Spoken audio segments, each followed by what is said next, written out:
Chapter 830. The white cloth on the red-tasseled spear was removed by Gu Jiao, and it flew into the wind. The spearhead shone with a cold light under the hot sun. The red-tasseled spear that was identified as a whip was like the blood from the enemy's heart. It was a shocking red. Nan Gongzi's sword directly chopped down on Gu Jiao's red-tasseled spear, creating a crisp sound of collision. His sword was a treasured sword made of black iron. It was incomparably sharp and indestructible. Not to mention a red-tasseled spear. Even if it was a piece of pig iron, he would be able to split it in half. But what shocked Nan Gongzi was that the ugly red-tasseled spear was actually unharmed. Did it withstand my sword? No, it should be that this brat blocked his killing move.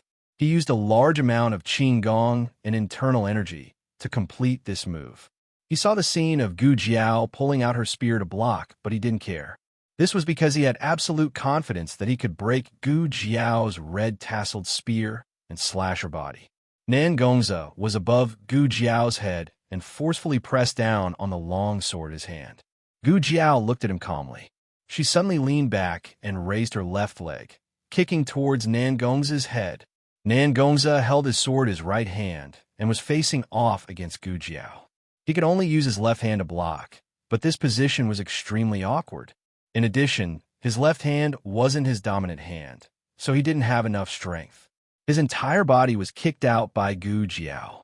Nan Gongzi almost fell under the hooves of the Black Wind Cavalry. Fortunately, he managed to stabilize himself in time.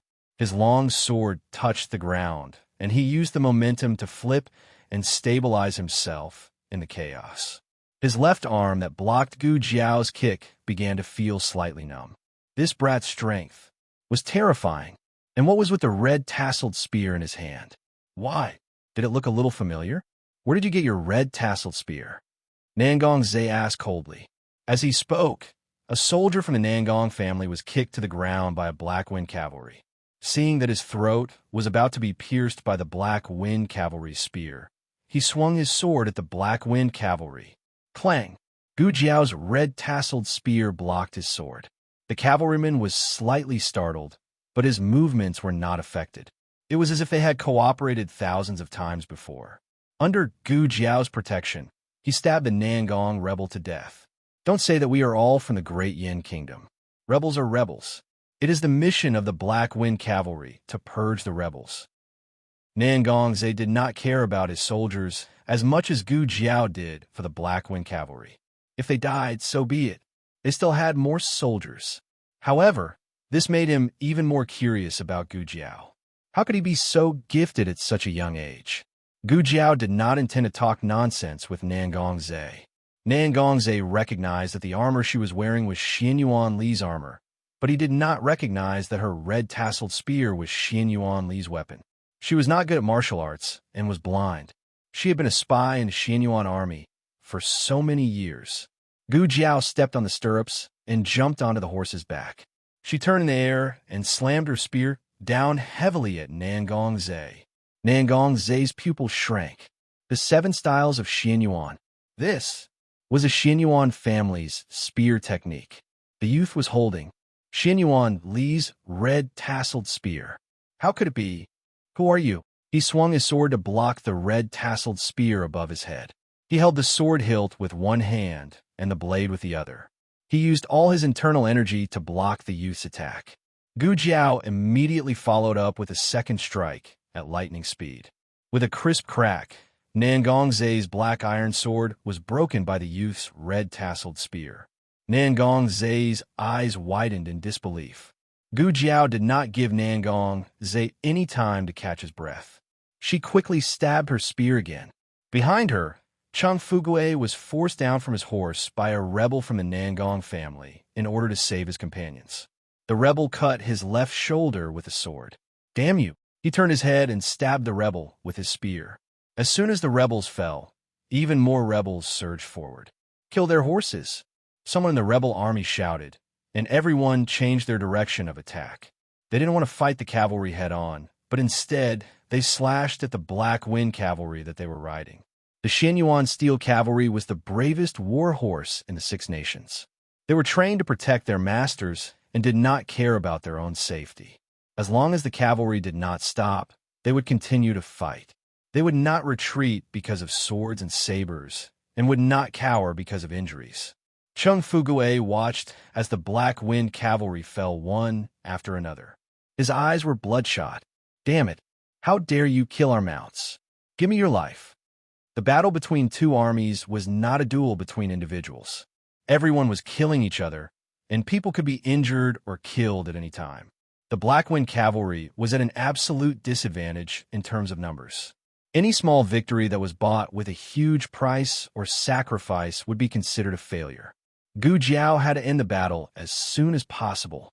Nangong Zhe, who had lost his weapon, got on his horse and took a spear from a Black Wind cavalry.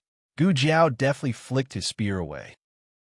The Black Wind King raised his front hooves and charged towards Nangong Zhe's horse with a murderous aura. Nangong Zhe's warhorse was so frightened that it fled. Its entire body stood upright. Nangong Zhe cursed angrily and fell from the horse's back. He rolled a few times and coincidentally saw a long sword in front of him. His eyes lit up, and he hurriedly reached out to pick it up. Gu Jiao's spear pierced over and nailed his palm to the dusty ground. Gu Jiao said, "I said that the first battle must see blood. The blood of the traitors shall be used to pay tribute to the dead souls of the Xianyuan family." Gu Jiao held the red-tasseled spear and pressed it down. Nangong Zhe let out a shrill cry. After tasting the blood of the traitors, the red-tasseled spear seemed to shine even brighter. Endless fighting spirit reverberated throughout the battlefield. The morale of the Black Wind cavalry was greatly boosted. Gu Jiao pulled out the red-tasseled spear and kicked Nangong Zhe unconscious. On the battlefield, it was not individual strength that mattered, but teamwork. Although Nangong Zhe's martial arts were not as good as in Han's, he was not weak in a real battle. If Nangong Zhe had not targeted Gu Jiao so much today and had wholeheartedly led the rebel army to arrange the troops, he would not have lost so thoroughly. Of course, Gu Jiao's age made it easy for people to underestimate her. Who would have thought that a teenager could defeat the fierce general of the Nangong family? After Nangong Zhe was captured alive by Gu Jiao, the rebel army's morale was in chaos. The Black Wind cavalry took advantage of the victory and killed almost all of the rebel army. Gu Jiao asked Chung Fugue to keep a few of them alive. "Go and tell the head of the Nangong family that I, Xiao Lulang, am here. I'm the one who killed his second son, Nangong Li. Now I've captured his third son, Nangong Zhe. If he wants to redeem his son, use Tsuyang City as an exchange. Otherwise, I'll chop off his son's head and hang it on the Black Wind camp's flagpole." When they thought of that inspiring scene, all of the Black Wind cavalry raised their weapons. "Kill! Kill! Kill!" Their shouts shook the heavens and the clouds. The few remaining rebel soldiers were so frightened by this monstrous aura that they trembled all over, their faces filled with fear. Gu Jiao waved her spear and said seriously, "Also, if the Nangong family does not surrender, I'll attack Tsuyang City and kill every single one of them." Report. In the governor's mansion, the head of the Nangong family was sitting in the parlor and playing with his grandson. When he heard the soldier's anxious voice, he asked the servant to carry his 3-year-old grandson away and summon the soldier. When the head of the Nangong family asked with a sullen face, he was a little unhappy that his family's happiness with his grandson was interrupted. The soldier knelt on one knee and said anxiously, "Governor, the third master, has been captured." The head of the Nangong family's eyes turned cold. He pressed his palm on the armrest and stood up. "What did you say? Who has been captured? Who has captured him?" The soldier cupped his hands and said, "The third master has been captured by Xiao Lulang from the Black Wind camp." Xiao Lulang said that if you want to redeem the third master, use Tsuyang City as an exchange.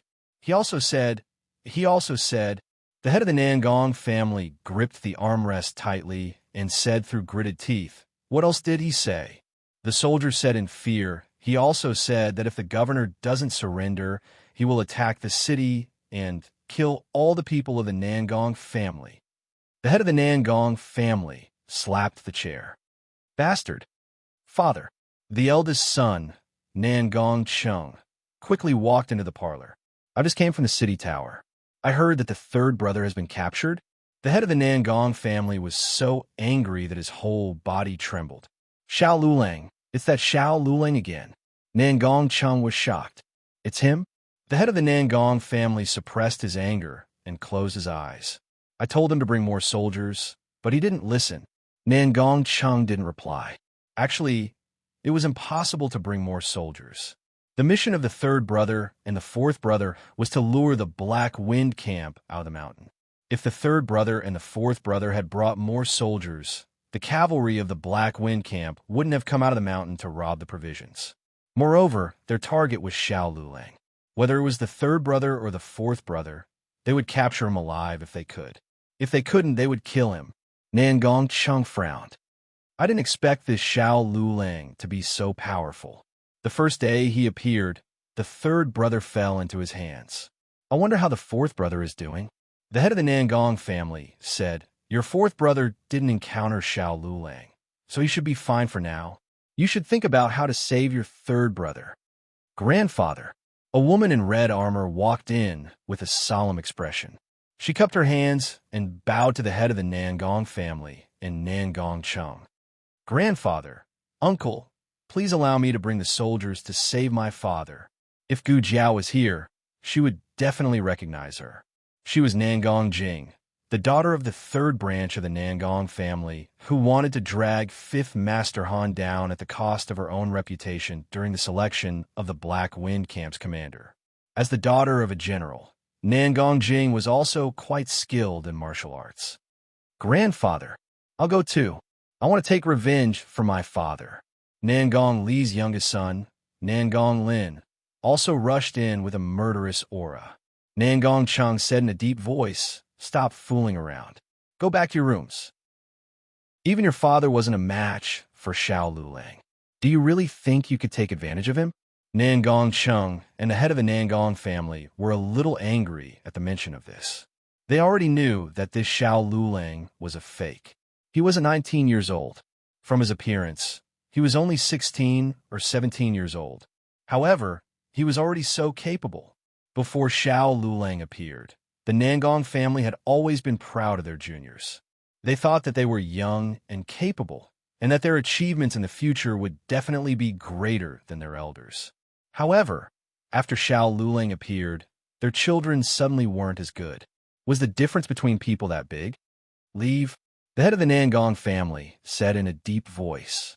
Now that they were in troubled times, it was inevitable that the head of the Nan Gong family's temper was more irritable than before. Nan Gong Lin and Nan Gong Jing were stunned by the scolding. They looked at each other and left unwillingly. Nan Gong Chung consoled him. Father, please calm down first. I'll think of a way to save third brother. The head of the Nan Gong family said bitterly, This person is ruthless. Your third brother will definitely suffer a lot in his hands. Nan Gong Chung thought for a while and said, Father, I think there's still room for negotiation. He didn't kill third brother and wants to negotiate with us.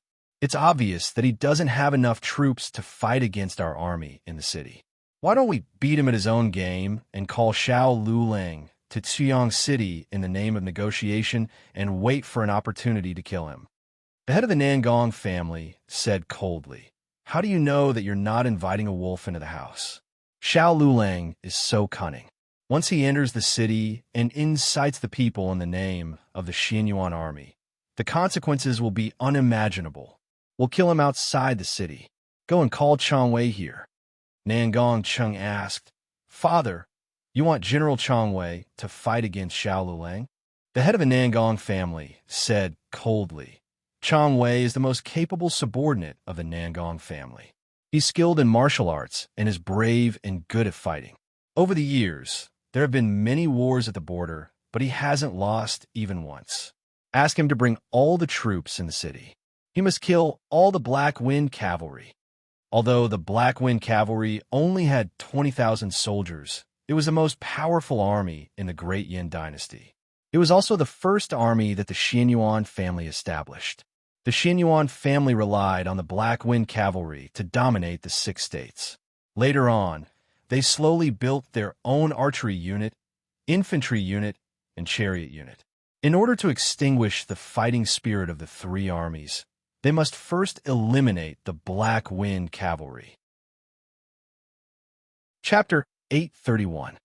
In Foam County, on the official road that was used to transport the provisions, there had just been a battle. Thick blood mist filled the entire open space. Chang Fugue's arm was hanging with gauze, directing the soldiers who were not injured to count the provisions. Probably because the city was really short of provisions, so the provisions this time were all real. This was a great harvest. This was an unprecedented war, and it would not end easily. It was always right to stock up more provisions. It was not good to stay here for a long time.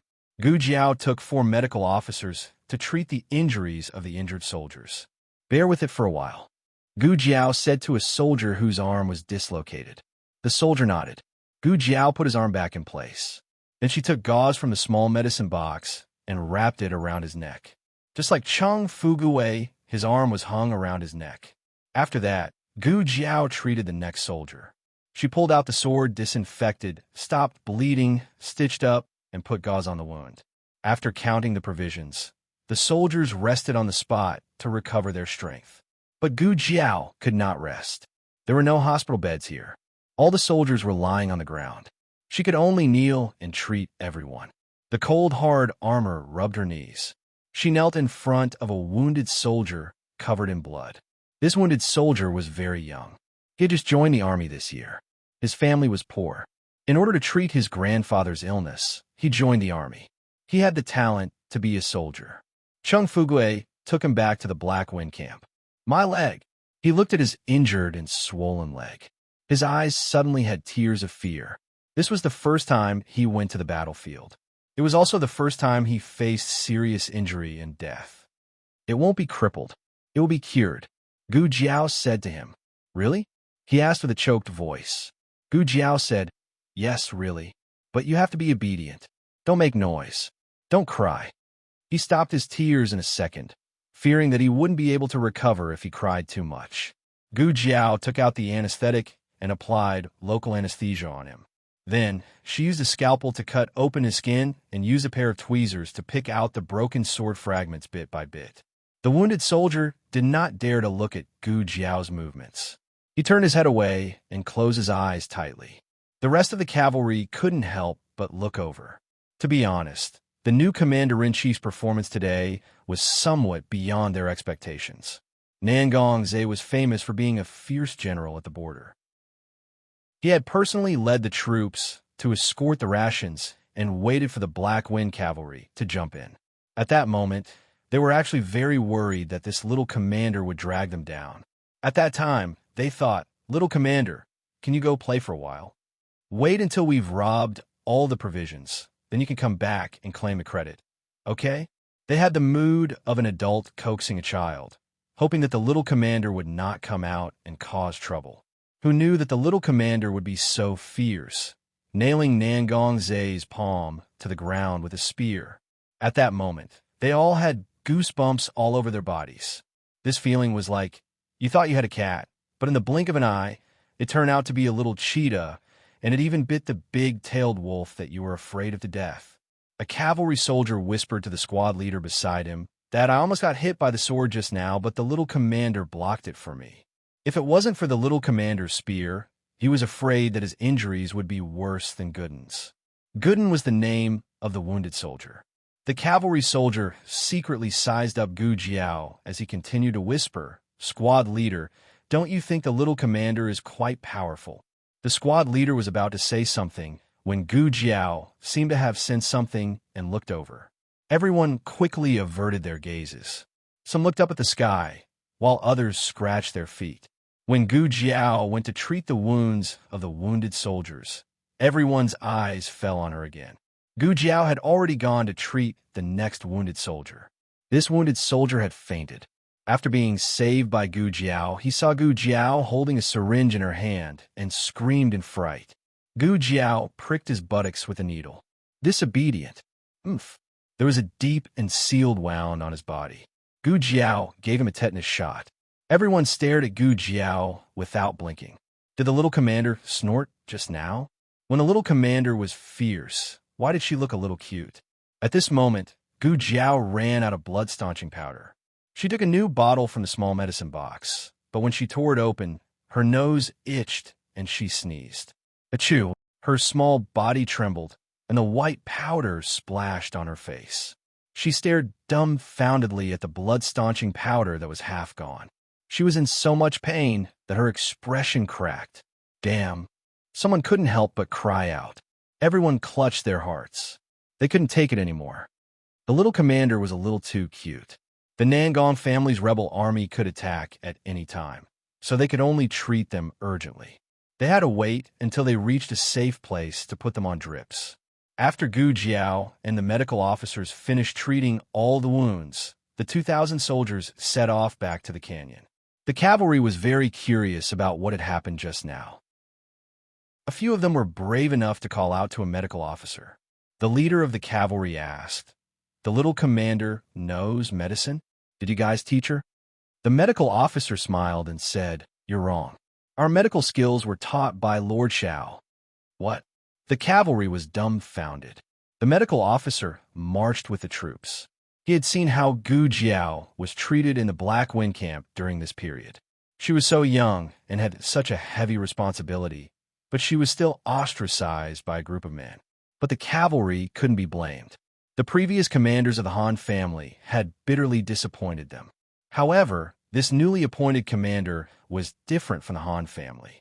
The medical officer explained, "We're lacking in the treatment of external injuries. Every day after you rest, Lord Xiao will call us to his tent and teach us how to treat external injuries, including how to use the medicine and tools he gave us."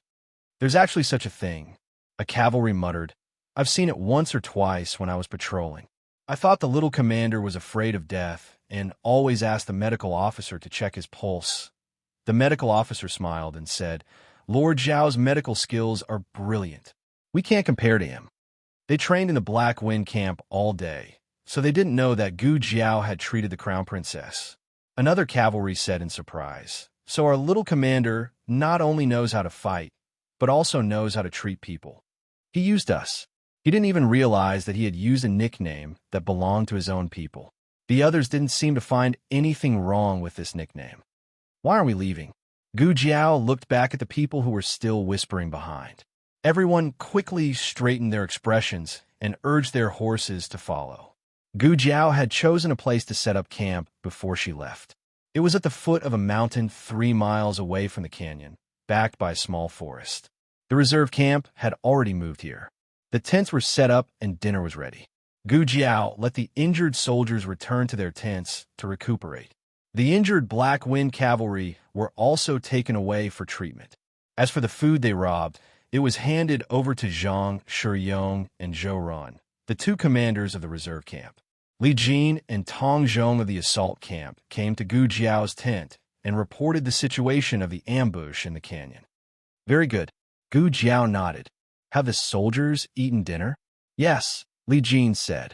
Gu Jiao said, "Once it gets dark, the Nangong family's rebel army will take action. Everyone must be prepared for battle." "Yes." The 2 men cupped their fists in response. "My lord, who is this person?" Advisor who ran over anxiously. He looked at Nangong Zhe, who was tied up and thrown on the ground. "Rebel army?" "Nangong Zhe," Gu Jiao said. Advisor who was shocked. "Nangong Zhe, the 3rd master of the Nangong family." My lord, you captured him?" "We kept him as bait." Gu Jiao clapped her hands and no longer cared about Nangong Zhe on the ground. Instead, she looked at Li Jin and Tong Zhong. "Based on your understanding of the Nangong family, who will they send to lead the troops tonight?" Li Jin thought for a moment and said, "Chong Wei." Tong Zhong said, "Either Chong Wei or Nangong Sitsi." Gu Jiao said, "Nangong Sitsi has gone to deliver another batch of food. Mu Qingshun is leading them in a roundabout way. They won't be able to come tonight." She was talking about Mu Qingshun, not Zhao Lei. Logically speaking, Zhao Lei was the commander of the Black Wind cavalry. Mu Qingshun did not have an official position. Zhao Lei should be the one leading them in a roundabout way. However, she was close to Mu Qingshun. The two of them thought that she was just talking about Mu Qingshan out of habit and did not take it to heart. That leaves only Chong Wei. Tong Zhong's expression suddenly turned serious. If it's Chong Wei, we'll be in trouble. He's harder to deal with than Nangong Sitsi. He's a real, fierce general. Gu Jiao said casually. We'll know if he's fierce or not after the battle. Night fell. Chong Wei was dressed in armor. He led an army of 80,000 soldiers out of Xiyang City and headed toward Feng County in the east. This army was well equipped. There were archers, cavalry, infantry, and heavy chariots. It was obvious that they were going to fight the Black Wind cavalry to the death. Chong Wei was born in a poor family. He became a fierce general on the border with his strength. He was very experienced in battle. He had his own way of dealing with the invincible Black Wind cavalry. When the army was 3 miles away from the valley, Chong Wei called for them to stop. General? His deputy general looked at him in confusion. Chong Wei looked at the valley in the night. It was like the mouth of a giant beast. He said calmly, they will definitely set up an ambush in the valley. The deputy general looked at the valley that reached into the clouds. He said, it's indeed a good place to set up an ambush. General, what do you plan to do? Chong Wei said, take a group of people and feign an attack. Force them to attack. When they've used up all their ambushes, retreat. I have a plan. Chapter 832. At dusk, the entire Black Wind camp entered a state of preparation.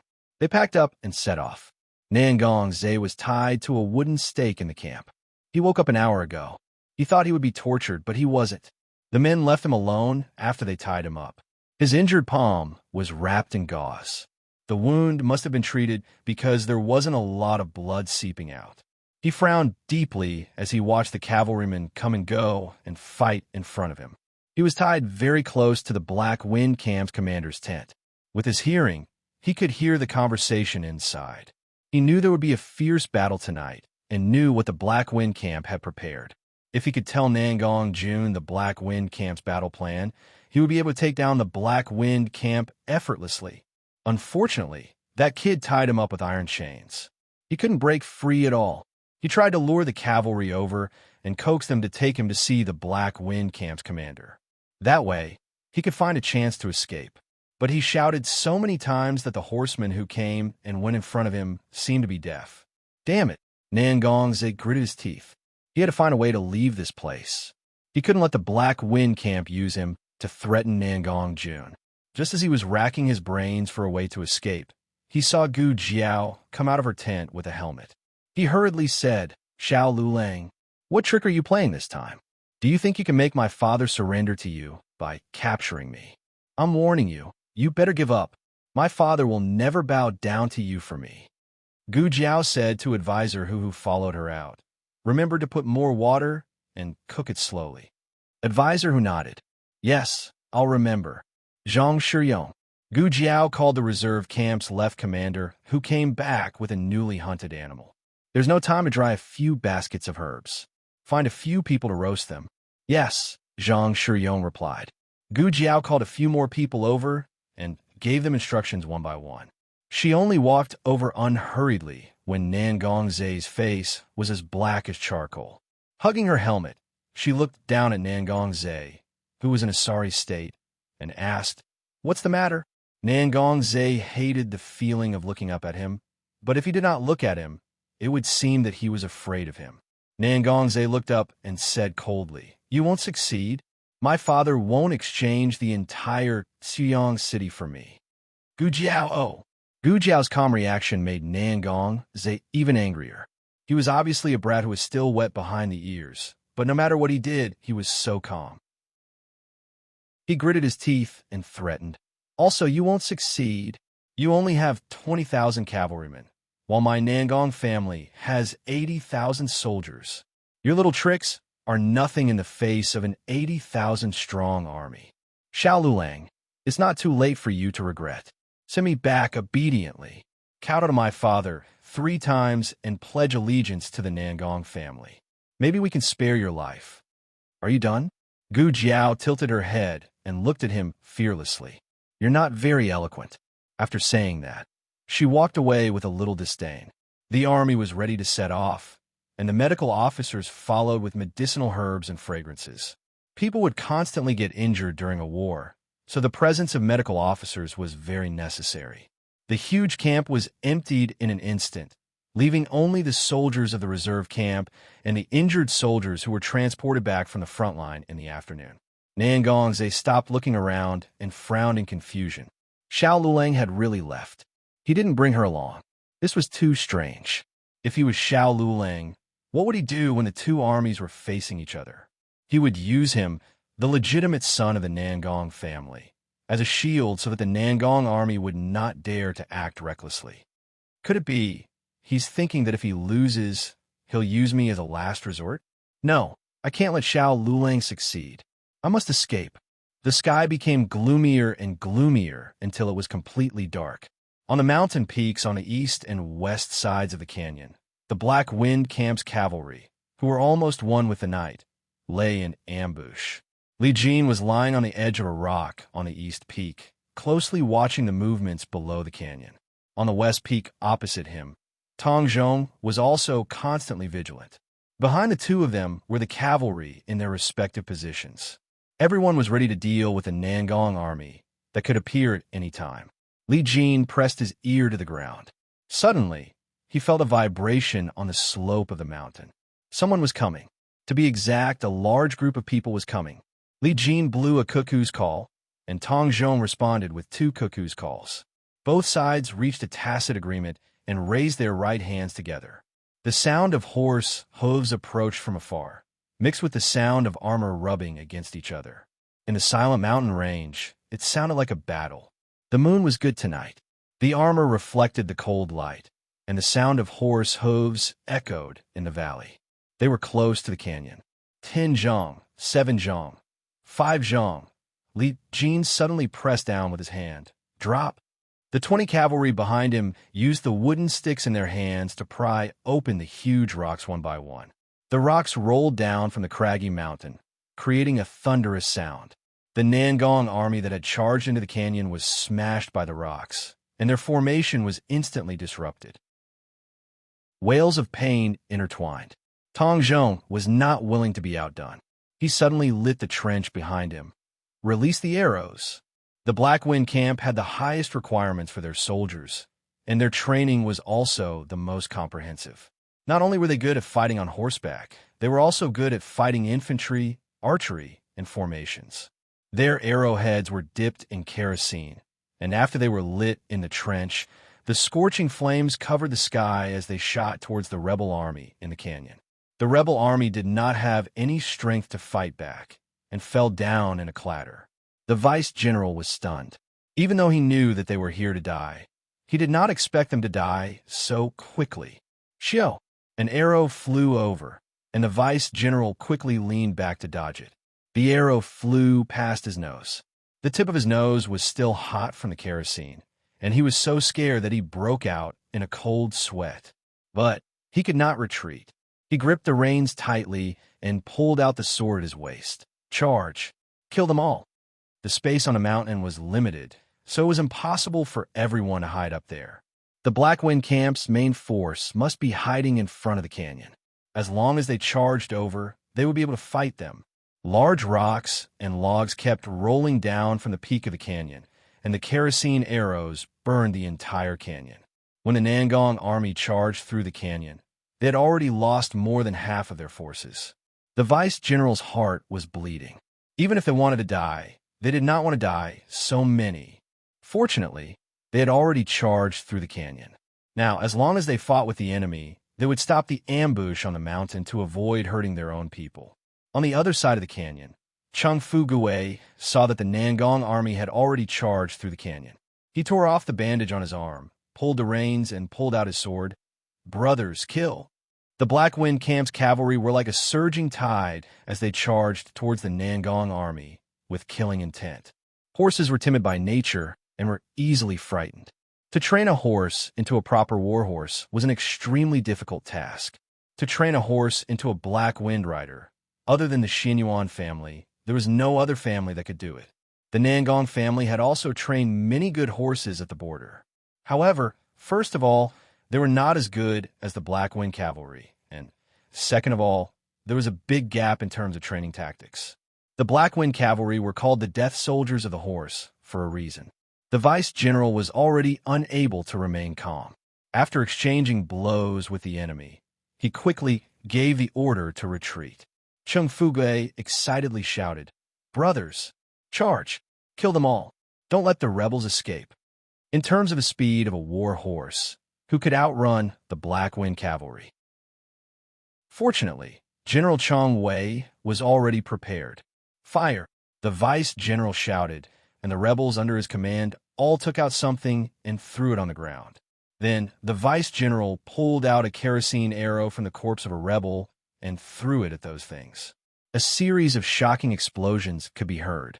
The black gunpowder blew up the valley into a land of thick smoke. Due to the limitations of the formula and manufacturing method, the explosive power of the black gunpowder was not very strong. It was mainly used in conjunction with sleeping gas and knockout drugs. Chung Fugui quickly pulled on the reins. "Stop! Stop! Be careful! There are knockout drugs." This incident bought precious time for the vice-general and the others. They managed to rush back to where the Nangong army was. The Black Wind Cavalry chased after them relentlessly. Everyone could clearly hear Chung Fugui's cursing. Chong Wei saw that there were less than 500 people left and frowned. He never underestimated the enemy, but the strength of the Black Wind Cavalry was still beyond his imagination. However, this was the end. After tonight, there would be no more Black Wind Cavalry. After the last rebel stepped into the safe zone, Chong Wei ordered the soldiers on both sides of the road, "Rise." The gloved soldiers on both sides each pulled a few transparent threads in their hands. With a whoosh, they ran to the opposite side and tied the transparent threads to the already nailed iron pillars on both sides. The pillars were also wrapped in the same cloth as the silver thread gloves. If Gu Jiao was here, it would not be difficult for her to recognize that this was the snowfield silk that appeared in the Yin Kingdom's palace. It was extremely sharp and could cut through anything. However, it couldn't see anything. When the Black Wind Cavalry charged over, only pieces of meat would be left.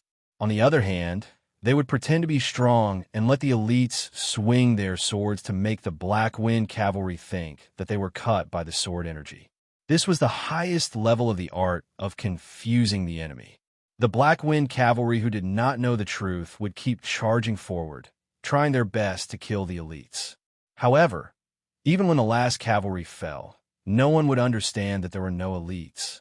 What killed was the invisible snow domain heavenly silkworm silk. "Charge, brothers! Charge! Kill these traitors!" Chung Fugui's voice reverberated throughout the entire road. The Black Wind Cavalry followed him without hesitation.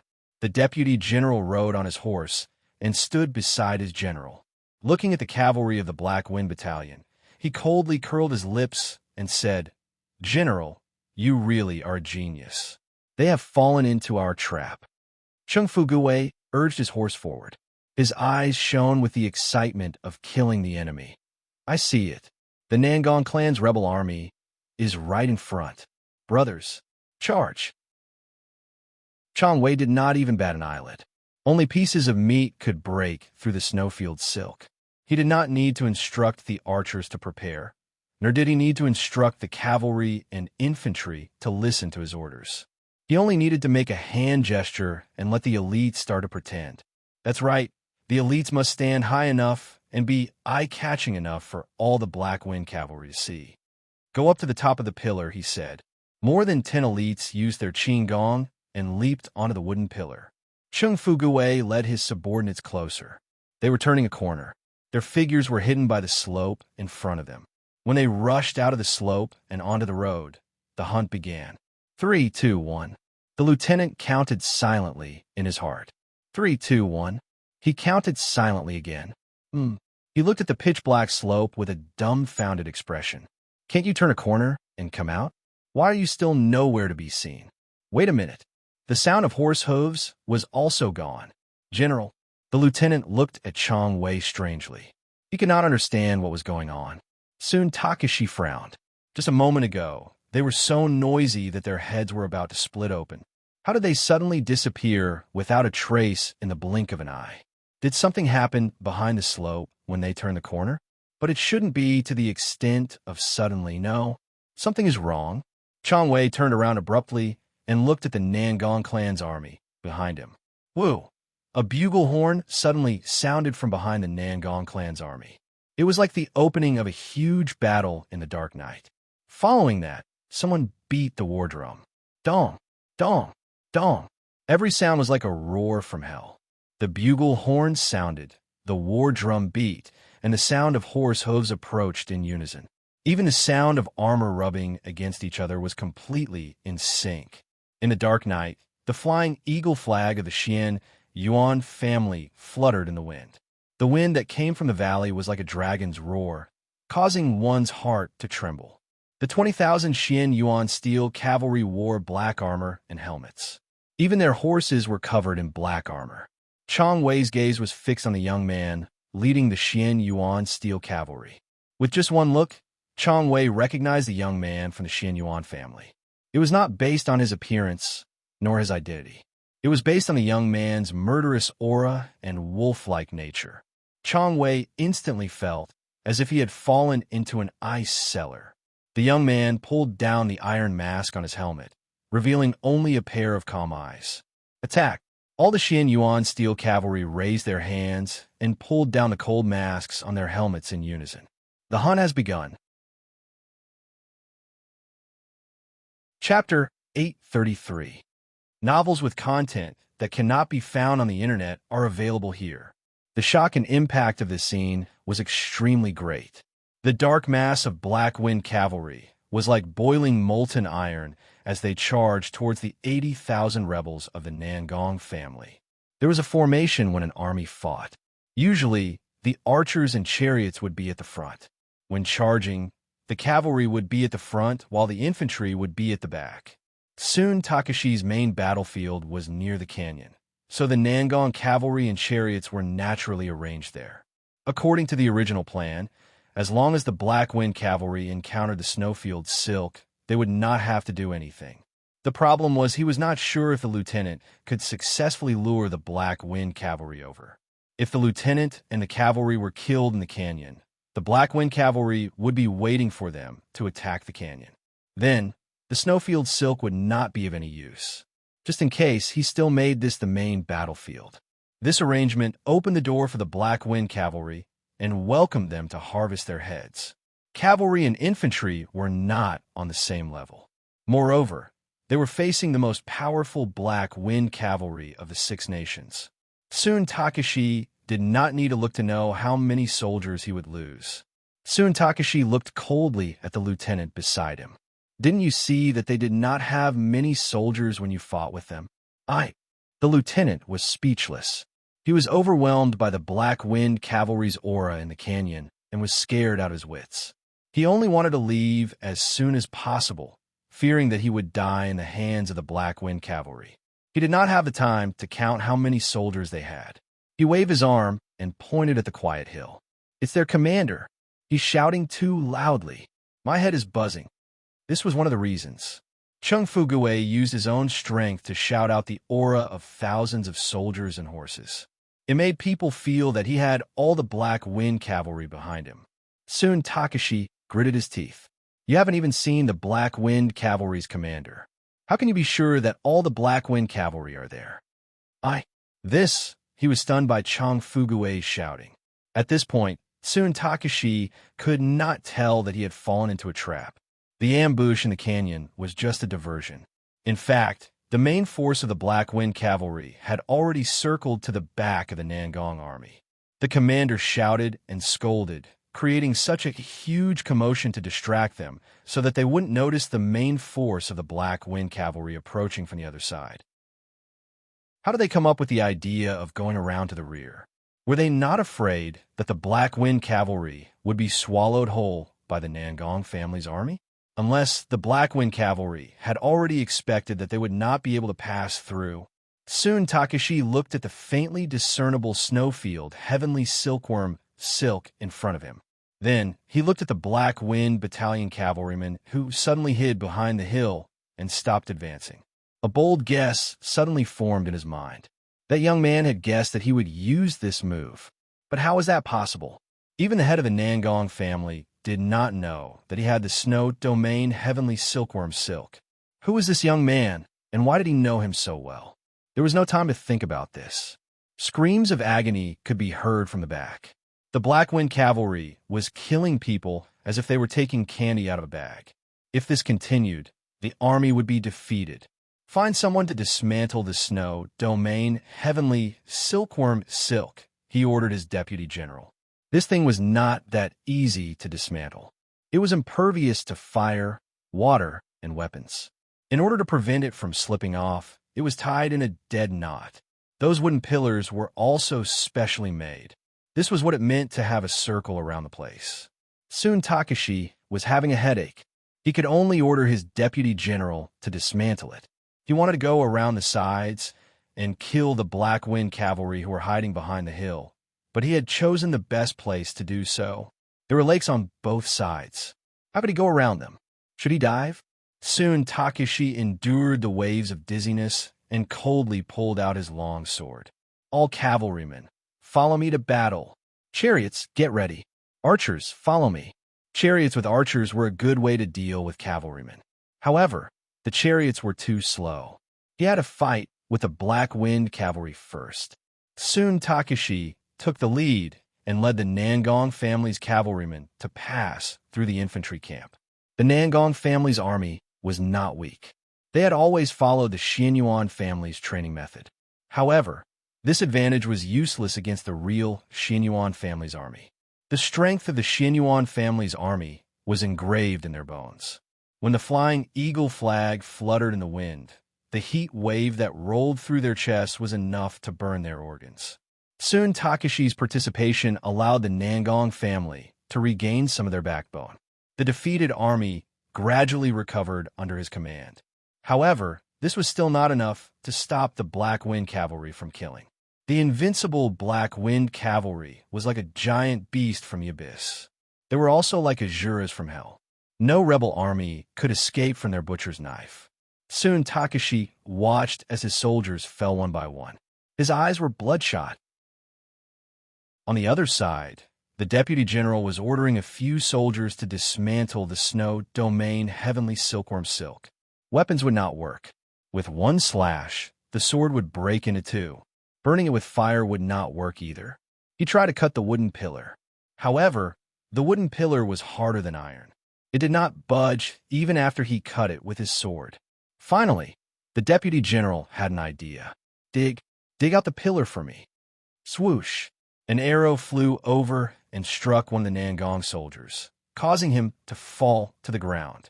The deputy general's eyes trembled. He quickly looked over and saw Chang Fuge, Li Jin, and Tong Zhong leading a large group of cavalry to shoot arrows at them. Whenever one came close to the pillar, they would shoot one. If two came close, they would shoot both. The deputy general raised a shield to block himself. He gritted his teeth and said, "Are you bullying us because we don't have archers? Fuck." They really didn't. They were taken away by General Tsun Takashi. The situation on the battlefield was constantly changing. A moment of carelessness could lead to irreversible consequences. This was not to say that Tsun Takashi's ability to see the entire situation was not enough. It was just that Gu Jiao's appearance was the biggest variable in this battle. Tsun Takashi had seen countless people, but he had never fought with such an enemy. The other party seemed to be very familiar with his style, but he knew nothing about him. He originally thought that the other party was just a martial arts prodigy. Who would have thought that the other party was a talented commander? Soon Takashi's eyes were bloodshot as he looked at the young man who had killed countless Nangong soldiers. The young man was too ferocious. No one dared to get close to him. However, no one could escape from his hunt. Soon Takashi led the cavalry to surround Gu Jiao. Gu Jiao saw so many people charging at her, but there was no fear in her eyes. She grabbed the reins with one hand and the red-tasseled spear with the other. Her eyes were filled with killing intent. Go! Black Wind King's aura was fully unleashed. He sped up and charged into the Nangong army's cavalry formation. The Nangong family's war horses were frightened by Black Wind King. The cavalry formation that took a lot of effort to charge over was instantly scattered. Gu Jiao and Black Wind King chased after their prey. However, this was not the scariest thing. Soon Takashi wanted to kill Gu Jiao a few times, but he was stopped by the Black Wind cavalry. Then, he discovered something unbelievable. These Black Wind cavalry looked like they were killing their own people. However, they were in an organized and planned way to drive the Nangong army toward the canyon. They surrounded the Nangong army, causing the frightened soldiers to have nowhere to run. They could only retreat with all their might. However, the result of retreating was soon Takashi turned around and looked at the Nangong soldiers who were charging forward recklessly. "Stop! All of you stop!" Unfortunately, it was too late. The rebels who did not know what was going on ran toward the snow domain Heavenly Silk that was supposed to be used against the Black Wind cavalry. Why? Why did it end up on our own people? Soon Takashi let out a beast-like roar. Gu Jiao raised her spear and killed a rebel who tried to ambush Black Wind King. The situation looked good, but only she knew that. Everyone's stamina was reaching its limit. Although it was not obvious, the Black Wind cavalry's casualties would increase if they continued to fight. Gu Jiao pulled the reins tightly. "Boss!" Black Wind King understood. It followed Gu Jiao's direction and galloped toward General Tsun Takashi.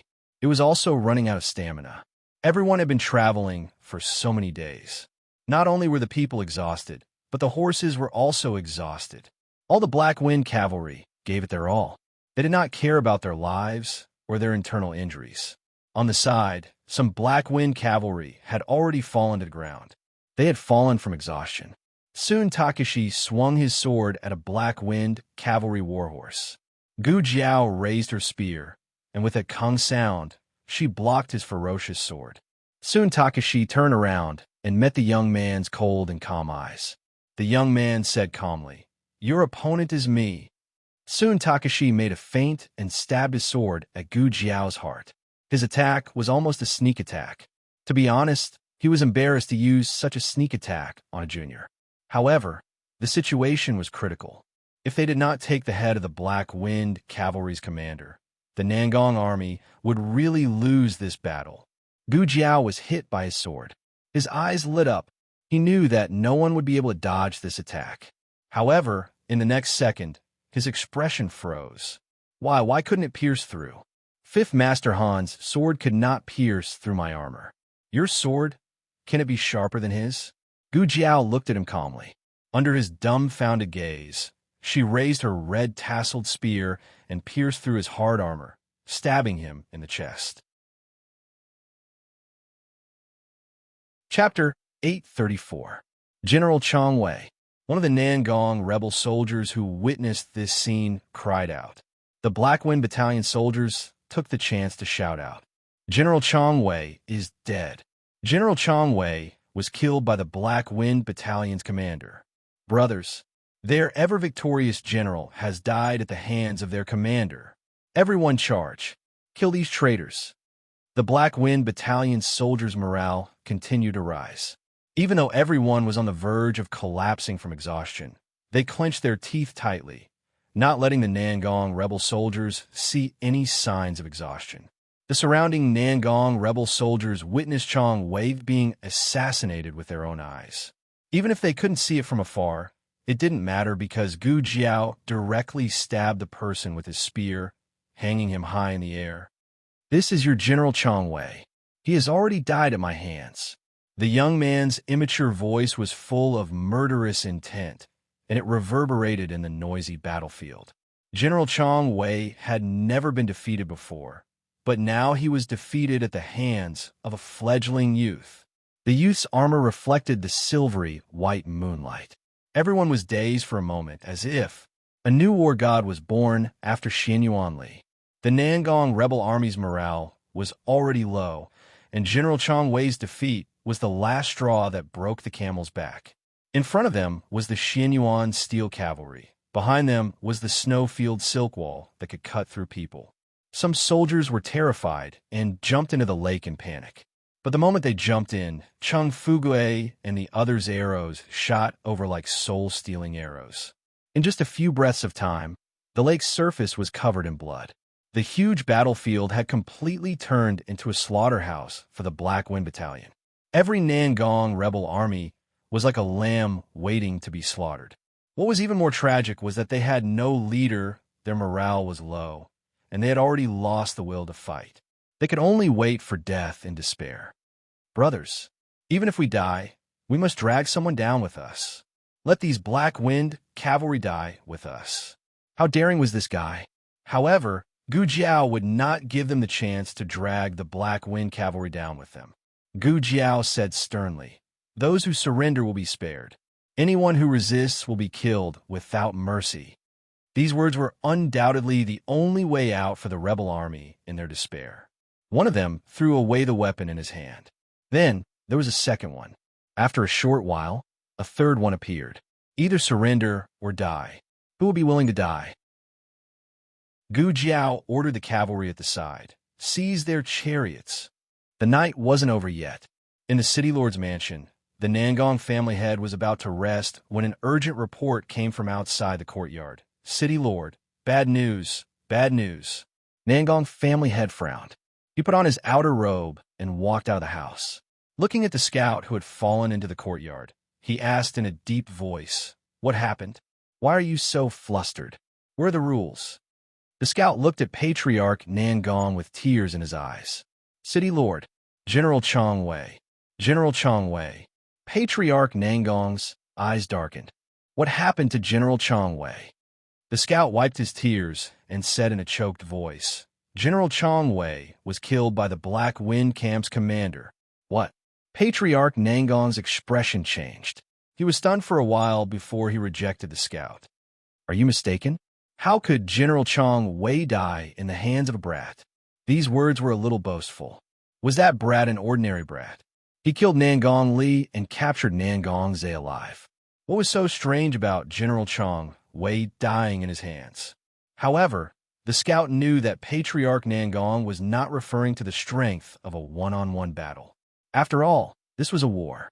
The Nangong family had the absolute advantage in terms of military strength. How could they lose so easily? Furthermore, General Chong Wei claimed that he knew how to deal with the Black Wind cavalry. The scout said anxiously, "City lord, I'm not mistaken. This is true. Xiao Lulang killed General Chong Wei, and tens of thousands of soldiers were captured. Xiao Lulang stole our chariots and is rushing towards our east gate. City lord, let me escort you to leave." Patriarch Nangong said coldly, "Bastard, who wants to leave?" The scout tried his best to persuade him. "City lord, Xiang City's military strength has been mobilized. There are only 3,000 soldiers left in the city. They are no match for 20,000 cavalry. Where there is life, there is hope. City lord, leave this place tonight." Patriarch Nangong clenched his fist, and the veins on his forehead popped out. Where's fourth brother? Fourth brother had 5,000 cavalry. If he could rush back from the north gate, it would be possible to stop the Black Wind cavalry, with the advantage of Xiang City being easy to defend and hard to attack. They would not be able to stop them for long. In another 3 days, the Liang Kingdom's army would break through the Yin Gate Pass and head straight for Xiang City. At that time, they would cooperate with the Liang Kingdom's army and kill the Black Wind cavalry. Woo! A muffled sound of a horn came from the distant horizon. The silent Xiang City seemed to have been torn apart. Xiang City was shrouded in an endless war. The scout cried, "It's too late, City Lord. Fourth Master can't make it back. We can't wait any longer. Let's run." The patrolling rebel army on the East City Tower heard the sound of the horn and the sound of the charging war drum. The dark mass of cavalry seemed to have broken through the mountains and rivers. In the darkness of the night, they were like the army of King Yama, bringing with them an unstoppable, murderous aura. The rebel army on the tower was so frightened that they fell to the ground. It's the Black Wind cavalry. The Black Wind cavalry has come to attack the city. The Black Wind cavalry has come to attack the city," they knew very well how many people were left in the city. They could not defend it. Xiyang City could not be defended. Gu Jiao raised her hand and looked coldly at the towering tower. Archers, get ready. Chariots, attack. The cavalrymen pushed the chariots toward the city gate tower. The iron spikes on the chariots slammed into the thick city gate again and again. Every sound of the impact was like a landslide, causing the defenders to be in a state of panic and fear. A leader of the rebel army shouted, "Release the arrows. Shoot them to death." Arrows covered the sky and the earth as they rained down on the chariots. The cavalry beside the chariots were already prepared. They raised their shields and formed an impenetrable iron dome. Some of the arrows pierced through the gaps between his fingers. Damn! One of the cavalry saw an arrow piercing through his fingers. He was so frightened that his buttocks tightened. Catapults! The leader of the rebel army shouted again. However, before the catapults could be pushed out, Gu Jiao shot an arrow through the head of the rebel army leader. A great battle was about to break out. However, all of a sudden, the rebel army on the tower retreated. Gu Jiao vaguely heard something about the lord of the city summoning the soldiers. Not long after, a scout from the Black Wind Battalion came over. He stopped in front of Gu Jiao and saluted. "Commander, the people of the Nangong family have escaped from the South City Gate." Cheng Fugui looked at the tower that had suddenly quieted down and said, "No wonder they stopped fighting. They want to escort the people of the Nangong family out." Gu Jiao was not too surprised. The Nangong family abandoning the city and escaping was part of the plan. They had dragged their tired bodies to the city in the middle of the night. They did not really want to fight the last of the Nangong family's rebel army head-on. Although the rebel army did not have many people in the city, they had the advantage in terms of battle conditions. More importantly, the Black Wind Battalion could not fight anymore. They were already at the end of their rope. The drums, horns, and siege were all just a bluff. If the Nangong family had been a little more courageous and fought them to the death, the outcome would have been very different. Attacking the city right after the battle with Tsun Takashi's 80,000 men was not just a show for the Nangong family. It was also a show for the captives. Don't think that we can't fight anymore. As long as you guys are alive, the Black Wind Cavalry will never fall. This was a very risky move. The slightest carelessness could cause the entire army to be annihilated. But if they did not do this, when 4th Master Nangong's army returned to the city, they would have to endure another terrifying battle and pay a huge price. Fortunately, she won the bet. Gu Jiao looked up at the endless sky and secretly sighed in relief. She said firmly, "Everyone can rest now. Have the reserve battalion come and break the city gate. Be careful of any unexpected changes." The scout excitedly replied, "Yes." Bang! A cavalryman fell off his horse. Soon, his horse also fell down beside him. This was not an isolated phenomenon. Gu Jiao did not need to turn around to know that a large number of people had fallen behind her. Everyone could not hold on any longer. However, until she said that it was time to rest, everyone maintained their fighting posture. Gu Jiao dragged her tired body down from her horse. Only now did she feel the soreness all over her body. Even her legs did not feel like they were hers. The red tasseled spear was covered in blood. She did not know if it was hers or the enemy's. She patted Black Wind King's neck. Black Wind King, who was also exhausted, lowered his head in tacit understanding. One person and one horse leaned their foreheads against each other, panting slightly. They won the battle. The Black Wind Cavalry won a battle that was almost impossible to win. They did not disappoint and took Chuyang before the Liang army arrived. Chapter 835. The gates of Xiyang City were too sturdy. Ordinary chariots couldn't break them open. Li Shun and Zhao Dengfeng led a group of garrison soldiers to the south gate. There, the gate was open because the Nangong family had just escaped. Li Shun and Zhao Dengfeng entered from the south gate and crossed half the city to reach the east gate. More than 20 people worked together to slowly turn the gate capstan. When they opened the city gates and were about to welcome their Black Wind Cavalry into the city, what they saw was an empty space outside the city gates. Countless cavalrymen and war horses were all over the place. Some fell asleep on the spot, while others fainted. War horses were highly vigilant and usually slept standing up, but now they were falling down in droves. This battle was truly too difficult to fight. The cavalry soldiers of the reserve camp all had tears in their eyes. As the reserve force, they didn't participate in this battle with the vanguard and assault camps. They enjoyed the victory that their companions sacrificed their lives for, but they didn't feel good about it. If they could, they also wanted to go into battle. They didn't want their companions to be so tired. Don't just stand there. Can't you see that the young commander is still busy? Li Shun looked in the direction of Gu Jiao and said. Gu Jiao didn't rest. She was helping the medical officers treat the injured soldiers. On the way here, they met Cheng Fugui, Li Jin, Tong Zhong, and the others. They learned some of the details of the battle from them. This young commander was always at the front of the troops. Wherever there was danger, he would rush there. He had killed the most enemies, but he was clearly the youngest. Zhao Dengfeng opened his mouth. Isn't tired? How could he not be tired? If the battle at the city gate was included, she had participated in all 3 battles today.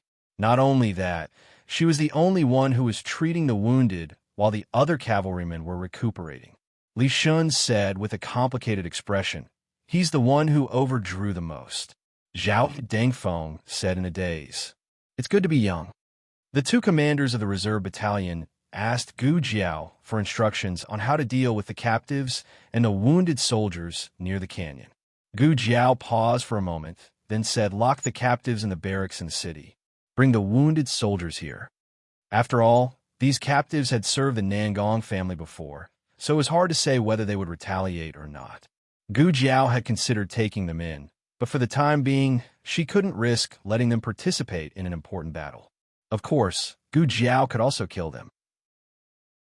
Killing prisoners of war was a common practice throughout history, but Gu Jiao did not do so.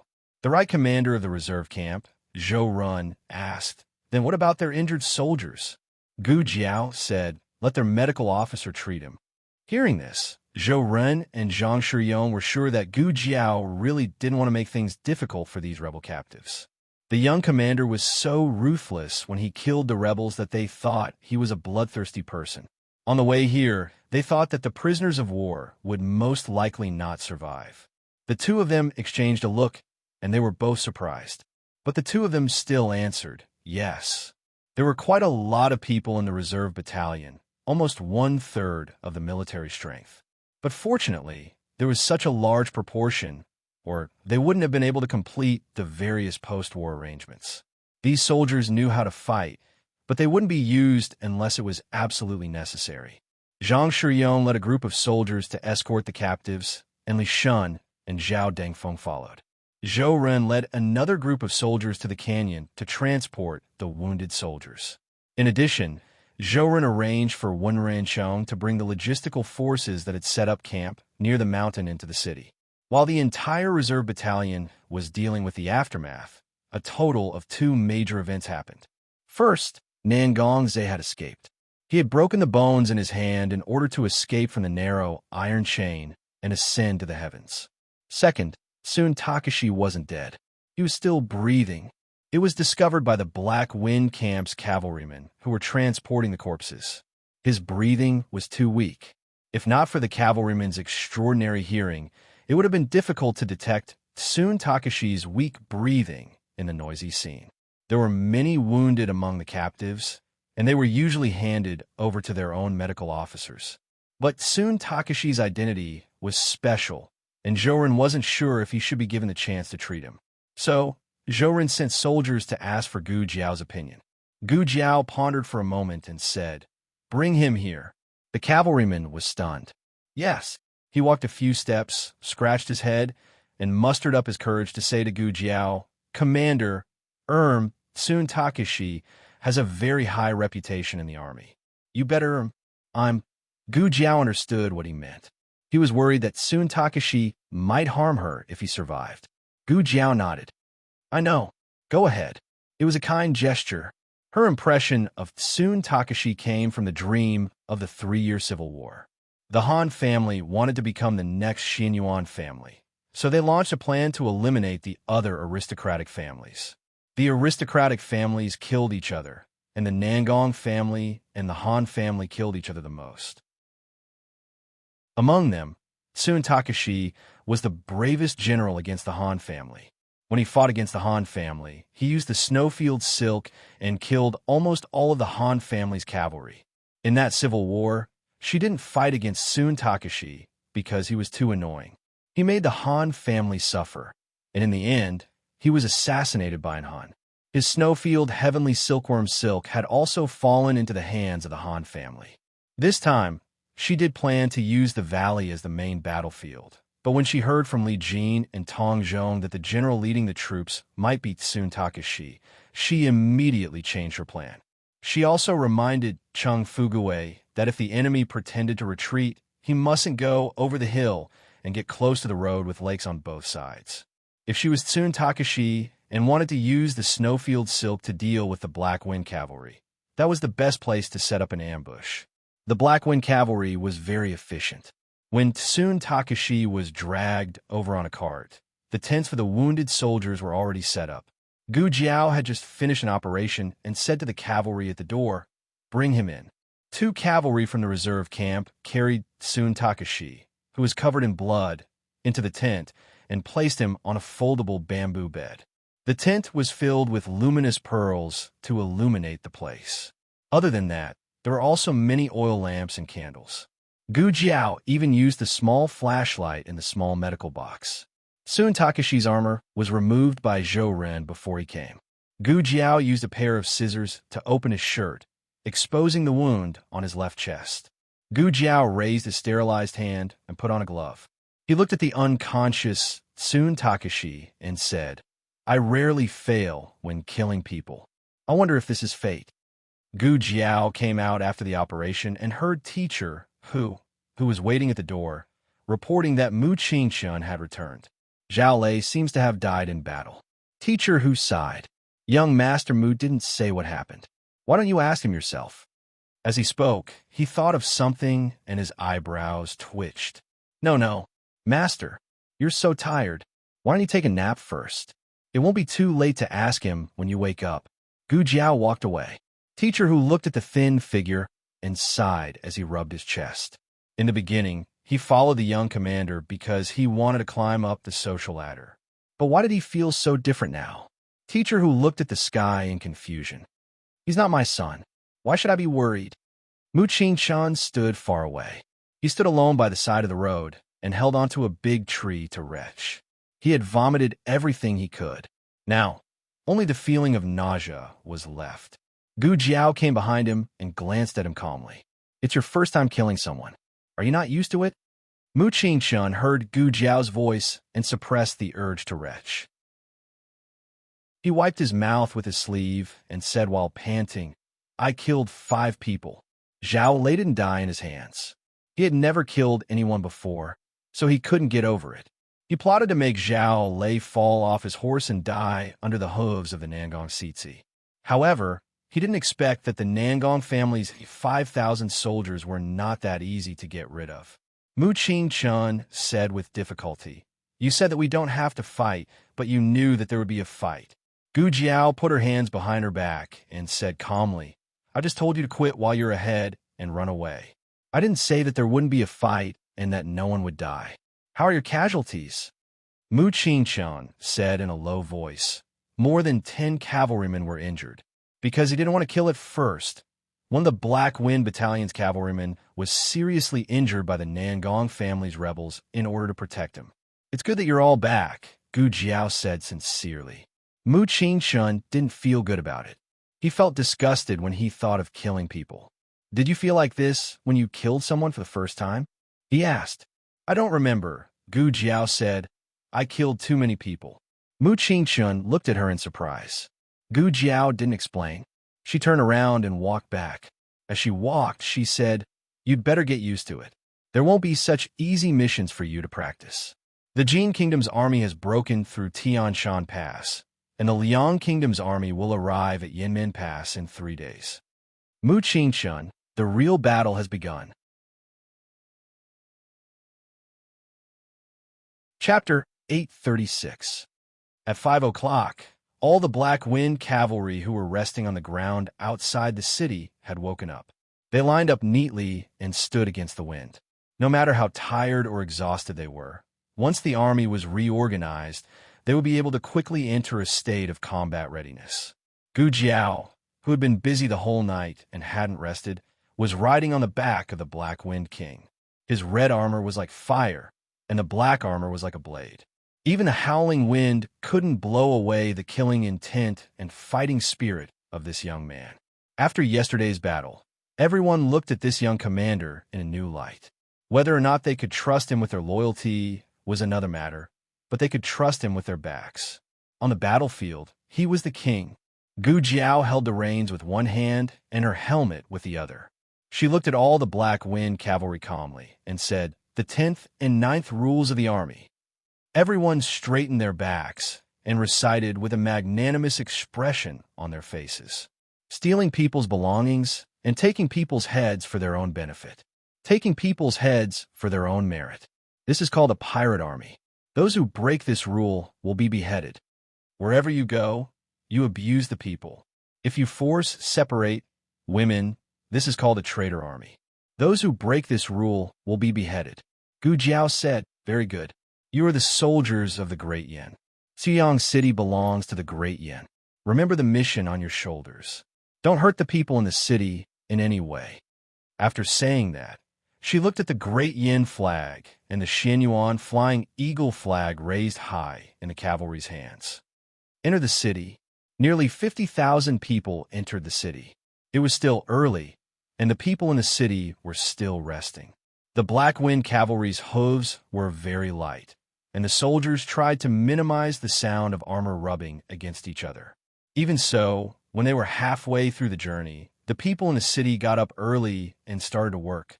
When they saw the Black Wind cavalry, they were so scared that they froze on the spot. In the market, a peddler carrying mountain goods whispered to his companion, "I told you that I heard someone ramming the gate last night. You didn't believe me. Look, didn't they break in?" All the people kept quiet out of fear. The difference between the Black Wind cavalry and the Nangong army was obvious. Firstly, their aura was different. Secondly, their armor and war horses were vastly different. Not to mention that one of the banners in front of the troops was different. Gu Jiao took the lead and walked at the front. She put on her helmet, but didn't put down her mask. Her young and tender face was exposed, along with the birthmark on her left cheek. The commoners were terrified. The Black Wind King was the king of war horses, and its aura was unapproachable. The strange-looking man and his ferocious-looking war horse made some children cry on the spot. The child's mother hurriedly covered the child's mouth, afraid that the little god of death would be unhappy and kill her son. Gu Jiao didn't mind and continued to ride the Black Wind King forward. Bang! He didn't know who had closed the windows. Bang! Then, someone closed the door. The commoners on the street seemed to have finally come to their senses. They carried their children and pushed their stalls, and the lively street was suddenly empty. Advisor who was riding behind Gu Jiao, opened his mouth. "My lady, we don't seem to be very popular. We are the ones who cleaned up the rebels and saved the people of Xiyang City. Shouldn't the commoners line the streets to welcome us?" Gu Jiao said calmly. "In their eyes, we are the rebels." Advisor who, a 1-year-old child was placed in a basket next to a vegetable stall. The adults didn't see the basket fall, and the little guy didn't cry either.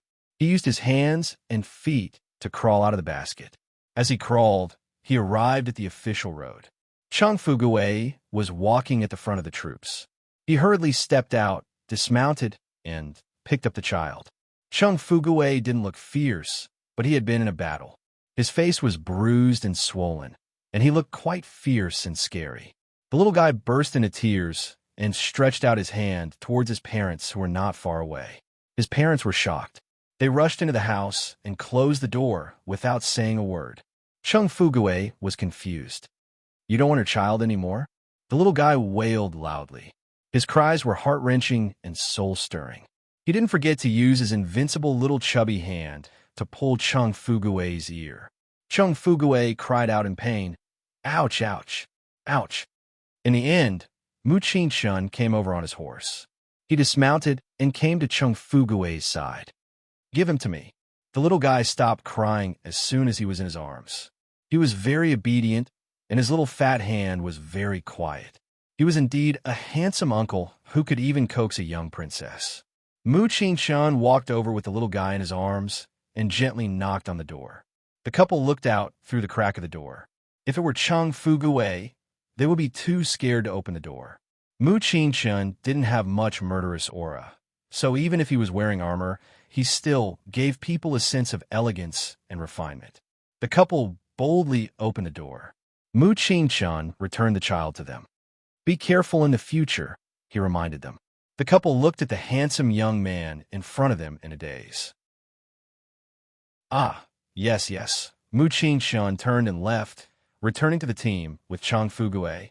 Looking at the unscathed child in their arms, the couple couldn't believe it. The news of Xiyang City being recaptured spread to Tianshan Pass, which was hundreds of miles away. In the mansion of Linfeng City, old Master Han and his descendants gathered together. After listening to the spy's report, the atmosphere in the parlor was a bit solemn. Old Master Han's eldest son, Hanye's father, Han Lei, said with emotion, "I didn't expect the Imperial Army to arrive so soon." The silver-haired fifth Master Han sat opposite Han Lei. He said, "The main force hasn't arrived yet. Only the Black Wind Cavalry has arrived." Han Lei glanced at his brother. "That's what I meant. The Black Wind Cavalry is also the Imperial Army. In the past, the Han family had never been so hostile. However, when the war started, everyone was on high alert. Naturally, their emotions fluctuated more than before." Fifth Master Han didn't care about his brother's tone. He only said lightly, 50,000 Black Wind Cavalry, less than 20,000 of them. Even so, they still managed to take down Xiyang City, which was guarded by 80,000 soldiers. Han Lei said coldly, "That was Xiao Yolong's trick." Fifth Master Han said, "All is fair in war. Even Chong Wei fell. I don't know what our Han family's chances of winning are." Han Lei frowned. "Fifth brother, you're praising others too much. You're diminishing our own morale." Fifth Master Han said lightly, "If it was you, would you be able to lead the Black Wind Cavalry and defeat Chong Wei's 80,000 soldiers?" Han Lei choked. After a while, he mumbled, "That's because the Black Wind Cavalry is powerful." He took advantage of the situation. Speaking of which, the Black Wind Cavalry was trained by our Han family. The Imperial Court is really shameless. They stole our soldiers and killed our people. Fifth Master Han said calmly, "Have you forgotten? We also took it from the Xinyuan family." Third Master Han was a good-for-nothing. He didn't care about war. He looked at his eldest brother and his fifth brother. He didn't know who to support. Old Master Han stomped his walking stick. "All right, both of you stop arguing. Just one Xiao Lulang, and you're already in such a mess. You've really brought shame to the Han family." The Black Wind Cavalry was the strongest army in the Yin Kingdom. It wasn't easy to deal with them. In addition, the Nangong family was careless and underestimated the enemy. That's why they fell into Xiao Liulong's trap. This guy is indeed quite capable. However, his forces are limited. It won't be easy to defend Xiyang City. The Imperial Court's army will arrive in about 10 days. However, the Liang Kingdom's army will break through the Yin Gate Pass in 3 days. The main general of the Liang Kingdom's army is Chu Feiping. He's a famous divine general. He used to be as famous as Xinyuan Cheng. Xiao Lulang will be dealt with by him. After the Black Wind Cavalry entered Xiyang City, Gu Jiao didn't stay in the city lord's residence.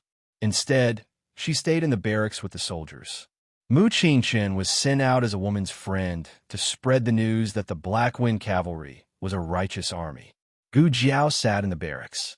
She looked at the small wooden tokens on the sand table. Each wooden token represented 1,000 soldiers. They were stationed at the various strongholds in the city. It's still not enough. She rubbed her chin. Once the Liang Kingdom's army attacked, 10 to 20,000 cavalry would not be enough, especially since the Liang Kingdom's manufacturing industry was very advanced. Their siege chariots were very powerful. They were 3 times more powerful than the Yin kingdom's chariots.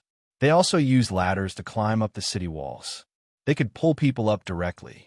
The advantage of cavalry was in attacking the city. It was rare to use cavalry to defend the city.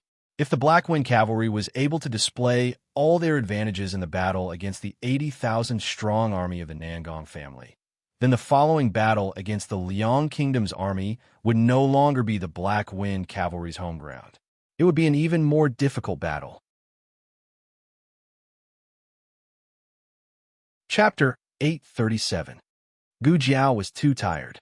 As she thought about it, her eyelids drooped and she fell asleep on the small table in front of her. The curtain of her tent was open for ventilation, and there were 2 cavalrymen guarding the door. A cavalryman of the vanguard passed by and inadvertently glanced inside. Then he paused. Then 2 more, 3 more, 4 more. Gu Jiao didn't know that the door was crowded with curious heads. The young commander is drooling. The young commander is frowning. He's wrinkling his nose. Lower your voice. Gu Jiao was lying on the table. Her tender cheeks were squashed. Her mouth was slightly open, and crystal clear saliva flowed out. After learning from Wang Man for so many days, Gu Jiao, who had finally learned the essence of it, had no idea that her image as an official had completely collapsed one day. Hey, don't push me. I can't see. A cavalryman muttered. He was almost squeezed out. There were more and more onlookers. Everyone wanted to see the young commander sleep. Speaking of which, it was strange. They were all grown men, so why would they like to look at another grown man? In terms of appearance, Mu Qingchun was more handsome. After all, he was the first young master of Chengdu. But they didn't like to stare at Mu Qingchun. What's going on? What's going on? Advisor who had just come out of the kitchen, was shocked when he saw the door was surrounded by people. He thought that something big had happened in the commander's tent. He asked, but no one paid attention to him. He poked the cavalryman at the back of the line. Hey, what's going on? The cavalryman didn't look back and pushed his hand away. Don't be noisy. Go away. Advisor whose eyes widened and he gasped. What did this brat say? You should go away. I'm your uncle who. I'm no longer that nameless and unappreciated advisor. I'm Chief Commander Zhao's most important confidant. I've followed His Excellency everywhere and fought everywhere. My status is very high. Advisor who is furious. He raised his hand, jumped up, and slapped the back of the cavalryman's head. How dare you? The cavalryman turned around and saw that it was Advisor who. He shrunk his neck and pinched his companion's butt. His companion slapped his hand away. What are you doing? I'm looking at the young commander. Cough, cough. He coughed heavily. All the cavalrymen turned around and glared at him. They lowered their voices and said in unison, Shut up. He woke up the little commander. Then they saw Advisor who with a gloomy face. Everyone stood there awkwardly for 3 seconds before they scattered like a swarm of bees. Unable to catch any of them, Advisor who gritted his teeth in anger. A bunch of brats. He stormed into the tent angrily. When he saw Gu Jiao lying on the table, he couldn't help but cover his heart. It can't be, right? What kind of immortal commander was this? It was too cute. Gu Jiao slept until the afternoon. Advisor who let down the curtain of the tent. Perhaps the group of brats would see the little commander's squeaky face again. After Gu Jiao woke up, she wiped the corners of her mouth without batting an eyelid, as if nothing had happened. If I'm not embarrassed, others will be embarrassed. Advisor who smiled embarrassedly. Sir, it's still early. Do you want to rest for a while? No. Gu Jiao rubbed her sore neck. How's the situation in the city? Advisor who said, Everything is fine. Don't worry, sir. Thinking of something, Gu Jiao asked, Ziyang City has a governor, right? Advisor who had already gathered all this information. He said, the old city lord was from the Nangong family.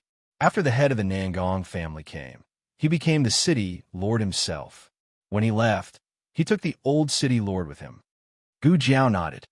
We have to find a new governor to restore order in the city. Advisor who hurriedly said, I'll keep an eye on it. Oh, by the way, sir, when you were resting just now, the medical officer from the casualty barracks came and said that Chong Wei has woken up. Gu Jiao was surprised. Oh, that's fast. His vitality is not bad. I'll go take a look. Looking at his skinny figure, advisor who couldn't help but blurt out, "Eat before you go." It was the tone of an elder scolding his own child. Gu Jiao, who had already stood up, looked at advisor who strangely. Advisor who realized what he had said in a moment of desperation. He was so scared that he trembled and lowered his head. I meant, you haven't eaten anything for the whole day. Chang Wei isn't worried. He won't die anytime soon anyway. Sir, why don't you go after dinner? Don't punish me, don't punish me. It wasn't easy for me to make a name for myself. Don't make me sit on the bench again. Oh, okay. Gu Jiao sat back down on the cushion. Advisor who clutched his chest in shock. He almost thought that he was going to die. Gu Jiao's meal was simple. There were 2 steamed buns and a plate of pickled vegetables. Today, they had slaughtered pigs in the reserve barracks and made braised pork with cabbage for the soldiers. Advisor who also left a bowl for Gu Jiao. War consumed a lot of energy, so did his appetite. Gu Jiao swept away all the food on the table. Advisor who was stunned. Gu Jiao went to the casualty barracks. Chang Wei's situation was special. There was a possibility that he would counterattack. He was placed in a separate casualty barracks and was guarded by 2 Black Wind cavalry. When Gu Jiao went in, a medical officer's attendant was feeding him porridge. He turned his face away in refusal. The attendant was put in a difficult position. "You may leave," Gu Jiao said to the attendant. "Yes."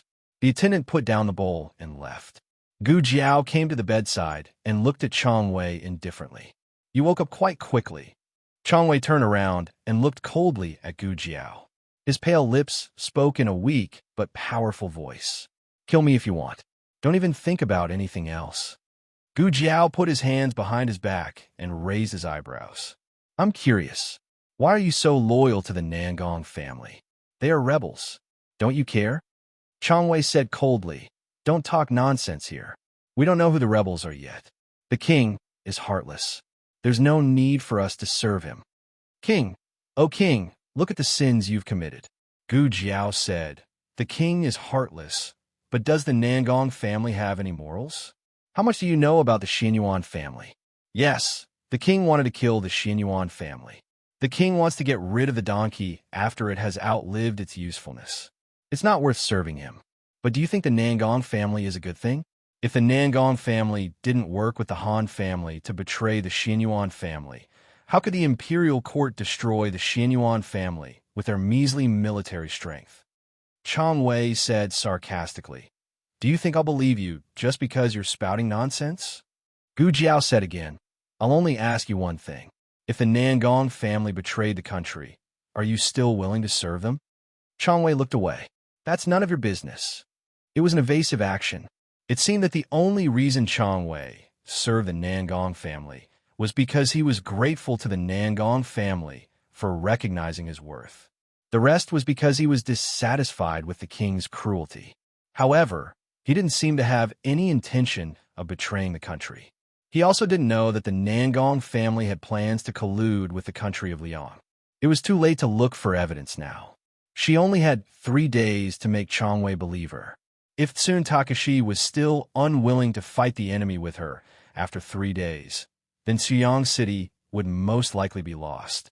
South of the country of Yin, Dukin and his great-aunt wanted to reach Qishui Pass as soon as possible. After leaving Hu City, they chose to travel by sea. Wang Su followed them. They boarded the Navy warship at the Yamen port. If the journey went smoothly, they would reach Qishui Pass within 5 days. His great-aunt was obviously dissatisfied with the progress. She was worried sick about Jiao Jiao.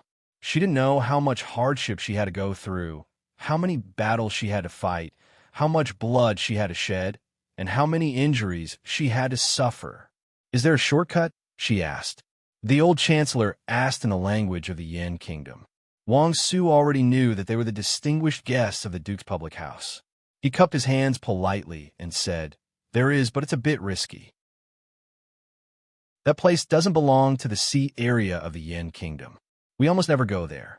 His great-aunt glanced at him. The old chancellor immediately understood and continued to ask Wang Su in the language of the Yin kingdom, "How fast can we go there?" 2 days, Wang Su said. We'll go there. His great-aunt said decisively. Wang Su looked at Duke and who was opposite him. Duke and Rote agreed. He was worried that Gu Jiaojiao had the same feeling as his great-aunt. 3 days was nothing in a peaceful area, but in the border where the flames of war were spreading, it was the life and death of tens of thousands. Dukan was the imperial envoy. Wang Su had no choice but to listen to him on important matters. He said unwillingly, but if something happens on the way, don't regret it. Wang Su's jinx came true in the afternoon when they took the shortcut. Their 3 warships were surrounded by a group of pirates. The pirates were all tall and strong. They were incomparably brave. The military forces on the warships were almost powerless in the hands of these valiant pirates. Finally, the pirates broke through the blockade of the warships and stepped onto the warship that Duke and the others were on. The pirate leader raised the machete in his hand. Brothers, go! Kill all their men. Snatch all their women. Capture all their children. This person was 7 feet tall.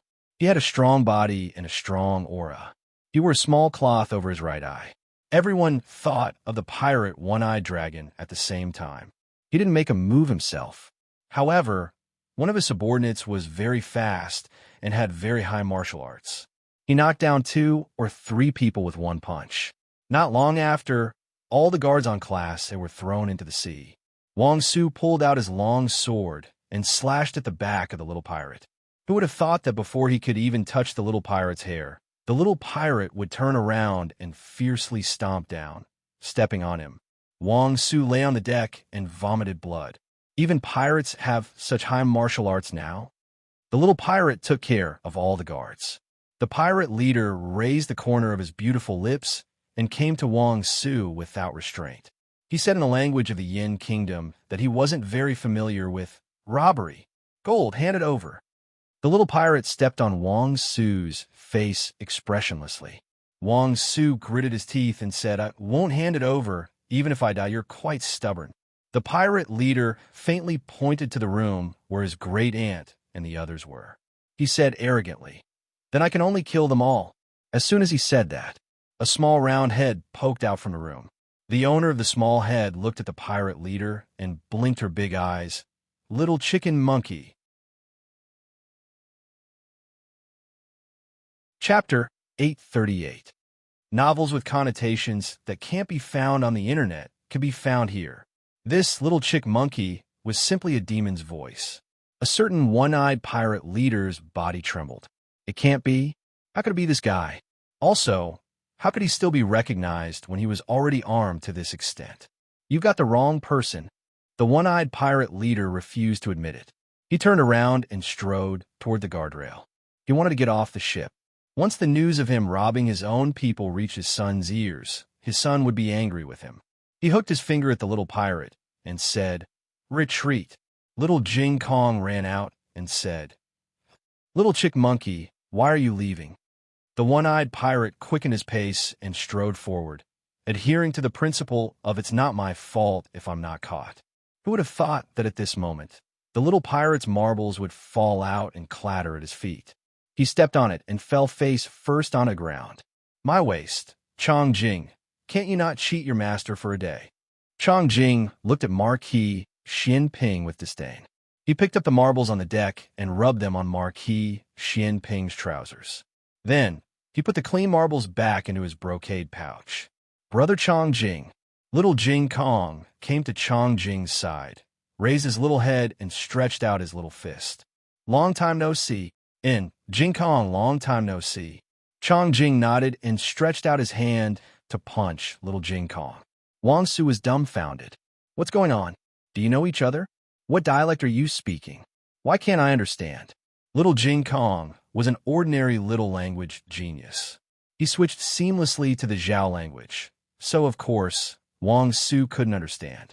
However, the people in the room understood. The old chancellor walked out with a sullen face. Marquis Xian Ping, how dare you leave your position as a marquis and become a pirate on the sea? He even said something like kill all their men, steal all their women, and catch all their children. Listen, is this something that a marquis of a country can say? He was a living pirate.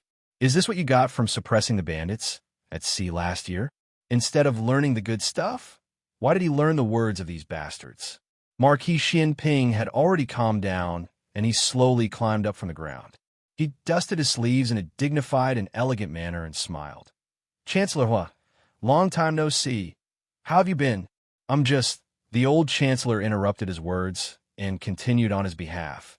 It's just pretending to be a pirate to test the military strength of our warship.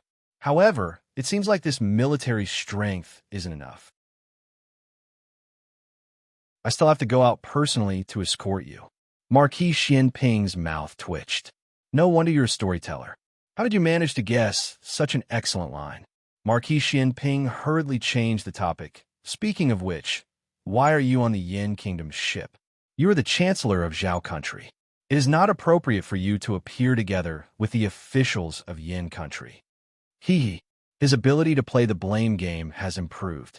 Unfortunately, Marquis Xianping, the person you are facing this time is not me. The old chancellor stepped to the side. From a side room, Empress Dowager Zhuang walked out majestically. Marquis Xianping's gaze trembled. He looked at the old chancellor and then looked at Empress Dowager Zhuang. No way. The two of you eloped. The old chancellor exploded on the spot. It's not what you think. Marquis Xianping looked at him strangely. If it's not, then it's not. Why are you so agitated? The old chancellor raised his hand and tidied up his lapel. Am I agitated? Aren't you the one who ruined the Empress Dowager's reputation? Marquis Xianping squinted his eyes. Granduncle. The old chancellor replied instantly, What? Marquis Xianping, Wang Su didn't understand the language of Zhao Country. He only saw them talking back and forth and didn't know what they were talking about. Empress Dowager Zhuang looked at Marquis Xianping deeply. Come with me. Marquis Xianping followed the Empress Dowager into the side room. Wang Su supported himself on the deck and stood up.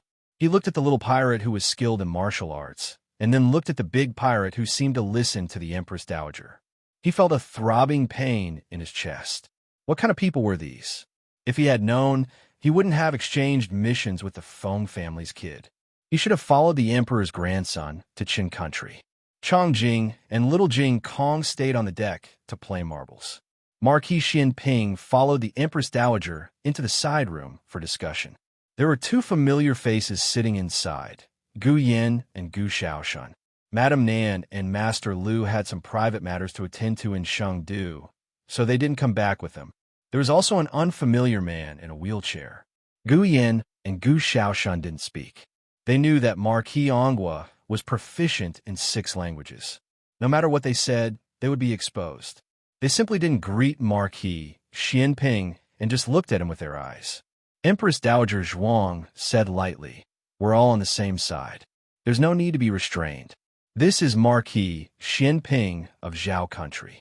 She introduced him to Marquis Anghua and then said to Marquis Xianping, Marquis Anghua of Yin Country, Zhao Zhao's adoptive father. His daughter-in-law had an adoptive father in Yin Country? Marquis Xianping instantly became polite. He smiled and said, Marquis Anghua, I've heard a lot about you. Marquis Anghua wrote in Zhao Country's language on the armrest. Marquis Xianping, I've heard a lot about you. He really heard a lot about you. 20 years ago, this guy was on the beauty list of the 6 countries. Who didn't know you? You can even write backwards. Marquis Xianping admired him. Sit down. Empress Dowager Zhuang said. Marquis Xianping sat down. He looked at Gu Shaoshan and said, You've grown taller. Then he looked at Gu Yin and asked, Have you recovered? His essence, energy, and spirit were all different. Gu Yin said with pride, I've recovered. My sister cured me. Marquis Xianping nodded and said, My daughter-in-law is amazing. Don't be so fast. She's not your daughter-in-law yet. If it weren't for the occasion, Marquis Anghua would have written this sentence on the armrest. However, there were priorities. Now is not the time to care about love. Gu Jiao's life was the key. The purpose of his expedition to the east was to negotiate peace with Zhao Country. To be able to see Zhao Country's generals ahead of time was a rare opportunity for him. My identity, you must have guessed a bit. Empress Dowager Zhuang said to Marquis Anghua. Marquis Anhua looked at Marquis Xianping. He dipped his finger in water and wrote on the armrest, Zhao Country, Empress Dowager Zhuang. Along the way, he had a few guesses. He only confirmed it just now. To be able to make Marquis Xianping bow, other than the Emperor of the Zhou, there was only the Empress Dowager Regent. Empress Dowager Zhuang also introduced the old Chancellor. His surname is Hua. He is the Chancellor of Zhao Country's Imperial College. He had heard a bit about Zhao Country. Empress Dowager Zhuang and Chancellor Hua were mortal enemies. Even if a knife fell from the sky, the two would not mix. Thus, Marquis Anhua really did not guess that the other party was the old Chancellor. Empress Dowager Zhuang said faintly, "Next, let's talk business. I'll keep it short. The reason we came to Yin Country was because we were worried about the children." Marquis Xianping looked around. Ahing is not on the boat. Empress Dowager Zhuang said. "Where did he go?" Marquis Xianping asked. "He went to Qin Country." Empress Dowager Zhuang said, "Don't be in a rush to ask. Let me finish speaking. You left the military camp without permission. This is a crime of dereliction of duty. Pretending to be a pirate and kidnapping the Empress Dowager is a crime of offending your superior." Marquis Xianping rubbed his hands and said with a smile, "I didn't know it was you, right? We're family. Give me some face." Empress Dowager Zhuang said in a low voice, "I cannot look into your matter, but the matter of Jiao. Do you want to care about it?" Marquis Xianping said with a smile that was not a smile, "Oh, what happened to that girl?" Empress Dowager Zhuang saw his appearance and knew that he really did not know what happened in Yin Country. He could not be blamed. But when she thought of the abyss of suffering in Jiao, this guy still had the mind to rob at sea. She really wanted to give him a big slap. Empress Dowager Zhuang suppressed her anger and said seriously, she was surrounded by the rebel army of the Yin and the army of Jin and Liang. She will not be able to hold on for much longer. Marquis Xianping's smile became cold. His eyes gradually became dangerous. Empress Dowager Zhuang sighed.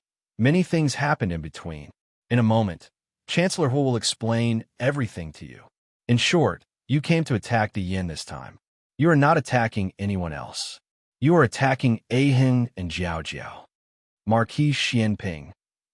Empress Dowager Zhuang glanced at him and said with a calm expression, "Also, I should congratulate you. Your son is still alive, the one that Princess Xianyang gave birth to." Marquis Xianping again. Empress Dowager Zhuang ignored Marquis Xianping's shock and asked, "Who are you going south with this time?" Without waiting for Marquis Xianping to speak, a certain Grand Marshal's devilish laughter came from the deck. "Ha ha ha ha! Old Xiao, today we robbed another fat fish. Our army's pay has increased again. This method of raking in soldiers' pay is not bad. Later, we will help the Yin in the name of suppressing the bandits. We will have them pay us a bit more for suppressing the bandits. We will gain both fame and fortune. Ha ha ha!" Gu Yin and Gu Shaoshan looked sympathetically at the door, the unlucky guy who had fallen without even making an appearance. The two silently counted in their hearts. 1, 2, 3. The burly Tang Yushan boldly and decisively walked into the room. He laughed loudly 3 times, but on the 4th time, he suddenly choked. Then, he could no longer laugh. Chapter 839. I'm in the wrong place. Tang Yueshan turned and walked out. His reaction was the same as when Marquis Xianping was caught. It was obvious that he had been led astray by Marquis Xianping recently. They used to be political enemies. One was loyal to the Empress Dowager and the other to the Emperor. Nobody knew when they suddenly shook hands and made peace. Maybe it was because the Empress Dowager and the Emperor had buried the hatchet. But the two of you can make peace with each other. But why are you colluding with each other? Was there such a big difference? It was not surprising that Marquis Xianping did such a thing. He was not a serious person. He was the most shameless person in the world. Of course, he was also the most good-looking person. The problem was that Tang Yueshan was not like that. He was the supreme marshal of the army. If he had behaved like Marquis Xianping, Empress Dowager Zhuang would have driven him as far away as possible. Tang Yueshan and Marquis Xianping were dressed in the same way. Even the essence of one-eyed dragon was gone. The difference was that Marquis Xianping covered his right eye, and he covered his left. In addition, Marquis Xianping was dressed as an unruly and handsome pirate. Tang Yueshan was only unruly. Seeing Tang Yueshan, Marquis Xianping remembered that he had not taken off his eye mask. He hurriedly took it off. Once he did, his appearance was revealed. Dukan finally understood who Shangwan Qing looked like.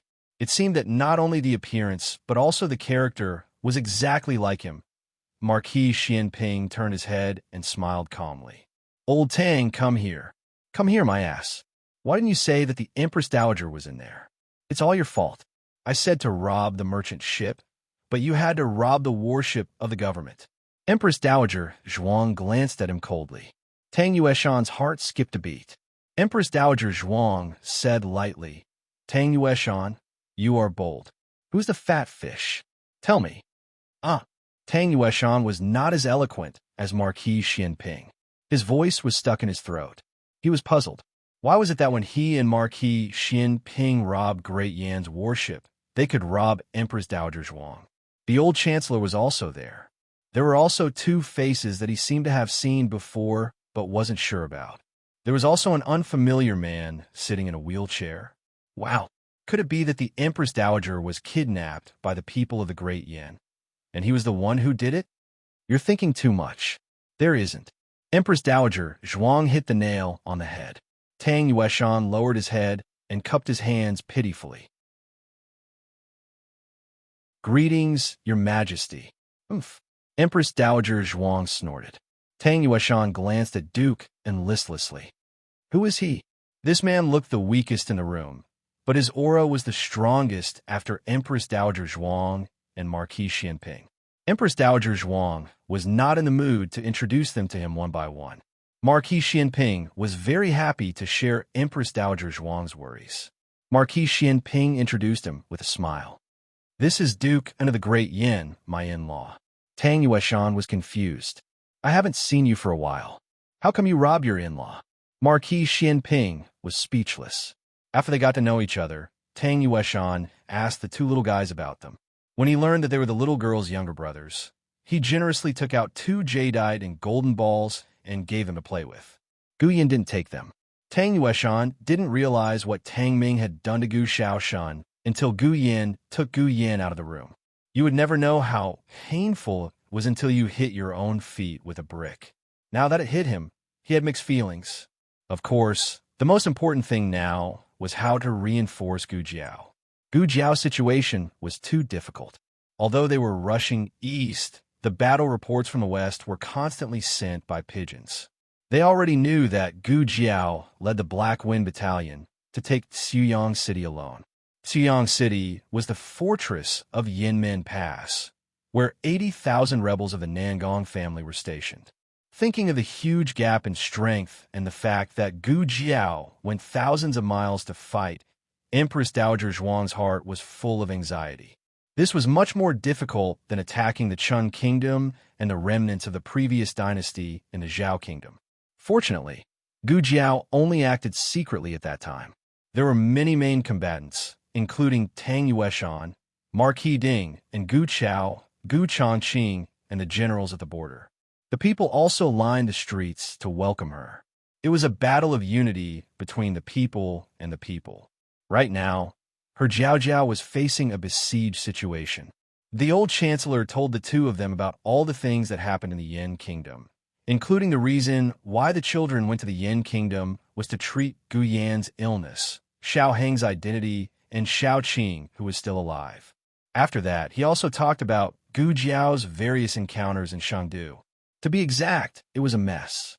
With her own strength, she caused a stir in the whole circle, killed Nangong Li, and stirred up the water in the pool of Shangdu. Marquis Xianping and Tang Yueshan listened and nodded with pride. She is so good at stirring up trouble. She is indeed my son, brother, and daughter-in-law brother. The old chancellor was speechless. The amount of information was too much for them to digest. But it didn't matter. A woman's heart was a cupboard that piled everything together. A man's heart was a drawer that could store different things and emotions without affecting each other. It was the same for them to digest it one by one on the way. Tang Yueshan cleared his throat and decisively betrayed his friend for glory. Empress Dowager, in fact, we are not the only ones here. Empress Dowager Zhuang frowned. Who else? Marquis Xinping and Tang Yueshan were already shocking enough. She really couldn't think of any big shot in the Zhao kingdom who was capable enough or strong enough to mix with these two people. A huge pirate ship was docked on the sea a mile away. Under the mast with the sail closed, a mighty and cold figure stood. He put his hands behind his back and looked at the sea with majestic eyes. His gray hair was blown by the sea wind. Suddenly, a small boat came into his sight. The boat was very fast and soon came to the warship. He didn't mean to put down the rope ladder, and the people on the boat were not in a hurry. They easily jumped onto the tall warship with Qinggong. Old Gu, Tang Yueshan strode toward him and patted him on the shoulder. I asked you to come with me, but you didn't. You missed a good show. The old Marquis glanced at Tang Yueshan lightly. Take your hand away. In terms of official position, Tang Yueshan was above him. But this time, His Majesty appointed him as the main general in the south. If there was a war, Tang Yueshan had to listen to him. He didn't want to participate in the robbery of Tang Yueshan and Marquis Xianping, but he wouldn't strictly forbid it. First of all, with Marquis Xianping's virtue, he absolutely couldn't forbid it. Second, there were no fish in the clear water. After so many years of ups and downs in the officialdom, the only thing he could do was to keep his nature unchanged. But if he couldn't tolerate any sand in the bottom of his eyes and dealt with people he saw, it was either he killed them all or they killed him. He wouldn't be so upright and outspoken. He came here to watch the two and make sure they didn't go too far. For now, it seemed to be working well. The two were restrained and didn't make too much trouble. Marquis Xianping smiled. Old monkey. The old Marquis's heart skipped a beat for no reason. What trouble did you make this time? What trouble can I make? Marquis Xianping spread out his hands. I just robbed Empress Dowager. The old Marquis staggered and almost fell into the sea. He looked at Marquis Xianping in disbelief. What did you say? Empress Dowager, she... Tang Yueshan added. Not only Empress Dowager, but also your precious grandson. But you may not be able to see him. We have a new task and have to set off immediately to reinforce the Yin dynasty's cavalry. I forgot to mention, it's your granddaughter. The old Marquis frowned. Tang Yueshan had been completely led astray by Marquis Xianping. He didn't mind watching the fun. What? Do you still want to pretend that you don't know? Gu Jiao had been away for a long time. Many things had happened in the Zhao kingdom, including various legends and rumors about her. Of course, the old Marquis didn't care about these. Even when Gu Jiao was conferred as the protector of the country, the emperor tried to cover her little identity in front of the old Marquis. However, Marquis Gu held Gu Xiaobao and lectured him, saying things like, don't learn from your sister when you grow up. You think you're so great just because you know a little martial arts and know how to fight. You bully your father every day, and so on. The old Marquis, who went to visit Gu Xiaobao, heard these words. When the old Marquis asked, Gu Jiao's horse fell off the horse. She knew martial arts, and this alone couldn't escape. In addition, there were all kinds of masks in her room that the old Marquis was familiar with. Yao sure didn't have time to hide, so it was confirmed. The old Marquis said coldly, I don't have such a rebellious granddaughter. A girl should act like a girl. How could she play with swords and spears all day long? She even fooled him, her biological grandfather, and went to the Yin dynasty to be a cavalry. It was unreasonable. Tang Yueshan looked at Marquis Xianping. Old Xiao, he won't go. Marquis Xianping casually rolled up his sleeves. Okay, then let's go. Tang Yueshan nodded.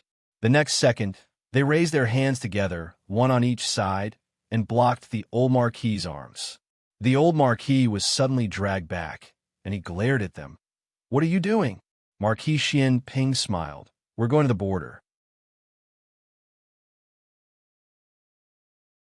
Chapter 840. In the wounded barracks of Xiyang City, Gu Jiao had just finished distributing the anti-inflammatory medicine and wound balm to the medical officers. Based on the experience of several battles, the demand for these two herbs was huge. The small medicine box provided a considerable amount of them. Before they came, the state preceptor hall also gave them a large number of self-made pills and ointments. On the way here, Gu Jiao also collected a lot of herbs. The 30 medical officers were very busy in the wounded barracks. Although they didn't directly participate in the battle, in fact, they were at the rear of the battlefield.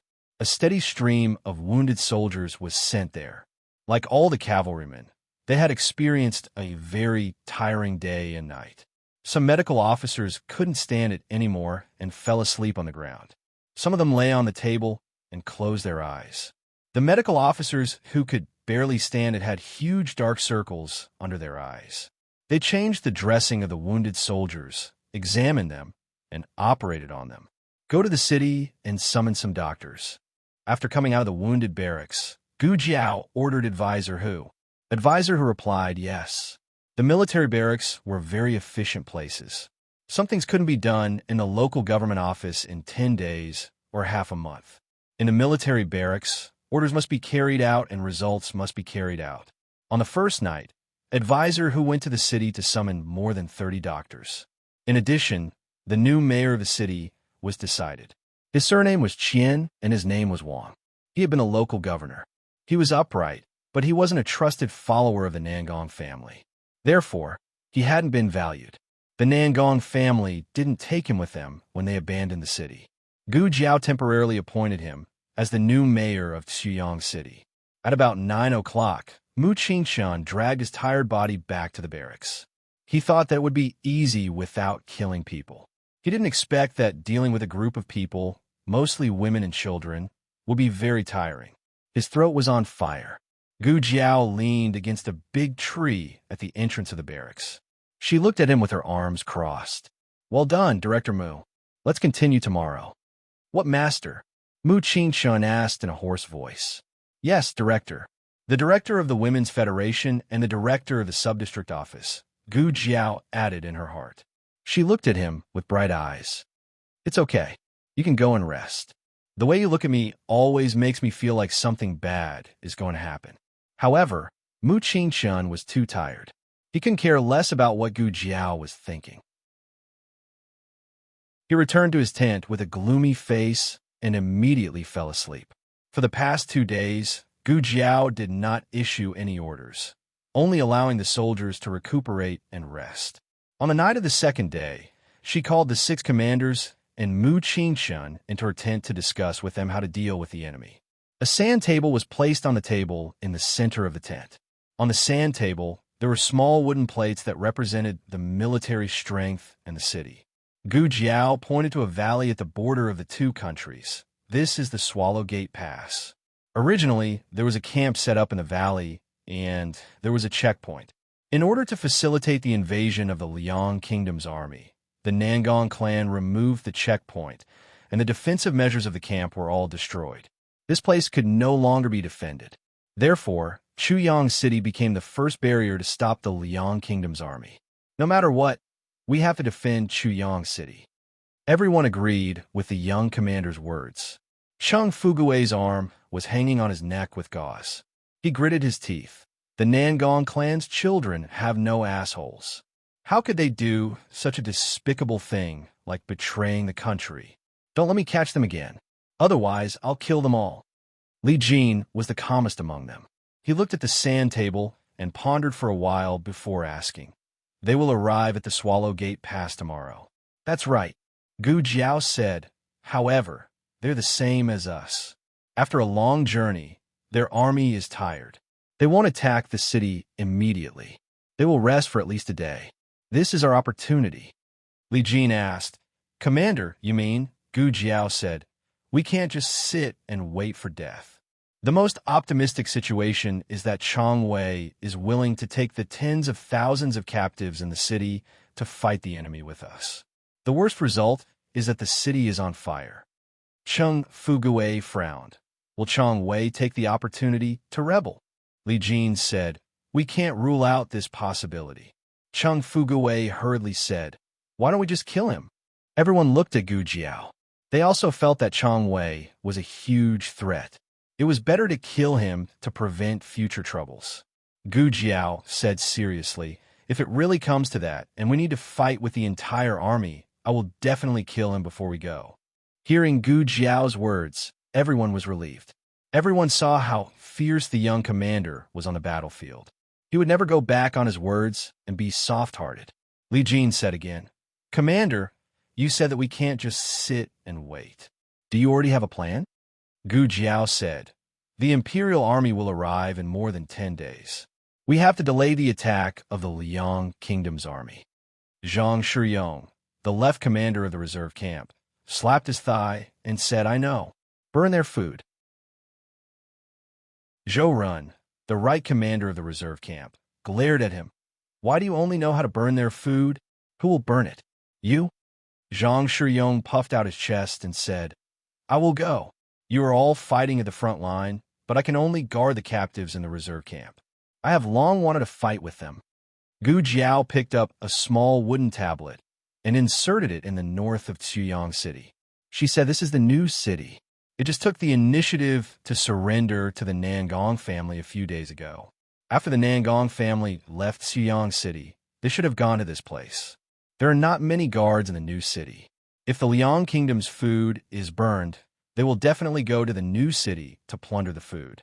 Whether the Nangong family cooperates or is forced to pay tribute, they will not use the food."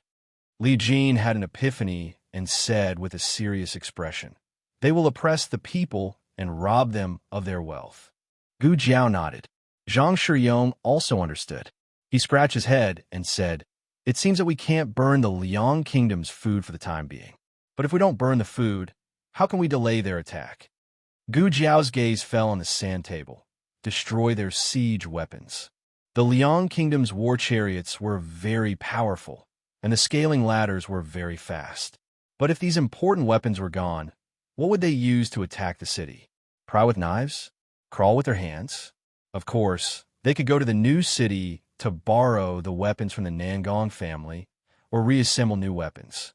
But the former was not powerful enough, and the latter would take too long. In short, it was not good for the Liang Kingdom's siege plan. Chung Fugui praised, "Wonderful. I have only heard of burning food, but this is the first time I have heard of destroying weapons." The main reason was that weapons were not easy to destroy. They burned slowly and could not be cut. Often, they would alert the enemy before they could be cut twice. But now they had a secret weapon that could destroy weapons. Snow Domain Heavenly Silk, which could definitely cut them without leaving a trace. There were a total of 5 pieces of Snow Domain Heavenly Silk, 1 for each person.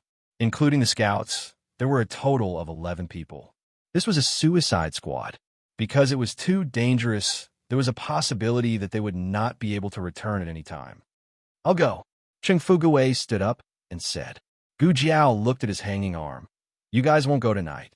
Zhou Run, Zhang Shiyong, you go and call Wen Rinchong, Zhao Defeng, and Li Shun." Then, Gu Jiao picked a few cavalrymen who were good at lightness skill and were not injured in the battle. "I'll go too." When she came out of the tent, she met Mu Qingxun, who was walking toward her. Gu Jiao looked past Mu Qingxun and fell on Teacher, who was behind him. Teacher, who touched his nose, "Great Madam, Her Highness the Crown Princess ordered young Master Mu to protect Her Highness." The truth was that he was worried about Her Highness, so he secretly called Mu Qingxun. No matter how he looked at it, Mu Qingxun's kung fu was the best among these people. He was reliable to block the knife. Okay. Gu Jiao did not refuse. However, before Gu Jiao left, she called someone else. Gu Jiao put her hands behind her back and looked at Sun Takashi, who was lying on the bed. "I see that you're recovering well. It's time for you to go out and exercise." Sun Takashi turned around. "I won't work for you." Gu Jiao spread her hands. "You don't have to work for me, but I can't feed so many rebels for free. Food is very precious. Why don't I kill 180 of them a day and save some food for my cavalrymen?" Sun Takashi looked at her coldly.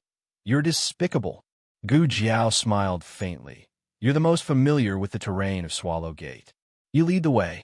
If you don't, I'll kill your men right now." Soon Takashi knew that he was facing a young man who killed without batting an eyelid.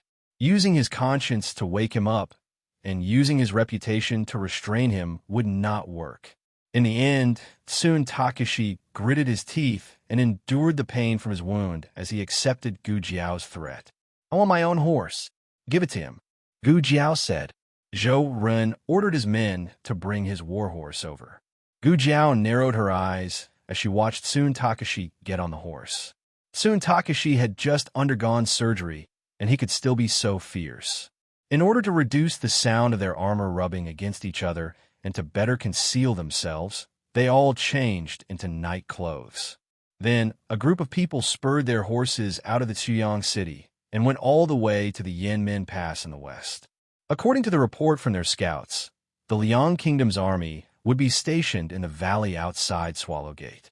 Their horses could not get too close, otherwise the sound of the horses' hooves would reach the camp. The horses can't go any further. Soon Takashi pulled on the reins when they reached a mountain range. They got off their horses. Soon Takashi tied his horse under a big tree. Seeing that Gu Jiao and the others were not moving, he said with a strange expression, "Tie the horses, or they'll run away." "Cavalry? Don't you know this?" Gu Jiao nodded and said seriously, "But the Black Wind cavalry doesn't need to be tied. They were very disciplined and never ran around." Soon Takashi. Why did his face suddenly hurt? Chapter 841. That sentence was not the most fatal. Gu Jiao shrugged and said, "Actually, it's fine if you don't tie it up. The Black Wind King will keep an eye on your horse and not let it run around." His own horse had to be tied up to prevent it from getting lost, but other people's horses could not only discipline themselves, but they could also discipline other people, or other horses. Soon Takashi felt a blow to his soul. He did not want to talk to this kid anymore. Soon Takashi walked forward with a dark expression. Gu Jiao followed behind him with his head held high. Mu Qingchun cautiously observed the surroundings and also strode forward to catch up. Soon Takashi snorted. "Kid, aren't you afraid that I'll set you up?" Gu Jiao said casually, "If I don't go back, the tens of thousands of captives in Chuyang City will all die with me. You can calculate that yourself." Soon Takashi gritted his teeth. "How can you be so cruel at such a young age?" Gu Jiao smiled faintly. "Thanks for the compliment." Soon Takashi almost choked on his words. Generals often had bad tempers. This was a double-edged sword. It could stimulate their combat power and fighting spirit on the battlefield. The downside was that they would be easily angered off the battlefield. Soon Takashi was heavily injured. For the sake of his own life, soon Takashi decided not to talk to him anymore. The group went around a hill and came to a narrow stream. In front of them was the valley where the two countries intersected. The Liang Kingdom's army had set up camp here. They had obviously just arrived and were still tidying up the place. "We'll go after they sleep," soon Takashi said. "Okay," Gu Jiao replied. Soon Takashi realized that he had used the tone of a general. This cruel kid did not seem to think that there was anything wrong with being ordered around by a captive. He did not get angry or refute. The group lay in the grass behind the rocks. It was late autumn in the 9th month of the lunar calendar.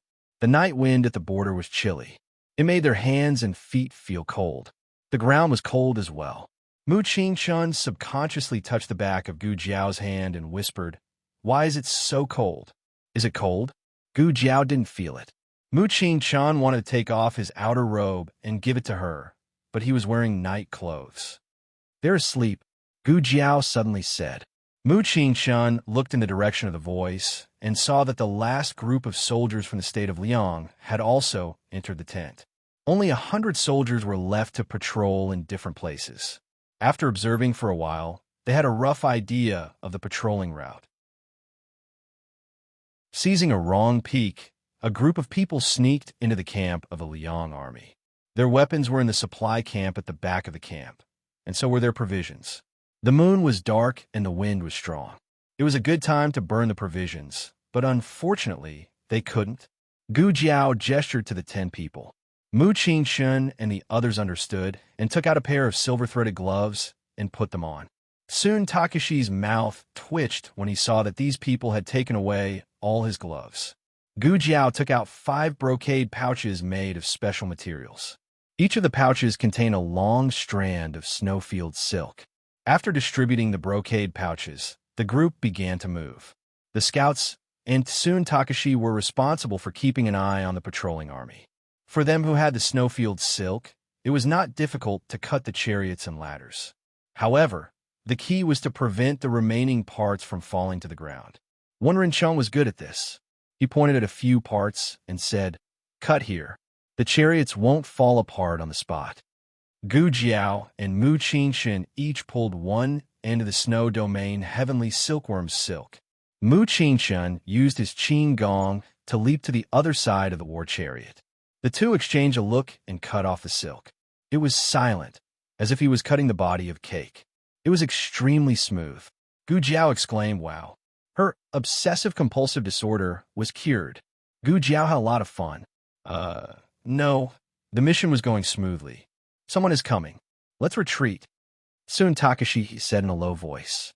Gu Jiao smacked her lips. "I didn't cut much." Everyone was dumbfounded.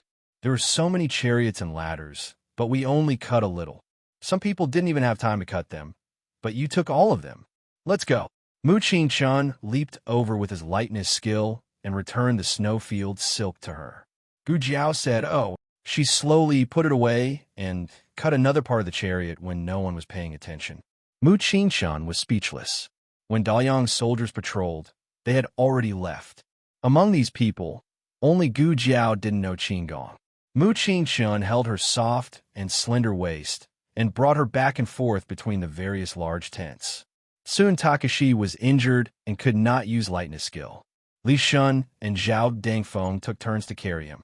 When they passed by a tent with a dim oil lamp, Gu Jiao suddenly patted Mu Qingshan's arm and signaled him to stop. Mu Qingshan gently landed on the grass. "What is it?" he asked with his eyes. Gu Jiao pointed at a tent about 10 meters away. "I saw someone go in." The others also stopped beside them. They hid in the dark and looked at the tent that Gu Jiao pointed at. Gu Jiao thought for a while and gestured to the others to leave first. Mu Qingshan, Li Shun, and Zhao Dangfeng stayed behind.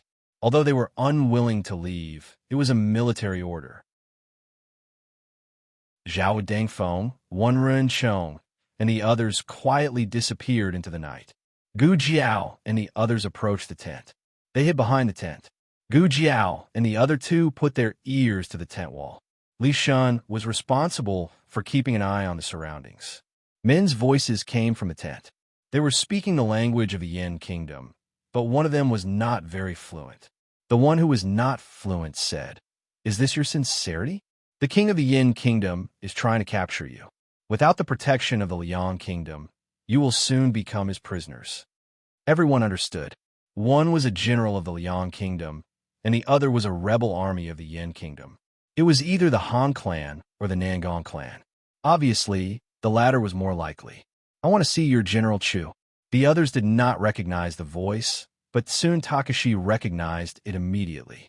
It was the fourth son of the Nangong clan, Nangong Ju. Nangong Zai and Nangong Ju were guarding the border all year round, so soon Takashi was very familiar with them. The general of the Liang Kingdom said, "General Chu is tired from the journey. He has already rested." Gu Jiao translated, "Your position is not high enough. Talking to me is already a gift to you." Nangong Ju's aura was tinged with anger, but it was quickly suppressed. "Do you really think the Black Wind camp is so easy to deal with? I'm not afraid to tell you that with your military strength, without the help of the Nangong clan, you will definitely be defeated by Xiao Lulang." Gu Jiao clenched her small fist. Mysterious energy. "I'm so awesome." So, he really is from the Nangong clan. Gu Jiao looked at Soon Takashi sympathetically. No wonder his face turned so ugly. "Look, this is the Yin Kingdom's lord you are loyal to, colluding with the traitor of the Liang Kingdom." The general of the Liang Kingdom said arrogantly, "Don't try to scare me. You lost because you're not capable. Do you think that the Liang Kingdom's army is as useless as the remnants of the Nangong clan? If that General Tsun Takashi comes to the Liang Kingdom, we won't even let him be a chili arch. Gu Jiao nodded with praise. Wonderful. Go on, you are an ally tonight. The general of the Liang Kingdom said calmly. The Liang Kingdom has no need to cooperate with the Nangong clan. Nangong Ju said with cold sweat. Aren't you just bullying us because we have lost our military strength? But as far as I know, General Tsun Takashi of the Nangong clan is not dead. He was only captured and is being treated in Xuyang City. There are nearly 60,000 soldiers in Xuyang City. As long as Tsun Takashi leads them to cooperate with you, the Liang Kingdom's plan to attack the city will be twice the result with half the effort. Gu Jiao looked at Tsun Takashi sympathetically again. Tsun Takashi looked calm on the surface, but the blood seeping out of his chest betrayed his emotions. The general of the Liang Kingdom seemed to be interested in this proposal, but he held back his bargaining chip and tried his best to negotiate. Tsun Takashi deserves to die, but he is not dead. How can you be sure that he did not join the Black Wind camp? Nangong Ju said with certainty. Tsun Takashi will not betray the Nangong clan. The general of the Liang Kingdom smiled. Oh, Nangong Ju said sarcastically. He came from a poor family. When my father met him, he was begging on the street. It was my father who picked him up, took him in, and let him join the army. He is stubborn, and inflexible. But fortunately, he is loyal to the Nangong clan. He can be said to be the most loyal dog of the Nangong clan. Wherever the Nangong clan points, he will bite. Even if his body is broken, he will not hesitate. Gu Jiao almost rushed forward to give Nangong Ju flowers. Well said. Tonight's friendly army belongs to you. If it was in the past, Nangong Ju would not say such arrogant words in front of outsiders. But now, he was angered by the arrogant attitude of the general of the Liang Kingdom. He needed to look down on others to regain his dignity and show that he was superior. Unfortunately, the speaker did not mean it, but the listener did. Outside the tent, Tsun Takashi's face turned completely green.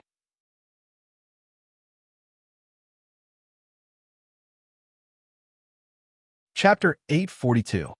Novels with content that cannot be found on the internet are available here. On the way back, Tsun Takashi did not say a word. Wen Rinchong and Zhao Dangfeng saw Tsun Takashi's expression and kept signaling Li Shun with their eyes. Li Shun could not say anything in front of Tsun Takashi, so he could only ignore his companion's eyes. The group arrived at the hill where the war horses were parked. The untethered Black Wind cavalry was standing there perfectly fine. On the other hand, Tsun Takashi's war horse's rope was broken. However, under Black Wind King's suppression, it did not dare to go anywhere. A wild beast came here, Gu Jiao said as he looked at the footprints on the ground. Being untethered had its benefits. The Black Wind cavalry could fight together. If they were tied up, they would only be bitten to death by the wild beasts. Are you hurt? Gu Jiao patted Black Wind King's neck and asked. Black Wind King raised his head and snorted. It seemed like he was fine. 11 Black Wind cavalry was not a joke. Even if it was a wolf, it would have been driven away. Soon Takashi's horse was a little frightened, but Black Wind King had already calmed it down. In the past, everyone only saw Black Wind King's power as a ruler. However, this time, everyone felt another side of Black Wind King, a side that had never been seen in Han Ye's hands. The group leaped onto their horses. Gu Jiao sighed and said, Don't be so dejected. Maybe he doesn't really think that way. He's just saying it out of anger. This was the right way to persuade him. The more he persuaded, the angrier he got. Soon Takashi snorted coldly. He whipped his horse and charged into the night. Zhao Dangfeng finally could not help but ask, What happened? Was he beaten up by someone? Li Shun did not speak much. He ignored Zhao Dangfeng. Mu Qingchun was not familiar with Zhao Dangfeng, so he did not speak either. Zhao Dangfeng then looked at the junior commander. The junior commander sighed exaggeratedly. Sigh. He was beaten up by scum. His heart is broken. Zhao Dangfeng. Everyone, Zhao Dangfeng and the rest chased after Tsun Takashi. What if he wanted to escape? Mu Qingshun and Gu Jiao brought up the rear. The two walked at a moderate pace. Mu Qingshun said, "I can't guess who the general of the Liang kingdom is, but the one from the Nangong clan seems to be the fourth son, Nangong Ju." Gu Jiao said, "Yeah, I think it's him too." He said, "My father brought Sun Takashi back. That father should be the head of the Nangong family." The head of the Nangong family had a total of 4 sons, and Nangong Chung was the eldest. His martial arts were not proficient, so the Nangong family would not allow him to take the risk to come here in the middle of the night. The second son, Nangong Li, was dead, but the third son, Nangong Zhe, didn't sound like that.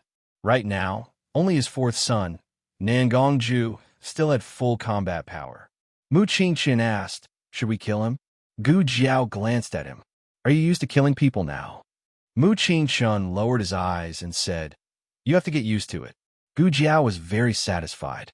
As expected of young Master Qingshun, he improved rapidly. Gu Jiao said, "He won't come out tonight, so we can't kill him. Let's wait for the duel." After the group returned to the barracks in Tsuyang City, Sun Takashi went straight to his camp for wounded soldiers.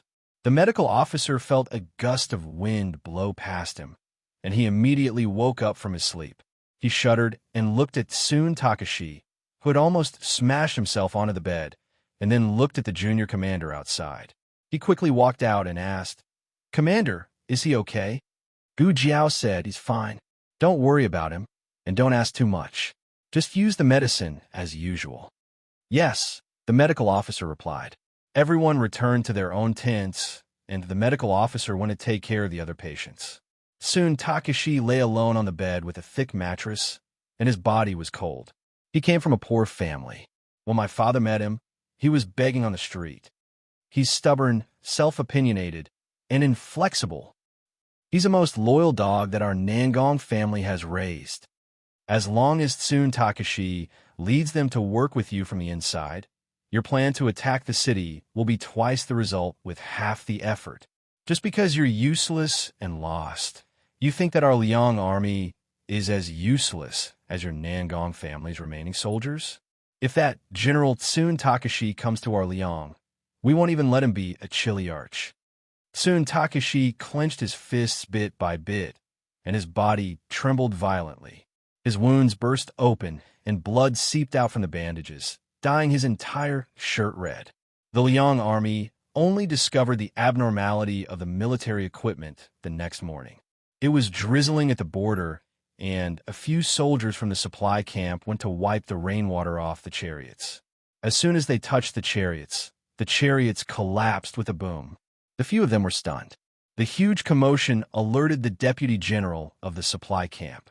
The deputy general checked the rest of the chariots, and without exception, all of them collapsed. Not only that, but the ladders they used to climb up the city walls were also broken into pieces. This was a major accident in the barracks. The deputy general of the supply camp immediately reported to the few generals. When Chu Faping came to the scene, he touched the smooth cut on the chariot with his fingertips, and his eyes turned cold. Snow domain heavenly silk. The general next to him said, "General, this," Chu Faping said indifferently, "looks like someone came here last night." The general immediately knelt down on one knee. "I failed in my duty." Chu Faping looked at the direction of Tsuyang City. Nangong Ju is right. The Black Wind cavalry of Great Yin is not easy to deal with. The plan to attack the city will have to be postponed. Tell the Nangong family that I agree to their conditions. After losing their military equipment, the Liang army spent a total of 8 days to transport new ladders and chariots from other cities. This was another huge amount of manpower and material resources, and it also slightly shook the morale of the army. But it didn't matter. The Great Yin was surrounded by wolves, and the Liang was not the only enemy.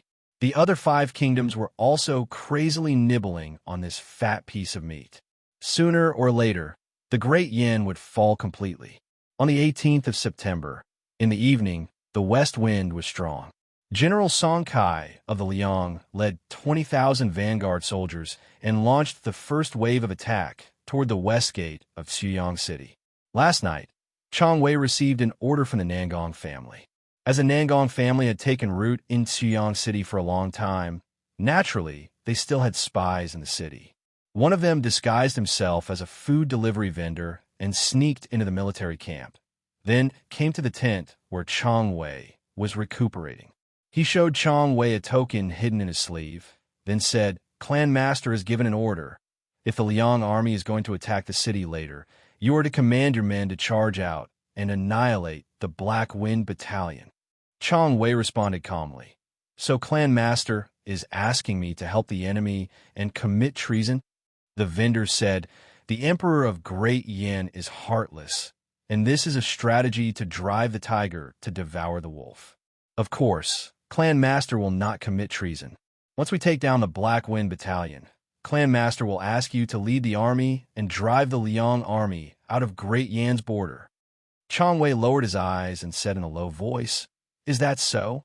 The vendor smiled and said, "Of course, Clan Master is wholeheartedly serving the people of Great Yan, and his sincerity can be witnessed by heaven and earth.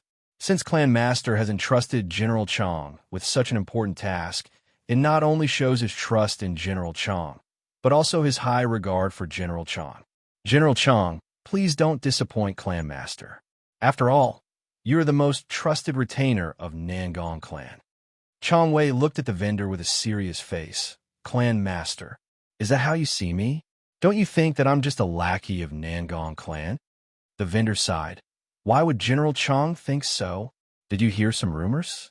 "Ah, General Chang, you have been brought back to the border by Clan Master for many years, but have you ever seen Clan Master do anything to betray the people? Yes, it's wrong to abandon the city and flee, but this is also for the sake of the big picture. Don't forget who saved your life back then. Without Clan Master, you can't be ungrateful." After the vendor left, Chang Wei went to the place where the prisoners of war were kept for the first time. They were stripped of their armors and weapons, but not a single one of them suffered any form of abuse. They ate whatever the Black Wind cavalry ate. Not a single meal was left out. The wounded soldiers were all treated in time, and the bodies of the dead soldiers were not damaged. They were all sewn up by a coroner, so that they could be buried with dignity. The iron plates were also kept, and kept with Teacher Hu. Chang Wei went to Teacher Hu and asked for the iron plates of the soldiers back. When everyone saw Chang Wei again, it was when the Liang Kingdom's army arrived at the city. Chang Wei stood on the city gate tower in the west wind, wearing a shining armor and holding a big bow in his hand. In front of the Liang army's camp, Song Kai slowly rode his horse to the front of the army. He stood on the empty battlefield and looked up at Chang Wei, who was on the city tower.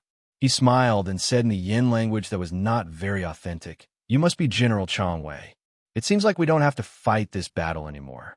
The Nangong family has already taken back Xiyang City." Before he could finish, Chang Wei drew his bow and shot an arrow through his shoulder. The huge force threw Song Kai off the horse's back. Song Kai screamed and fell heavily to the ground. He clutched his injured arm and looked at Sun Takashi in disbelief. "You with the surname Chang, are you crazy?" Chang Wei waved his hand, and hundreds of archers appeared on the city gate tower. They drew their bows and aimed at the Liang Kingdom's army. These people were not the Black Wind cavalry of Shengdu. They were the Nangong clan's army. Chang Wei looked at Song Kai coldly and said, "Didn't you say that our Xiyang City's army is useless? How does it feel to be shot by a useless person like me?" "When did I say that?" Song Kai's pupils shrank. Yes, he did say that. In front of Nangong Ju, he mocked the Nangong clan's army that lost to the Black Wind cavalry as a bunch of useless people. How did Chang Wei know? Did Nangong Ju tell him? No, that's impossible. Nangong Ju would not do that. Could it be? Song Kai's eyes turned cold. "You were the one who destroyed the military equipment that night." Chang Wei did not explain that he was not the one who did it. There was no point in talking nonsense with such a person. Chang Wei sneered. "My strength is indeed not good, but it's more than enough to deal with you, you bastards from Liang Kingdom. Now open your eyes wide and watch how we, this bunch of useless people, chase you out of Liang Kingdom's borders." Song Kai endured the pain coming from his arm as an ominous premonition surged in his heart. What is this guy trying to do? Soon Takashi looked down at the Liang Kingdom's army and said, "Archers, fire!"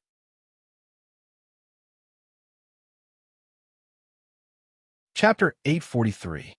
Arrows that blotted out the sky pierced through the sky, emitting soul-shaking whistles. With an unstoppable momentum, they interweaved into a dense rain of arrows in the sky.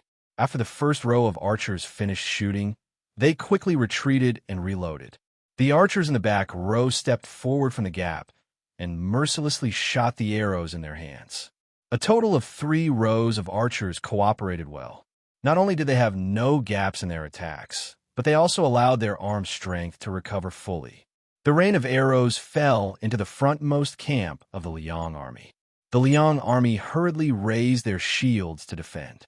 However, the shields could only block one side. They could block the front, but not the front. The arrows came from different angles, but there would always be one that could enter the gap and hit the body of the Liang army. After the first round of arrows was shot, dozens of people from the Liang army fell. Soon Takashi continued to attack. The archers pulled their bows until sparks flew. The terrifying sound of the arrows piercing through the air resounded throughout the city tower. For a moment, the Liang army screamed and wailed. After 3 rounds of attack, the number of people in the Liang army who were shot had reached 100. For the Liang army that had 20,000 vanguard troops, the sacrifice of 100 people might not be a big deal. However, if it happened in a flash, it would be a very serious situation, especially when the enemy did not lose a single soldier. They only wasted some arrows. Song Kai felt the pressure from the Qiyang army. What was going on? Wasn't soon Takashi the confidant of the Nangong family? Why did he start a war with the Liang army? Could it be that the Nangong family was pretending to ask for peace that night, but in fact, it was to attract their attention so that soon Takashi could destroy the military equipment? Had the Nangong family been toying with the Liang army from the beginning? Song Kai narrowed his cold eyes. No matter what, since soon Takashi dared to start a war with the Liang army, then he could not blame them for turning hostile. He broke the arrow on his shoulder and shouted. He used his internal energy to send out his voice clearly. "Everyone, do not panic. Listen to my orders. Vanguard left camp. Get into formation. Flying crane formation." The flying crane formation was a formation created by the divine general of the Liang kingdom, Chu Feiping. It used the shield as the sky to form a defensive formation. Because it looked like a flying crane from above, it got its name. A single shield could only cover a limited area, but when all the shields were put together, they formed an impenetrable iron roof. The front was also blocked by the shields. There was nowhere for the arrow to hit. However, if they thought that this was all soon Takashi had up his sleeves, they would be too naive. "Catapults," soon Takashi ordered. The archers retreated to the side in a well-trained manner, and the catapults were quickly pushed to the edge of the city tower by the soldiers. They loaded the stones, pressed them down, and fired.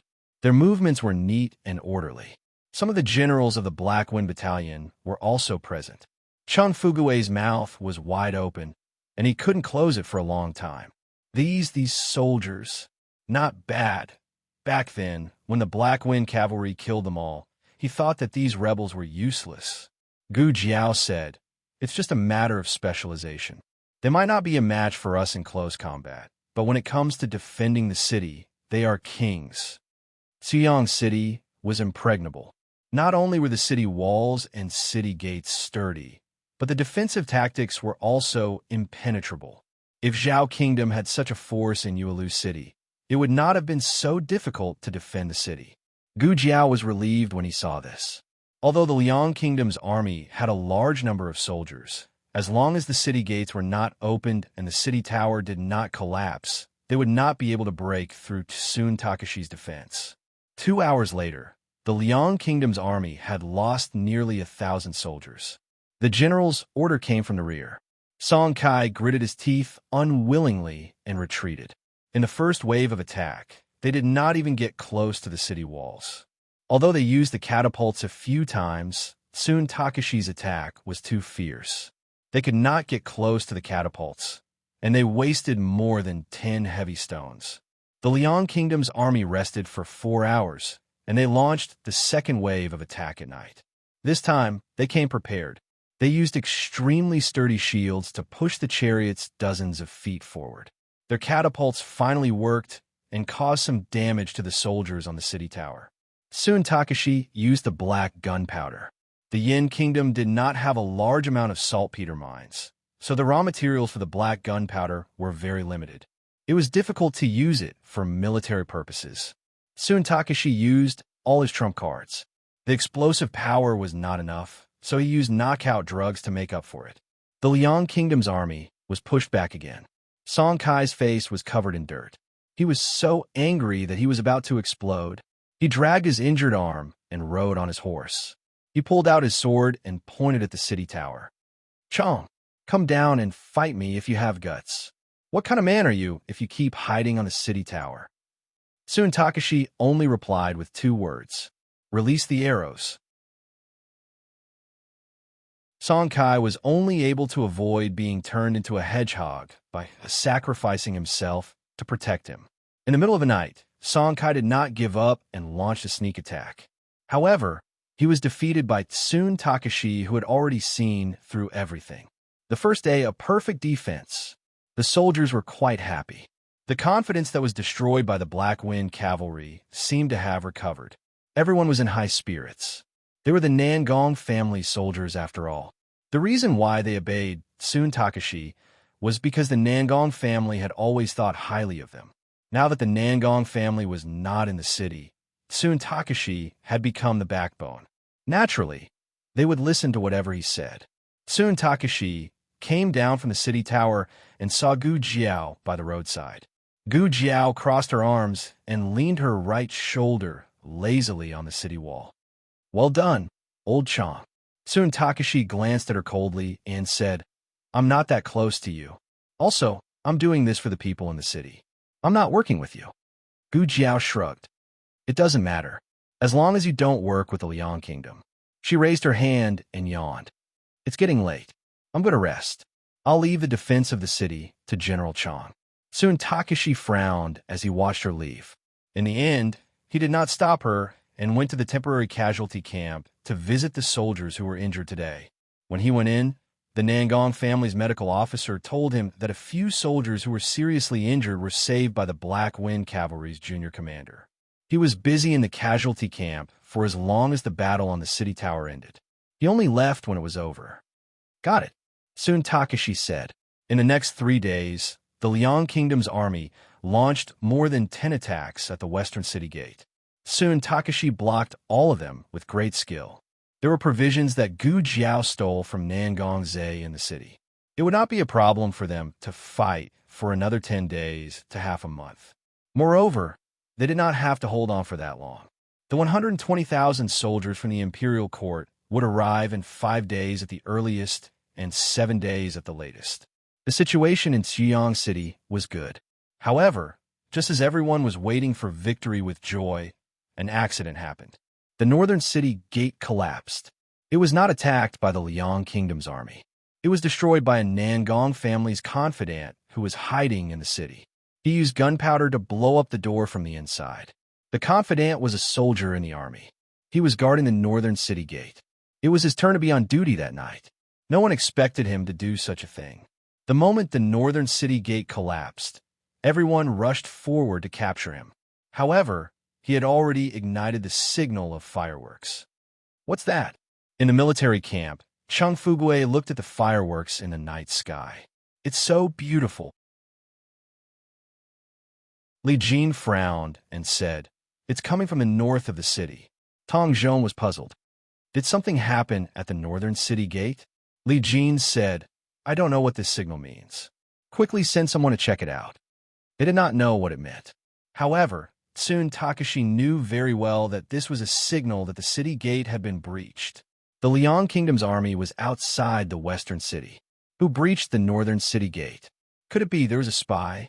Soon Takashi's heart skipped a beat. Gu Jiao was bandaging the wounds of the injured soldiers in the barracks. When she heard the commotion outside, she quickly went up the city gate tower and asked Sun Takashi what happened. Sun Takashi said with a serious expression, "The northern city gate has been breached." Gu Jiao was puzzled. Breached? No army is heading to the northern city gate.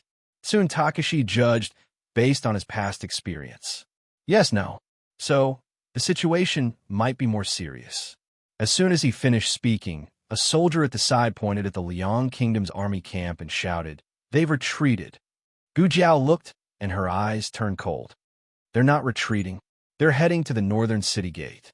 The Liang Kingdom's army was about to attack the northern city gate. Gu Jiao and Sun Takashi rushed downstairs. Gu Jiao whistled, and the Black Wind King galloped over. Gu Jiao took a big step forward and nimbly mounted the horse. Sun Takashi called for a deputy general and put him in charge of the defense of the western city gate. He rode his horse and chased after Gu Jiao to the northern city gate. When the two of them were halfway there, they met the soldier who came to report. The soldier cupped his hands and said, "General Chang, bad news. The northern city gate has fallen." Sun Takashi said, "Speak clearly." The soldier said, "That bastard Zhang Damon destroyed the door mortar while he was on duty." The door mortar was equivalent to the door binder of the modern world. Without it, the door could not be fixed. The door mortar of Xi'an City was made of stone and was integrated with the entire city gate. Once it was destroyed, it was impossible to repair it. They could only build a new one. However, that was not something that could be done in a day or two. Sun Takashi realized the seriousness of the situation. They could deal with the Liang Kingdom's army because they had the advantage of the city wall. If the Liang Kingdom's army took the opportunity to enter the city, the consequences would be unimaginable. The soldiers at the other three city gates could not be withdrawn because their enemies were not only the Liang Kingdom's army, but also the Han family and Jin Kingdom. Therefore, there were less than 20,000 soldiers who could go to the western city gate to fight. Gu Jiao said calmly, "General Chang, go back and guard the western city gate. Leave the northern city gate to the Black Wind Cavalry." Sun Takashi opened his mouth, but Gu Jiao held the reins tightly and looked at the northern city. From now on, the Black Wind Cavalry's flesh and blood will be the gate of the northern city. Chapter 844. Gu Jiao and Black Wind King returned to the barracks. In fact, the Black Wind Cavalry had already heard the news that the North Gate had been destroyed. The entire army was already prepared and ready to go. The soldiers and their horses were all equipped with armor, and each one of them held a spear or a sword in their hand. They stood on the west wind's biting, cold training ground. Gu Jiao didn't ask who was the leader. Perhaps she didn't need to ask. They didn't fight for the military uniform. Instead, they had to fight for honor for their country and for the common people after donning the military uniform. As long as they were still alive, no one could step on the rivers of the great Yin dynasty. To be honest, when Mu Qingshan saw this scene, he was also very shocked. He had been with the army for more than a month. He always thought that he knew enough about the soldiers of the great Yin dynasty. But in the end, his knowledge was still too superficial.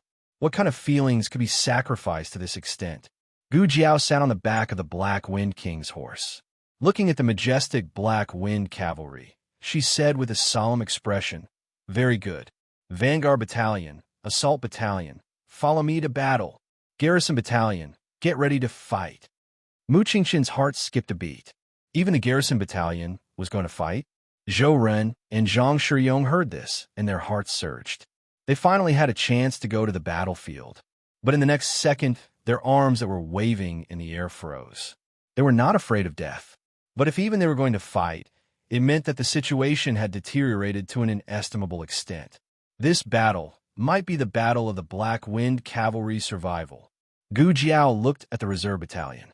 "I hope you won't be needed." If they were needed, then the Vanguard Battalion and Assault Battalion would all be killed. In the dream of war, the Liang Kingdom and the Black Wind Cavalry did fight a fierce battle. The Black Wind Cavalry, which was depleted by the Civil War, had less than 20,000 soldiers left. They were surrounded by the Liang Kingdom's army in the mountains of Mount Mang. They were completely wiped out. Gu Jiao held the reins tightly and urged the horse to walk on the deserted street. This time, could she change the fate of the Black Wind cavalry? Mu Qingshun urged his horse to keep up with her. Every city gate in Xiang City has 3 gates, but one of them is broken. Gu Jiao said, "No, all 3 channels are broken." The innermost gate had its mortar blown off. There was another gate and a secret door. The rebels had also destroyed the corresponding slots. Are all 3 gates broken? No wonder they couldn't hold on. Mu Qingshun frowned. Snow domain, heavenly silkworm silk. Gu Jiao said plainly, "No, Chu Faping has gloves that can deal with the snow domain's heavenly silkworm silk." Mu Qingshun took a deep look at her. "You seem to know a lot about the Liang Kingdom." "Sort of." Gu Jiao did not explain. Her ears twitched as she looked in the direction of a North City gate. "We have to speed up. They're almost here." She tightened her grip on the horse's belly, and Black Wind King sensed her command. It leaped forward and galloped forward. Mu Qingshun was about to follow when a courageous citizen opened the door and walked out. "Young Master Mu, are we going to war?" Mu Qingshun held the reins tightly. In order not to block the army behind, he hurriedly urged his horse to move to the side. He said to the citizen who had heard his preaching before, "Yes, the Liang Kingdom's army is invading. The North City Gate has been destroyed by the remnants of the Nangong family. Now Lord Shao is leading the Black Wind cavalry to the North City Gate to meet the enemy." As he spoke, he looked at the citizens who stuck their heads out to look at him. He pursed his lips and said, "Everyone go back quickly. Don't come out if there's nothing important." The citizens said worriedly. Then Xiang City, Mu Qingshun looked at the young man who was leading the army and said seriously, "You have to believe in Lord Shao. He will definitely protect Xiuyang City." "Sigh, he's still a child." An old man sighed while leaning on his walking stick. Everyone was silent. Yes, the young commander of the Black Wind Battalion was said to be a teenager. At such a young age, he was already going to fight the enemy. It was laughable that they had once suspected him of being a rebel.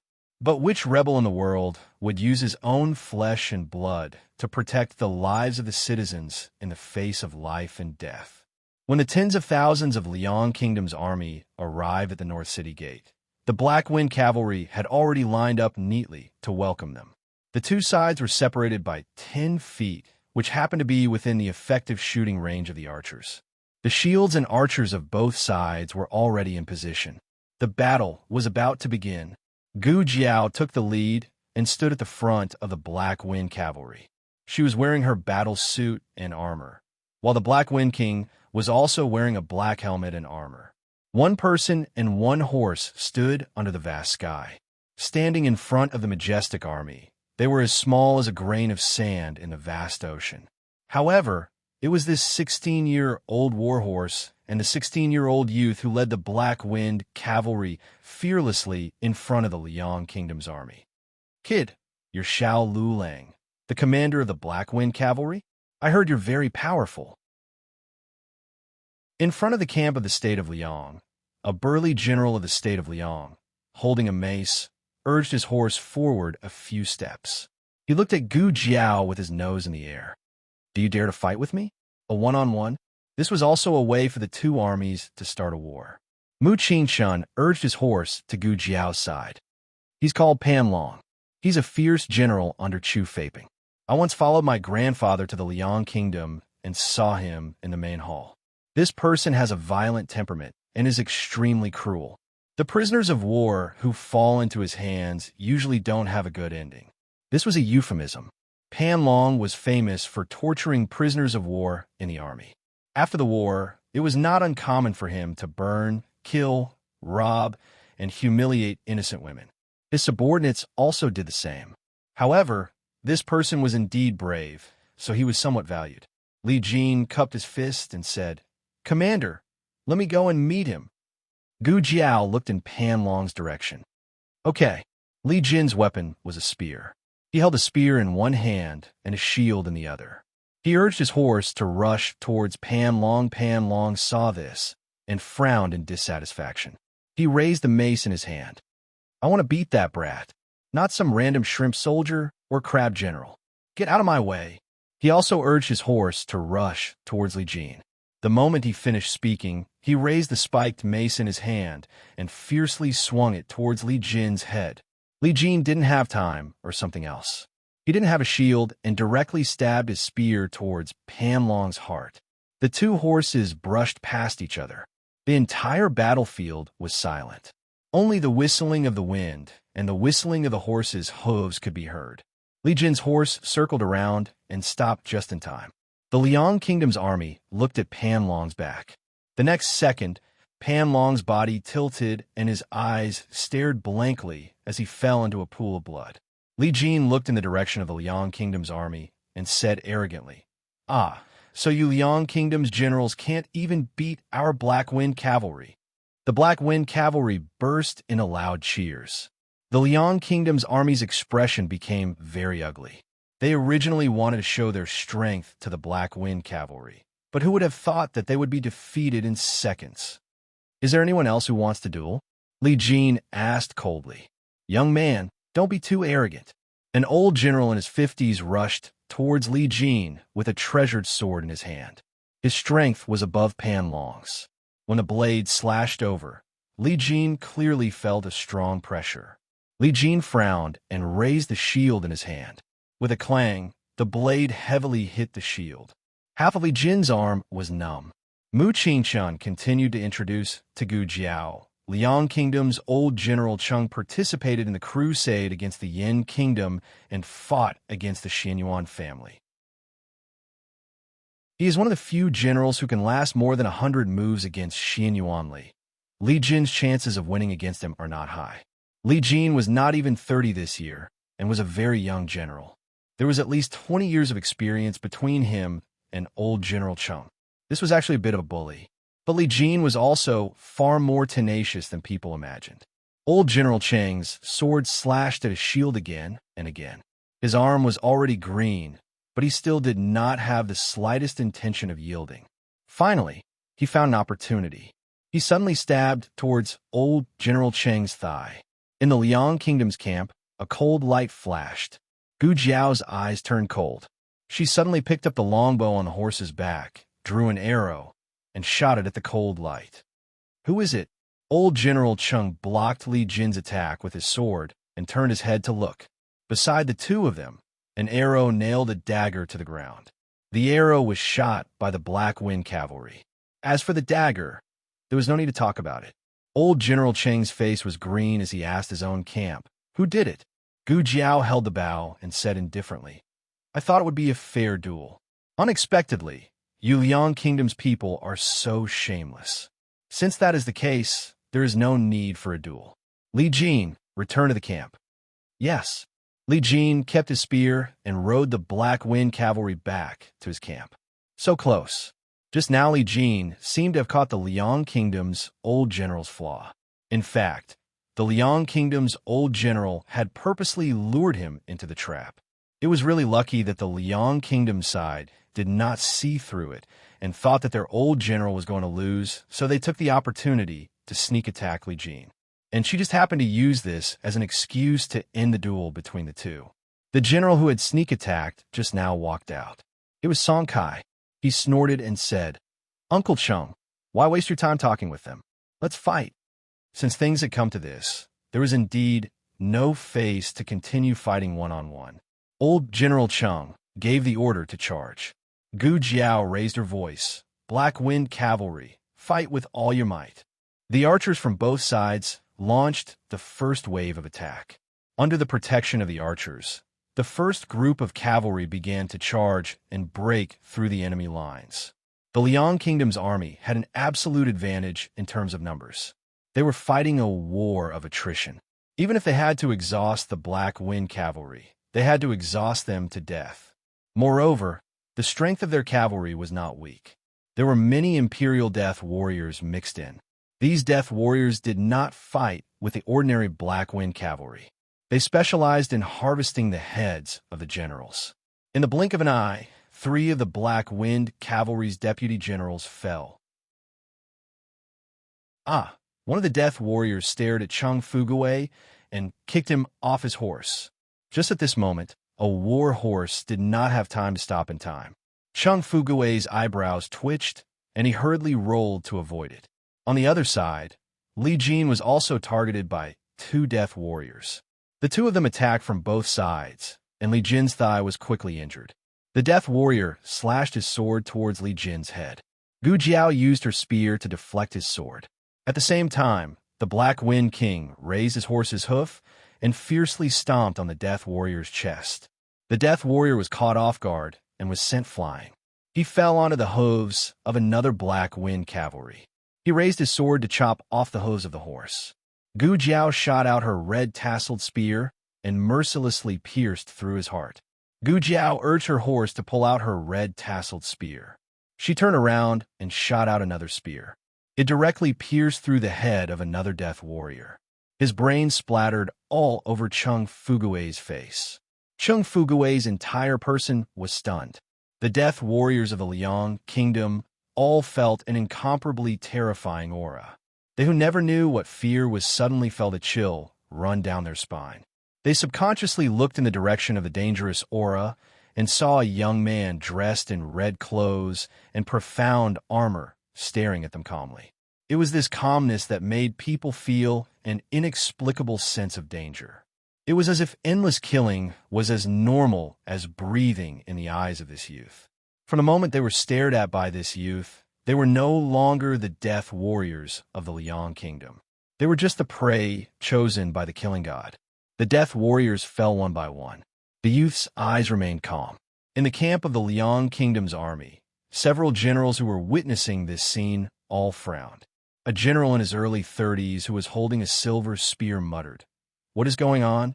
That kid, how is he so powerful? Is he really only 19 years old?" Beside him, a young swordsman crossed his arms and said, "It's fake. He is not even 19 years old. According to people who have seen him, he is at most 16 or 17 years old." The Silver Spear General said, "Then how is he able to kill without blinking?" This was truly killing without blinking. Even his emotions did not fluctuate at all. 20 death warriors, he killed half of them in an instant. This youth's strength was too terrifying. The Silver Spear General was talking when his eyes suddenly widened. He is gone. Is he dead?" The young swordsman narrowed his eyes slightly. "Dead?" The Silver Spear General's pupil shrank. "Not good. He is coming this way." Gu Jiao said, "Left wing, cover him." "Yes." Tong Zhong immediately adjusted the battle formation and covered Gu Jiao to open a bloody path. Mu Qingchun covered Gu Jiao's right wing. When the generals of the Liang Kingdom noticed something strange, Gu Jiao had already arrived in front of their formation. "Stop him!" the Silver Spear General yelled. A row of soldiers with long swords swarmed toward Gu Jiao. Gu Jiao pulled the reins tightly. "Boss." Black Wind King mustered all his strength and leaped over everyone's heads. Everyone was stunned. They had never seen such a strong and fast horse. It was terrifying. Black Wind King galloped forward and knocked away all the soldiers in his way without fear of death. The young swordsman turned around and took a closer look. Not good. He is heading toward father. Gu Jiao rode on the back of the horse, as if she had merged with Black Wind King's strength. She was invincible in the camp of the Liang Kingdom's army. In the dream about her ending, Jing Kong was killed by Chu Feiping. Chu Feiping killed the last of the Yin Kingdom's Black Wind Cavalry. If she killed Chu Feiping, the tragedy of Jing Kong and the Black Wind Cavalry would not happen again, right? Today's battle would be over, right? Stop him. Don't let him get close to the general. The Liang Kingdom's army was getting denser and denser. Black Wind King's gallop became more and more difficult. "Hang in there, boss." She was almost there. She saw the man in the carriage. She held onto the saddle with one hand and used the momentum to fly up, stabbing the carriage with her spear.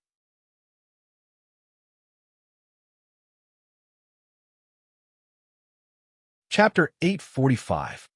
The spear pierced into the carriage and into the man's sleeve. Was he hurt or not? Gu Jiao frowned. In the next second, a figure quickly approached Gu Jiao's back. The speed was unbelievably fast. Gu Jiao pulled out the red-tasseled spear and jumped forward. Black Wind King ran forward to catch Gu Jiao. Gu Jiao rode on horseback and looked at the cold, gleaming tip of her spear. There was no blood. She actually missed? This Chu Feiping really lived up to his name. No wonder he could kill Jing Kong, who was already a young, immortal general. How dare you sneak attack my foster father? The one who spoke was a young swordsman who almost hurt Gu Jiao. His name was Zhaoan, and he was Chu Feiping's foster son. He had just turned 20 this year. He rode on his horse and looked at Gu Jiao and Black Wind King indifferently. He said arrogantly, "I don't want your spear. I only practice swordsmanship. However, I do like your horse. After I kill you, your horse will be mine." Black Wind King's murderous aura was overflowing. Zhaoan smiled faintly. "I like your temper," Gu Jiao said. "It's no use even if you like it. It's not yours." Zhaoan didn't want to fight with Gu Jiao. He flew up and raised his sword to stab at Gu Jiao. "It'll be mine if I steal it. Kid, take this." Gu Jiao's spear swept out, changing from defense to offense, aiming straight for his waist. Zhaoan's eyes trembled. He quickly withdrew his killing move and dodged Gu Jiao's attack. Then, he raised his sword and chopped at Gu Jiao's head. He wanted to take the Black Wind King for himself, so naturally, he didn't want to hurt the Black Wind King. Therefore, he focused all his attacks on Gu Jiao's upper body. Gu Jiao vaguely felt that his moves were somewhat familiar, as if she had seen them somewhere before. It couldn't be in that dream. No, in the dream, Zhaoan didn't even have time to make a move. The two of them exchanged a few blows. Zhaoan's martial arts skills were higher than expected, but it wasn't too troublesome. Gu Jiao leaped up from the horse's back and did a somersault in the air. Then, with the red-tasseled spear in hand, she viciously hacked down at Zhaoan. Zhaoan's sword was split in half on the spot. Zhaoan stared at the broken sword in his hand in disbelief. How is this possible? He was the youngest swordsman in the Liang Kingdom. Gu Jiao did not care whether he was a swordsman or a slut. She once again thrust her spear towards Zhao and in a domineering manner. Someone in the carriage shot out a dart, and it hit the tip of Gu Jiao's spear. The strong internal energy shook off the tip of the spear, but the internal energy did not stop there. Instead, it vibrated along the body of the red-tasseled spear, causing Gu Jiao's arms to feel slightly numb. Her upper body was almost unable to exert any strength. However, if she thought that she could let Zhaoan go just like that, then she was too naive. Gu Jiao looked at the broken sword on the ground. She stepped on it, and the sword was flipped over. Gu Jiao used the back of her foot to kick the sword fiercely. The blade of the sword flew towards Zhaoan's back. With a blood-curdling scream, Zhaoan was stabbed by the sword, and his body fell forward in front of the carriage. He spat out blood and struggled to reach out to the carriage. "Godfather!" A faint male voice came from the carriage. "Are you still not going to make a move? If you continue to watch the battle, the alliance will fall apart." Gu Jiao held the red-tasseled spear in her hand tightly. Who was Chu Feiping talking to? Just as this thought flashed through her mind, 3 figures flew out from the tent at the back. This aura, this movement skill, and Hun. No, Hun had already been killed by Long Yi. Moreover, Hun could not have become 3 people. Then there was only one answer. These 3 were from the same sect as Hun and Long Yi. Gu Jiao finally understood why Zhao and swordsmanship looked so familiar. In fact, it was not a swordsmanship but a movement skill used in battle. It was almost the same as Hun's. However, Zhaoan was not as strong as Hun. These 3 were different. Once they appeared, they gave Gu Jiao a deep sense of oppression. When she was in Zhao country, Gu Jiao judged experts as serious. Now it was Hun. These 3 swordsmen were all close to Hun's strength. Although they were not stronger, if the 3 of them worked together, they would be stronger than Hun. The situation was a little troublesome. On the other side, the Black Wind Cavalry was also fighting with all their strength. The war drums were beating, and the sounds of killing shook the sky. The guards on the city tower watched as the Black Wind Cavalry bathed in blood for the people of Xuyang City, but they could not do anything. These dangers should have been borne by them, but now the Black Wind Cavalry was shouldering all of them. At first, a considerable number of them were watching the battle with the mentality of taking revenge for the Black Wind Cavalry sacrifice. However, as the battle continued, everyone was moved. Only when they had seen death did they know how lucky they were. The Black Wind Cavalry fought with them and killed their companions.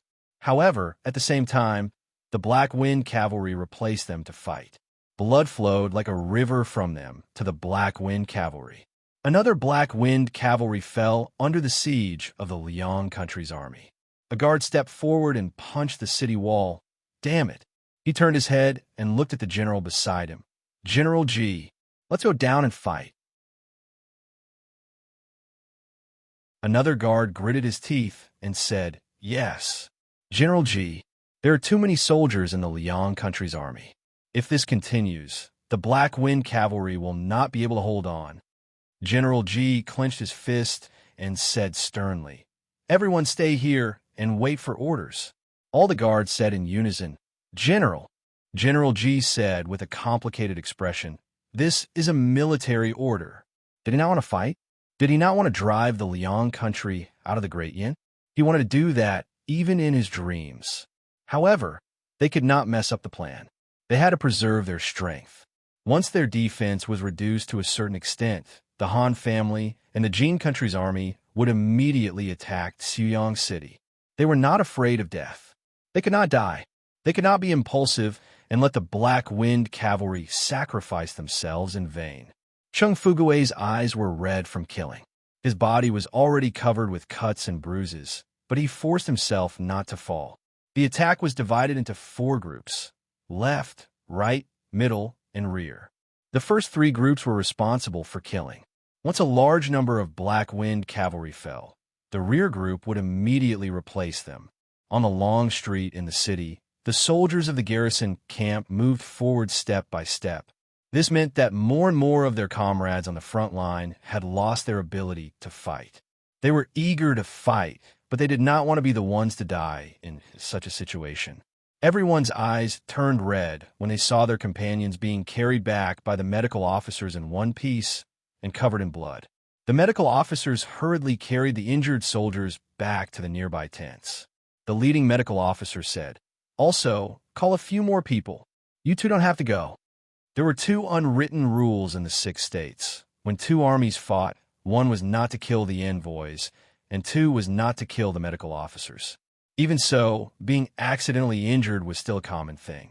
The 2 medical officers who had slightly cut their arms said in unison, we are fine. The 2 of them indeed only had superficial wounds.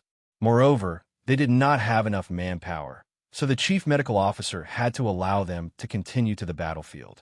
Gu Jiao was surrounded by 3 swordsmen. Don't touch that horse. The man in the carriage said lightly. Don't worry, we will only kill him. The middle-aged man with a white face and no beard held a long sword. He looked at Gu Jiao and said, Kid, to let you know why you're going to die, I am Zheng Shan. These 2 are twins. One is called Li Qi, and the other is Li Quan. They were actually speaking the language of the Yin Kingdom, but there were some accents from other countries. Gu Jiao looked at the 3 without fear. I'm not interested in your names. Tell me where you are from. The middle-aged man took in Gu Jiao's reaction and suddenly felt some admiration.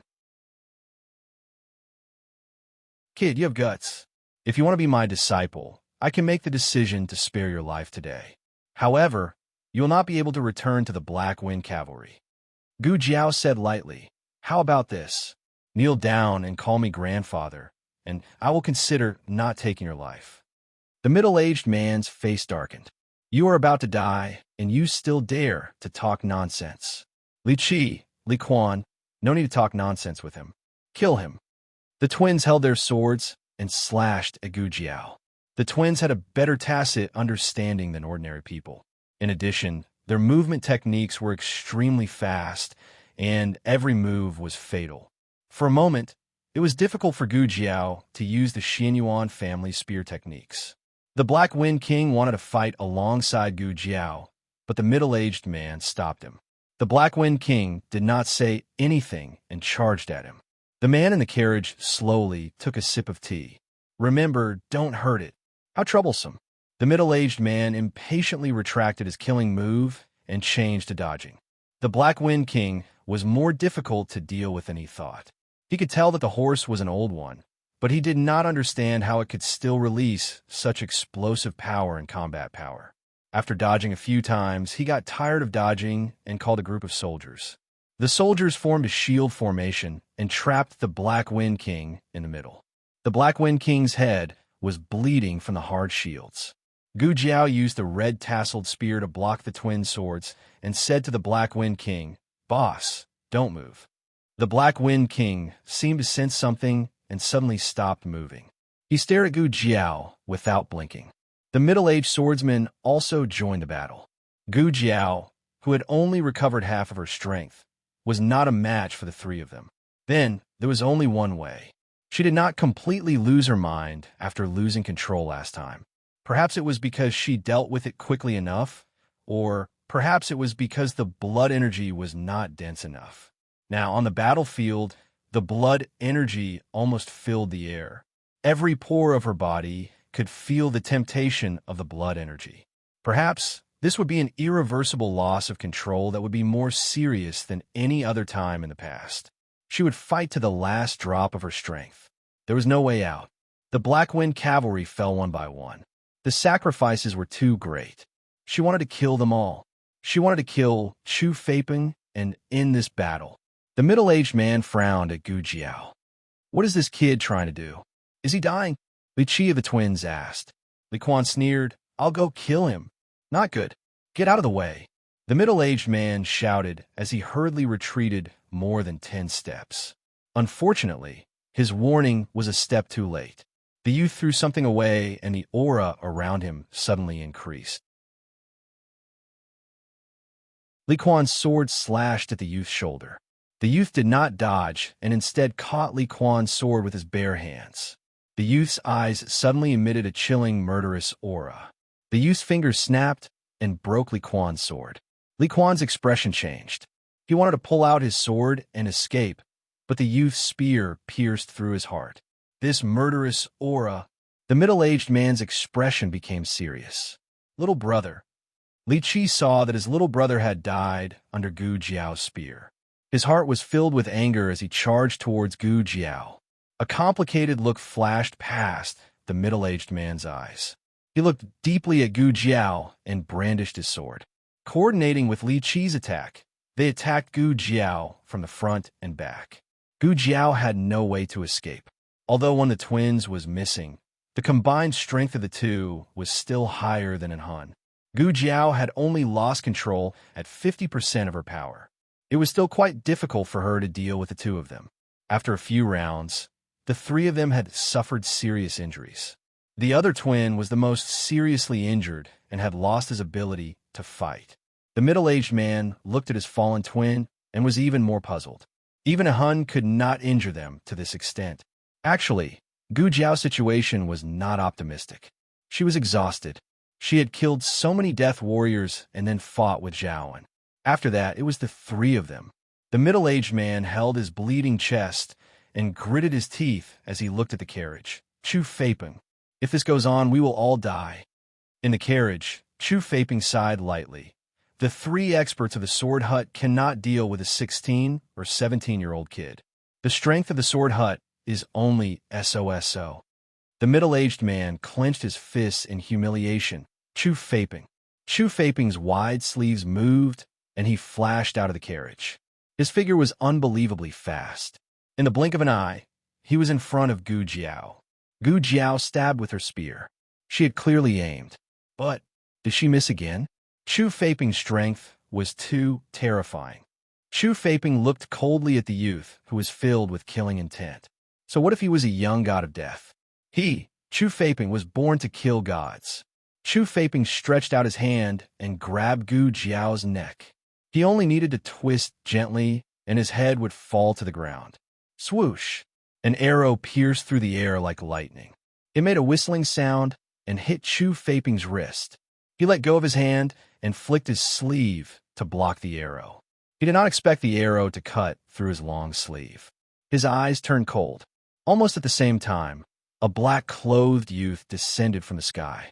Taking advantage of his unpreparedness, he carried Gu Jiao away. Chu Feipeng felt a strong killing intent coming from behind him. He coldly turned around and saw a large war chariot that had unknowingly arrived at the back of the army. On the war chariot, there was a muscular man dressed in silver armor. He was carrying a long blade, and one of his feet was casually stepping on the war chariot's side. It was just a light step and did not make any sound, but it made people's hearts tremble. Chu Feipeng frowned. The silver-armored man raised the long blade in his hand and arrogantly pointed it at Chu Feipeng. Chu Feipeng, touching my son. Son, have you asked my blade? Chu Feipeng suspiciously asked, Who are you? The silver-armored man waved his blade and domineeringly said, I am Zhao Country's Marquis, Xin Ping, Xiao Ji. Chapter 846. Xiao Ji. Chu Feipeng clenched his fists and furrowed his brows. He looked up at Marquis Xin Ping, standing high on the chariot. The country of Zhao was only a lower country and could not enter the eyes of a higher country. However, Chu Feipeng had heard of this name before. A man who was on the beauty rankings of the 6 countries had even pushed down the princess of the country of Liang. As a man, he did not pay attention to this kind of thing. However, his sister was an imperial concubine, and he could hear her chatter every time he entered the palace. In addition, he heard that this person did not have a good reputation. He was arrogant and extremely shameless. Those who had fought with him all had headaches over this person. Chu Feipeng formed an initial impression of Marquis Xin Ping based on the information he had heard in the past. That was an embroidered pillow that liked to play tricks. As he thought about it, Chu Feipeng did not feel much fear towards Marquis Xin Ping, who came on the chariot. However, it was very strange. Didn't the army of the country of Zhao go to Qishui to attack the navy of the country of Yin? Why did Marquis Xin Ping come to Yin Gate Pass? Also, the chariot under his feet looked a bit familiar. Marquis Xin Ping. I stole it from the camp of the country of Liang in the valley. Chu Feipeng temporarily put aside his doubts and looked lightly at Marquis Xin Ping. It seems that you recognize this general. Chu Feipeng could speak the language of the country of Zhao. Marquis Xin Ping curled his lips. If you want to fight, you have to figure out which chicken you want to kill and which dog you want to kill. Chu Feipeng's face darkened. Marquis Xin Ping, you are impudent. He was only a marquis of a lower country and dared to look down on him, a general of a higher country. Marquis Xin Ping looked down at him and pointed his long sword. He said arrogantly, Who do you think you are to control whether this marquis is impudent or not? Chu Feipeng's status as a higher country was greatly challenged. To be honest, the relationship between the state of Liang and the state of Zhao was not too bad these years. The 3 major states all had their own tributes. For example, the state of Zhao tributes the state of Liang, the state of Zhao tributes the state of Yin, and the state of Chun tributes the state of Jin. Just last year, their country of Liang's Prince Yu went on a diplomatic trip to the country of Zhao. It seemed that the negotiations went well. After Prince Yu returned to the capital, he put in a lot of good words for Zhao. Thinking of this, Chu Feipeng temporarily suppressed the surging anger in his heart. Marquis Xin Ping, are you mistaken? The target you are attacking is the Dark Wind Cavalry of Great Yin, not the army of the state of Liang. Marquis Xin Ping curled his lips into a smile. I didn't make a mistake. The person I want to beat is you, you bastard. You. Chu Feipeng was enraged. He was not a person who was easily angered. On the contrary, his temperament was very steady and calm. However, Marquis Xin Ping had the ability to anger people to the point that Buddha was born and Buddha ascended to the heavens. At this moment, the young man in black carried the commander of the Black Wind Cavalry onto the chariot. Chu Feipeng's mind suddenly flashed with the words Marquis Xin Ping had just said, his son. Chu Feipeng said coldly, Marquis Xin Ping, take off his helmet and look clearly. He is the commander of Great Yan's Black Wind Cavalry, not your son. If it was a misunderstanding caused by the wrong person, then there was no need. Marquis Xianping touched Gu Jiao's helmet again and again, causing Gu Jiao to roll her eyes at him. "You're awake?" he said with a smile. Chong Jing had already found the protective talisman she had thrown away and put it back on her. The killing intent in her body slowly calmed down. However, her exhausted body fell into a state of great weakness. Marquis Xianping played with her helmet like he was playing with a doll. Her face was dark, and she did not want to say a word. This was definitely not an interaction between strangers. Chu Feiping's heart surged with an ominous premonition. "Could it be that you?" Marquis Xianping took back his dirty hand and looked at Chu Feiping.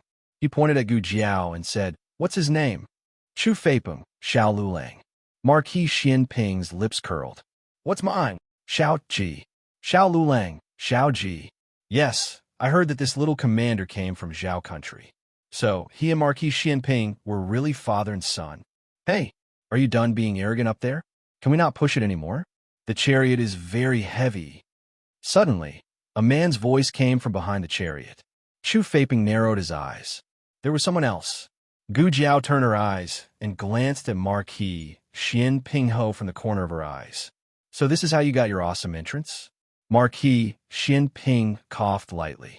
"Okay, let's stop here." Tang Yueshan shook the sweat off his forehead and used his qigong. He jumped up with a tang bow and landed beside Marquis Xianping. He looked at Gu Jiao, who was supported by Chong Jing. You're badly hurt." Gu Jiao waved a finger to greet him. "Hello, little henchman." Chu Feiping saw the big bow in Tang Yueshan's hand and knew that the arrow that pierced his sleeve was shot by this person. What a sharp archery. The bow in his hand was a 3-stone bow. Ordinary archers used 1-stone bows. Only some sharpshooters with amazing arm strength in the military camp used 2-stone bows. So, what kind of freak was this man to be able to draw a 3-stone bow? Tang Yueshan didn't notice Chu Feiping's look at him. He turned his head and looked behind the chariot. "Hey Gu, why aren't you coming up? How long are you going to hide behind the chariot? Or do you want to push the chariot alone?" Marquis Xianping gave Tang Yueshan a cold stare and used his qigong to jump onto the chariot. Gu Jiao's eyes widened in an instant. At this moment, her mask was down, only revealing a pair of eyes that had regained their calmness. She blinked and somehow found the strength to pull out a small notebook and a charcoal pencil from her armor. She wrote crookedly, "Brother, long time no see." This action exhausted Gu Jiao's last bit of strength. After she finished writing, her head tilted, her hands dropped, and she fainted. Marquis Xianping's breath was stuck in his throat. Tang Yueshan checked Gu Jiao's breath. She was still breathing. He turned to Chu Feiping. "This is the guy who hurt Xiaoya, Luling? He has some skills. Who's going to fight him?" Marquis Xianping had seen the fight from afar. This general of the Liang Kingdom was extraordinary in martial arts. They must not underestimate him. "Together," Marquis Xianping said seriously. As soon as he finished speaking, Song Kai arrived with a group of masters. "It seems that we can't fight together." Tang Yueshan stretched his neck and drew the big bow in his hand. "Leave these people to me." He occupied the commanding position and was perfect for shooting masters. Chong Jing. Marquis Xianping gave the boy in black a look. Chong Jing walked to Marquis Xianping and stuffed the unconscious Gu Jiao into his hands. Marquis Xianping trembled. "What are you doing?" "I'm going to kill someone," Chong Jing said expressionlessly. She pulled out the long sword on her back and stabbed at Chu Feiping. Marquis Xianping looked at Gu Jiao lying on his arms. His whole body stiffened. His arms were stretched out, as if he couldn't wait to send her far away. Marquis Xianping. "What? Take this girl away." He didn't care about this stinky girl. She didn't want to be the daughter of Marquis and came all the way to the Yin Kingdom. She even learned to fight like a man. Now, she had a taste of her own medicine. Did she think the battlefield was a good place? Blood flowed like a river and corpses were everywhere. She could lose her life at any time. With a loud bang, Chu Feiping and Chong Jing began to fight fiercely. The commotion caused by their fight was so great that Chu Feiping sent a rock flying with a palm strike. The stone flew straight at Gu Jiao. Marquis Xianping gritted his teeth. He held Gu Jiao with one hand and picked up the shield on the ground with the other to block the flying stone. Song Kai didn't stay idle either. Seeing the masters dying one by one under Tang Yueshan's arrows, he also sent out his own archers. The rain of arrows covered the sky and covered the earth as they came at them. Marquis Xianping knelt on one knee. He was very disgusted, but had no choice but to use the shield to protect Gu Jiao in his arms. The arrows hit the hard shield. Fortunately, the shield was specially made in the Liang Kingdom. It was incomparably strong and durable. If it were the shield of the Zhao Kingdom, it would have been shot into a sieve. Even so, it wasn't easy for him to block so many arrows all by himself. Okay? Marquis Xianping. You do something. Marquis Xianping suddenly sensed something. He turned his head and saw that Marquis Xianping had circled behind him and was squatting on the ground to dodge the arrows. Marquis Xianping, can you be a little more shameless? Chu Feiping and Chang Jing exchanged more than 10 moves, but still couldn't finish off the young Chang Jing. Chu Feiping unsheathed the sword at his waist. These days, there aren't many young people who can force me to use my sword. Kid, you and Xiao Lulang are the same. Both of you have made me look at you in a new light. Unfortunately, you are loyal to the wrong person. With your ability, if you are willing to pledge allegiance to me, I will give you a bright future. Chang Jing thought for a while and said to Chu Feiping, dream on. Chu Feiping choked. This was the nonsense that little Jing Kong had learned from Su Porridge, and then it was learned by Chang Jing. Chu Feiping said coldly, Kid, it seems that you refuse a toast only to be forced to drink a forfeit. Very well, this general will kill you first, then kill the rest of them. Next, this general is going to be serious. You better be careful. Chu Feiping's reputation was not undeserved. Back then, he was as famous as Gong Sunyu and Xian Yuancheng. He once challenged Xian Yuanli alone and successfully lasted more than 100 moves. Even Xian Yuanli couldn't help but praise his swordsmanship. Chang Jing's swordsmanship was mainly fast, and his was known for its dominance. In the first move, Chang Jing's arm was numb.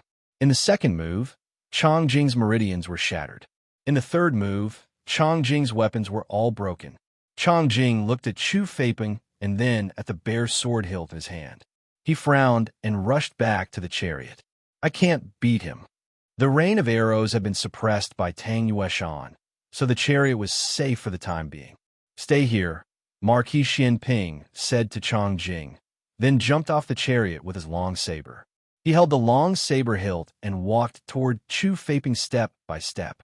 The frivolous aura on his body was rapidly fading away, and in its place was an overbearing, murderous aura that made people tremble in fear. If the junior commander of the Black Wind Battalion was said to be a young, killing god, then the person in front of them was the king of the netherworld from the 9-tier purgatory. His entire aura changed. His footsteps silently stepped on the sand, but also seemed to be stepping on everyone's hearts. Everyone's hearts sank. As he walked closer, the tip of his saber scratched the ground with a piercing sound. The dark clouds in the sky pressed down layer by layer, and the sky became gloomy.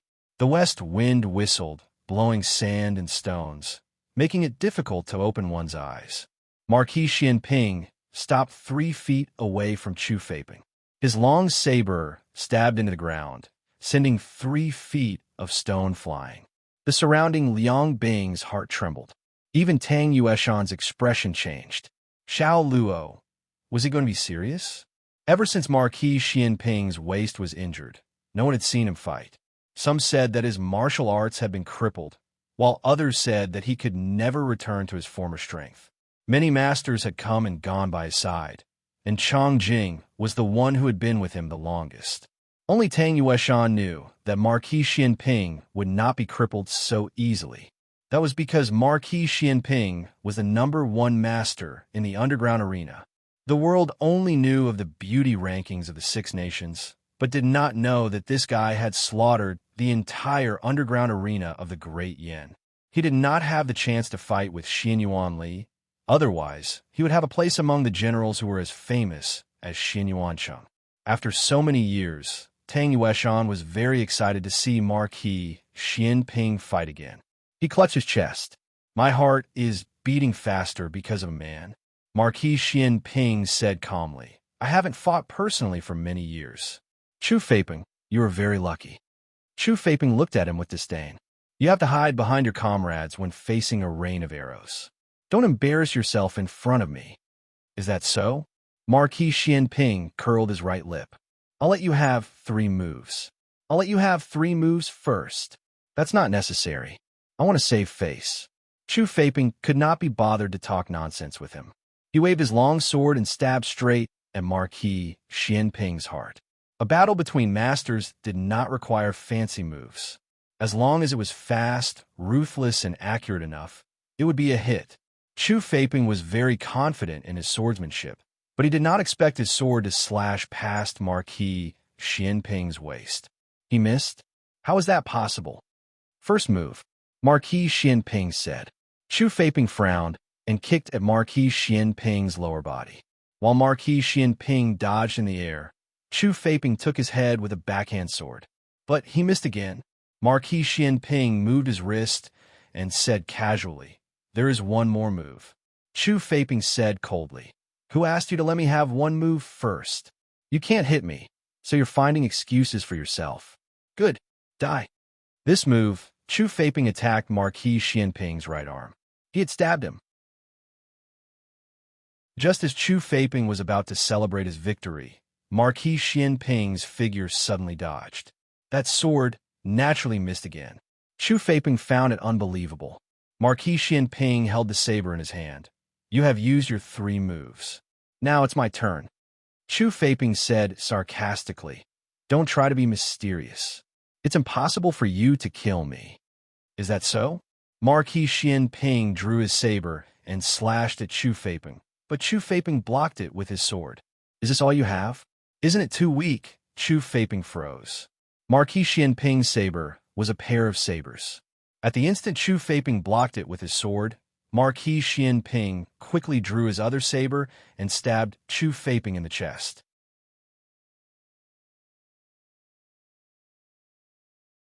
Chapter 847. Chu Feiping lowered his head in disbelief and looked at the long saber that had pierced his chest. He did not expect Xianping Ho to be so fast, nor did he expect that it was actually a pair of sabers. Tang Yueshan's heart raced. What the fuck? Actually, it wasn't too appropriate to call it one move. Strictly speaking, the 3 moves that Marquis Xianping Ho gave Chu Feiping should also be counted. Although he didn't seem to attack, he was actually observing. There was no such thing as a free reward in this world, and there was no such thing as an easy victory. It was all about tempering one's troops and preparing one's horses. From the moment Changjing and Chu Feiping exchanged blows, Xianping Ho began to observe and analyze Chu Feiping's moves. But that was from afar, and it was inevitable that he would miss out on some details. Thus, he allowed him to make 3 more moves, closely watching the details of every move he made. Although it seemed like he had only taken the initiative to attack once, he had already exchanged more than 100 blows with Chu Feiping in his mind when they were on the war chariot. Tang Yueshan said in admiration, Old Xiao, you're amazing. Marquis Xianping Ho said, very pertinently, Chu Feiping is not weak. He lost so quickly because he underestimated his opponent. Tang Yueshan felt that what Marquis Xianping said was reasonable. But why did it sound so unbelievable when such humble words came from Marquis Xianping's mouth?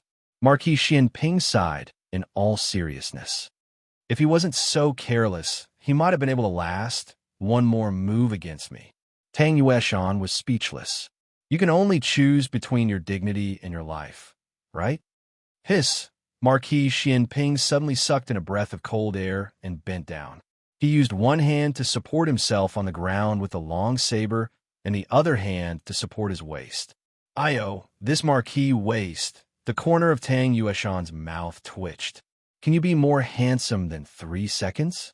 Marquis Xianping said bitterly. What are you standing there for? Come down and help me up.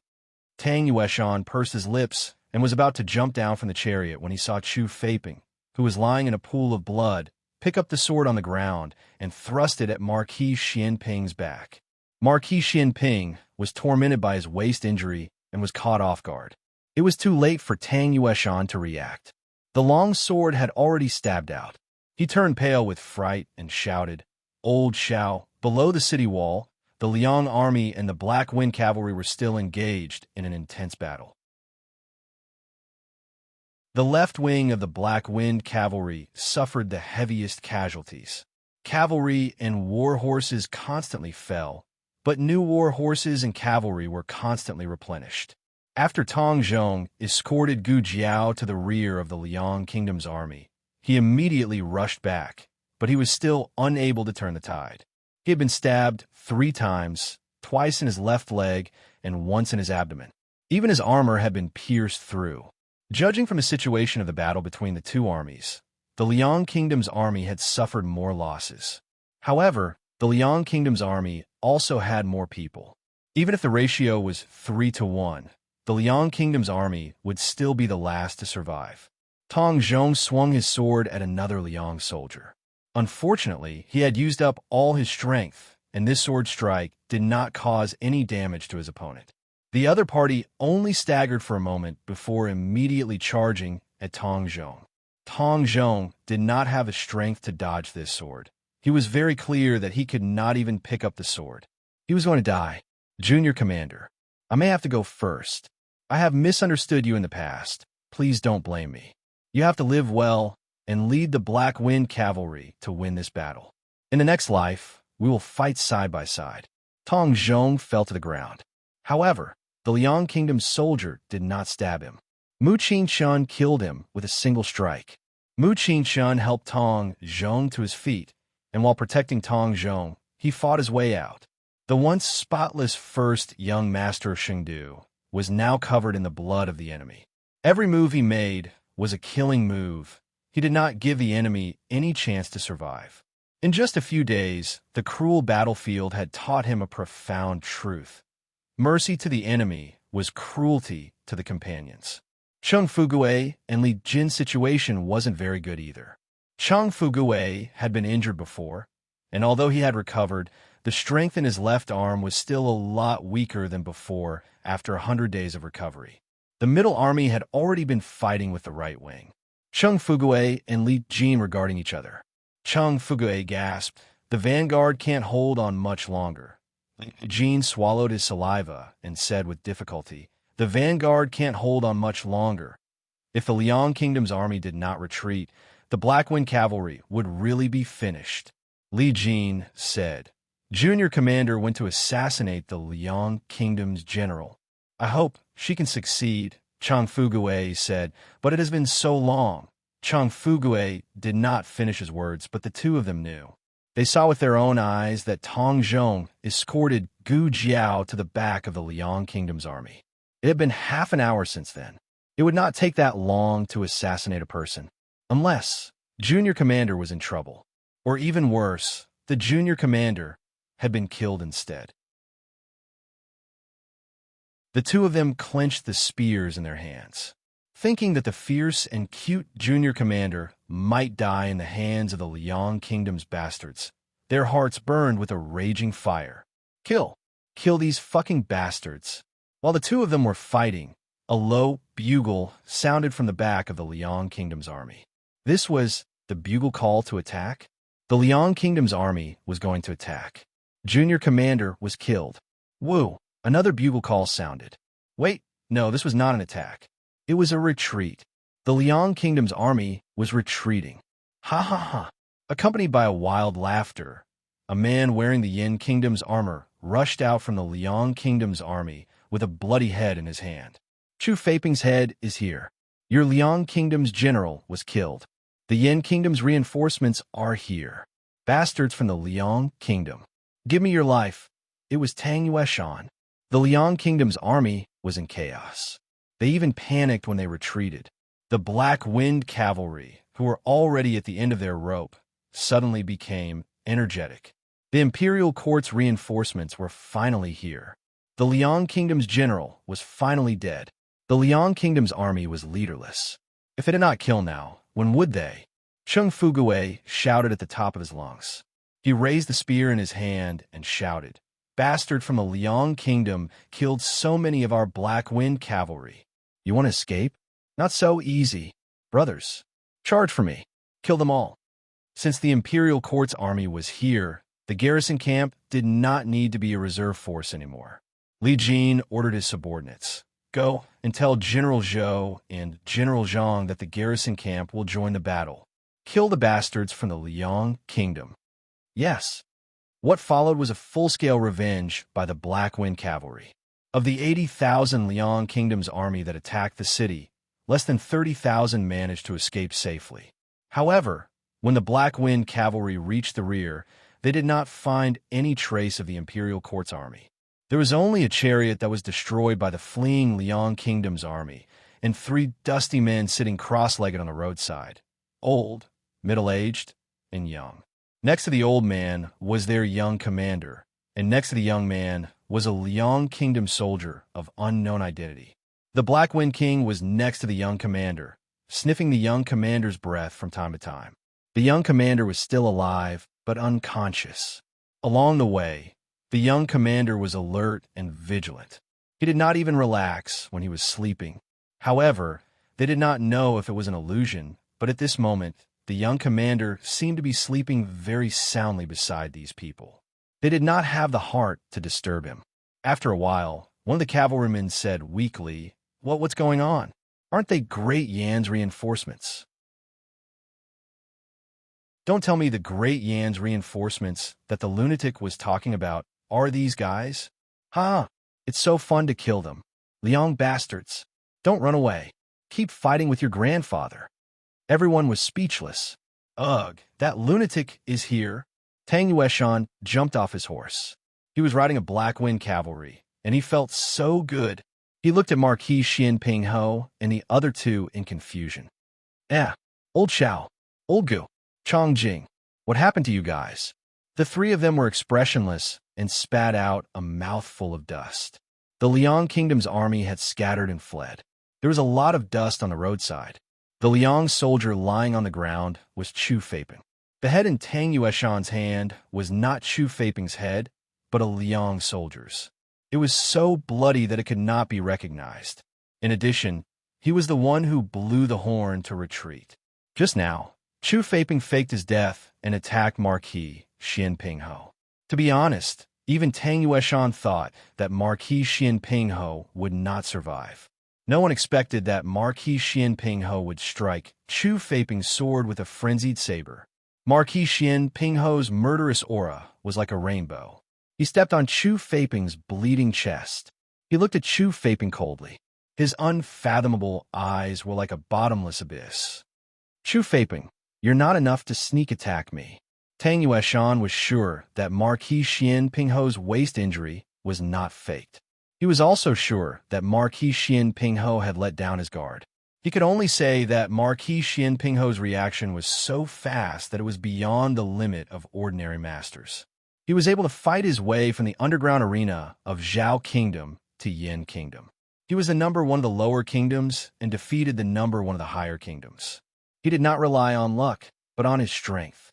However, he hid his real identity and appearance in the underground arena.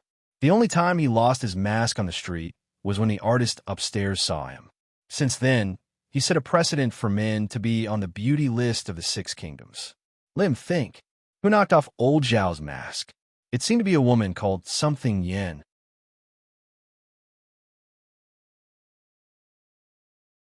Chapter 848. Mang Mountain, where the Imperial Army was stationed. The heavy rain lasted for 3 days and 3 nights, which destroyed the road ahead. The soldiers braved the rain for 2 days, but they still couldn't completely clear the road. In a tent lit by candles, a little palace maid dressed as a manservant, Huan came in with a plate of fresh wild fruits. "Your Highness, this is the fruit that I just picked. Please have a taste." Shang Wanyin lightly said, "I have no appetite, you can eat yourself. But these are specially prepared for your Highness. This slave's hand is scratched," Huan said while showing the wound on her hand. After getting along with each other these days, Huan had already grasped the temperament of the crown princess. The crown princess was not blindly amenable to coaxing, but not coercion. As long as she acted pitiful to her, it generally wouldn't be too difficult. Shang Wanyin looked at her red and swollen hand and sighed. Put it on the table. Huaner happily put the fruit on the small table. Shang Wanyin picked up a red fruit and thought of the 3 children in different places. She didn't know how they were doing. Your Highness, General Wang wants to see you. A guard's voice came from outside the tent. Come in, Shang Wanyin said. Huaner sensibly pushed behind the screen and began to tidy up Shang Wanyin's clothes. Your Highness, Yi Qing wants to see you. Yi Qing's voice also came from outside the tent. Come in, Shang Wanyin said. Wang Man and Yi Qing entered the tent together. Yi Qing didn't go with the army. He was ordered by the state preceptor to transport medicinal materials to the front line. He set off a few days later because the imperial army was delayed by the heavy rain in Mang Mountain, which allowed him to catch up. Wang Man had always looked down on the charlatans of the state preceptor hall. He didn't look at Yi Qing at all. Yi Qing didn't care and respectfully saluted Shang Wanyin. Your Highness. Shang Wanyin looked at the two and said, Why did you come to see me? Yi Qing, as a junior, no matter what Wang Man's attitude was, he still abided by his duty and showed the etiquette of the state preceptor hall. He motioned for Wang Man to speak first. Wang Man didn't stand on ceremony with him. He straightened his back and said, I'm here to report to the crown princess that the road has been cleared. We can depart tomorrow morning. Shang Wanyin secretly breathed a sigh of relief. Finally, we can set off. The soldiers have worked hard. We have stayed here for a few days and delayed our journey to Chuyang. I wonder how the Black Wind Cavalry is doing.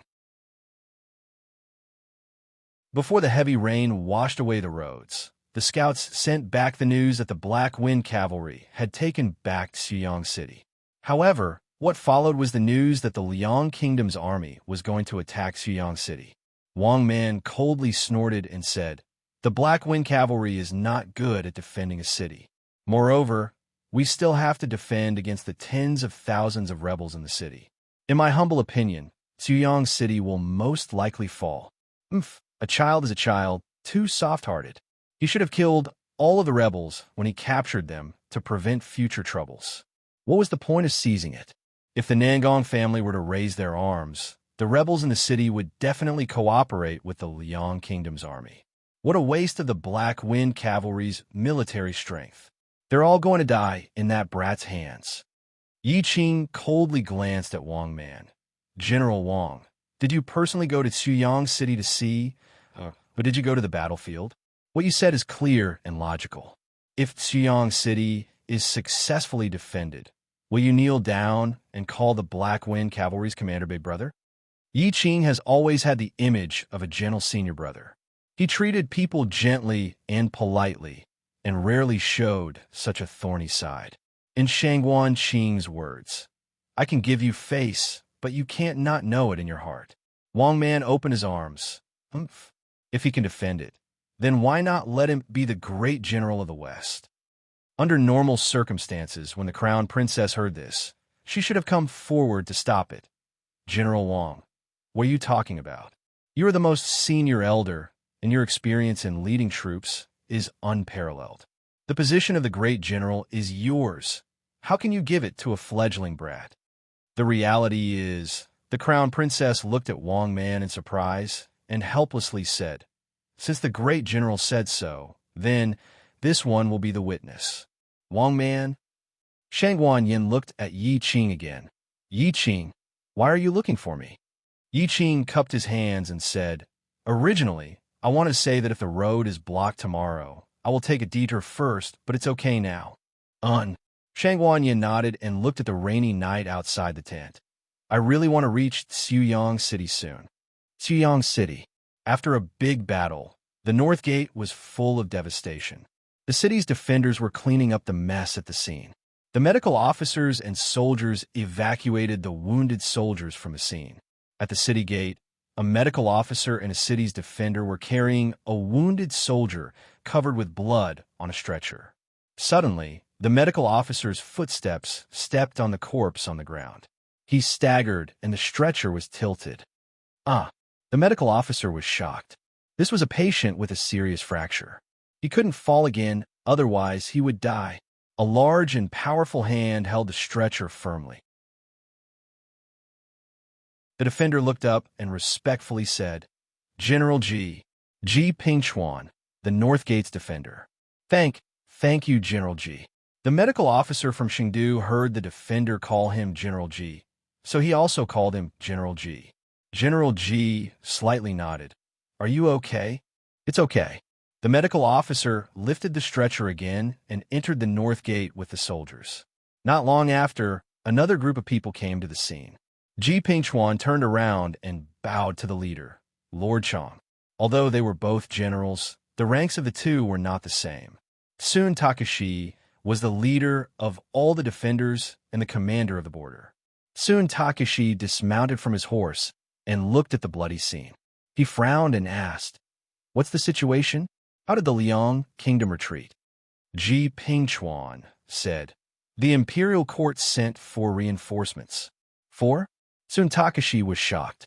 He wasn't surprised by the small number of reinforcements, but that they were able to make the 80,000-strong Liang kingdom retreat. Ji Pingchuan explained, "They helped Commander Xiao to mess up the rear of the Liang kingdom's army and cut off Chu Feiping's head. They even sounded the retreat horn without permission. The Liang kingdom's army was in a panic when their commander was killed, so their morale dropped. It was really the Liang kingdom's commander sounding the retreat horn, so they all retreated. The Black Wind cavalry chased after them and killed many of their soldiers." Could be done like that? What kind of shameless tactic was that? Sun Takashi didn't know what to say. The cowardly ones starved to death, while the bold ones were stuffed to death. What did it mean to fight a battle to the death?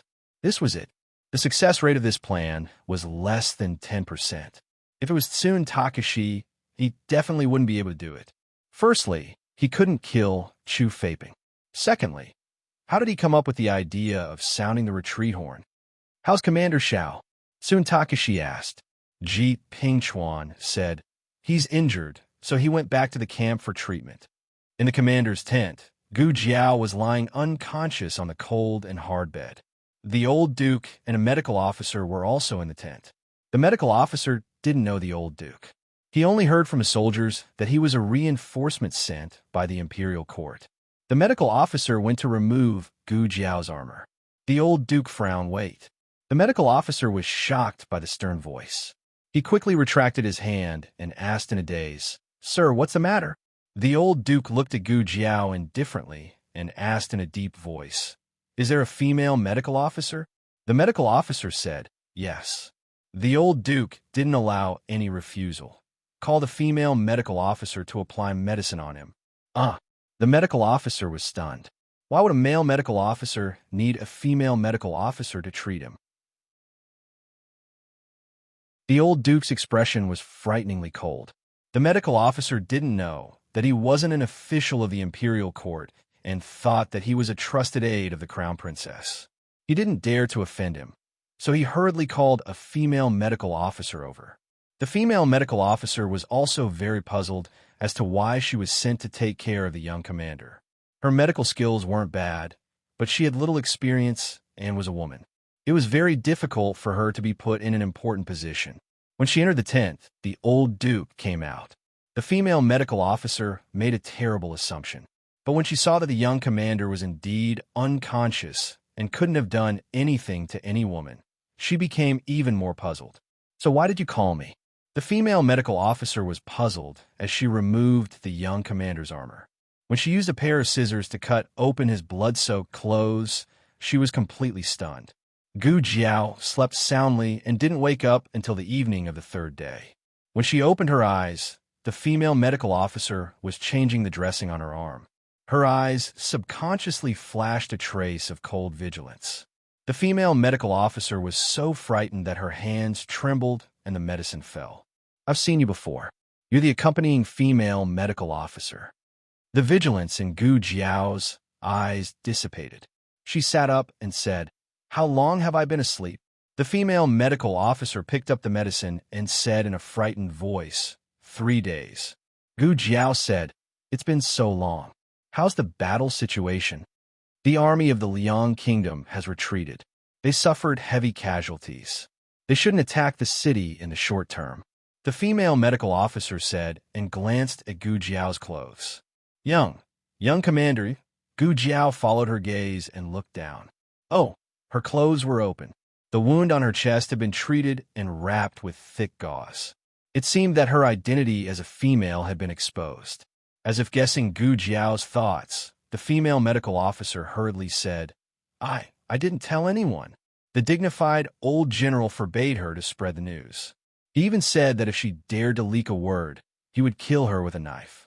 Thinking of that person, the female medical officer's eyes lit up. Young commander, the old general has been guarding the door of the tent these days when you were in a coma. He didn't allow anyone to come in. I'll tell him that you're awake. As she spoke, she walked around the screen to the door of the tent. She lifted the curtain that the old general had thickened. However, she didn't see the old general. The female medical officer scratched her head. It's strange. He has been here for the past few days. Old Gu, are you going out? Tang Yueshan had just returned from a stroll on the Black Wind Horse when he saw the old duke dressed as a merchant.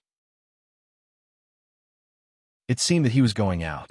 The old duke said, I'm going to Puqing to inquire about the news. Puqing was a city of the Great Yin that had been captured by the Jin state. It was less than 100 miles away from Chuyang City. It would take 2 days to get there on horseback. Tang Yueshan raised his eyebrows in surprise. You're finally willing to help. Didn't you say you didn't want to get involved?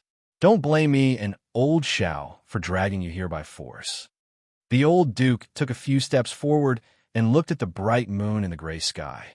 He said seriously, let's make it clear first. I'm not doing this for the Yin state or that girl. It's you two who acted on your own and got the Zhao state involved in the war between the Shan kingdoms. It's impossible to play it safe. The Jin state and the Liang state are on good terms with each other. The Jin state won't let the Zhao state go. We can only fight with our backs against the wall. After he finished, he didn't wait for Tang Yueshan's response and turned around. He saw that Tang Yueshan had already led the horse to the front. The old duke clenched his fists so hard that his knuckles cracked. So, I've said so much for nothing? Since when did these two become so infuriating? Gu Jiao was seriously injured, but her recovery speed was amazing. After lying in bed for 3 days, she was fine. When everyone heard that the young commander had woken up, they were so happy that they couldn't wait to visit her in her tent. However, they were stopped by the medical officers. Gu Jiao called Advisor Hu and asked him about the casualties of the Black Wind Battalion. Advisor Hu sighed. We were all prepared to sacrifice ourselves. Thanks to your father, my father? Gu Jiao was confused for a long time before she remembered that she had seen Marquis Xianping before she fainted. The father, Advisor Hu mentioned, should be Marquis Xianping. This was a fierce battle. Sacrifices were inevitable. However, compared to the total annihilation, most of the Black Wind Battalion soldiers were saved. Advisor Hu said regretfully, Cheng Fugue, Li Jin, and Tong Zhong are seriously injured. They may not be able to participate in the following battles. What about Mu Qingchen? Gu Jiao asked. At the mention of this, Advisor Hu's expression turned serious. Young Master Mu's performance was very surprising. His growth speed was very fast, and he was no longer the pampered young master of an aristocratic family who would vomit after killing people. He was brave and decisive on the battlefield, killing countless soldiers of the Liang Kingdom and saving many of his Black Wind cavalry comrades. Cheng Fugue was also saved by him. He was also slightly injured, but it was not a big deal. Gu Jiao nodded secretly. Mu Qingchen had also become stronger. That was great. In that dream, Mu Qingchen did not encounter the Liang state. He directly faced the Jin state army. Because he could not bear to kill, he missed the opportunity to escape. He was surrounded by the Jin army and was shot dead by Gong Sunyu. Mu Qingchen would not be merciful now, would he? If he encountered such a predicament again, he would definitely be able to kill his way out. Gong Sunyu's arrow would not have a chance to hit him, right? His ending would also be rewritten, right?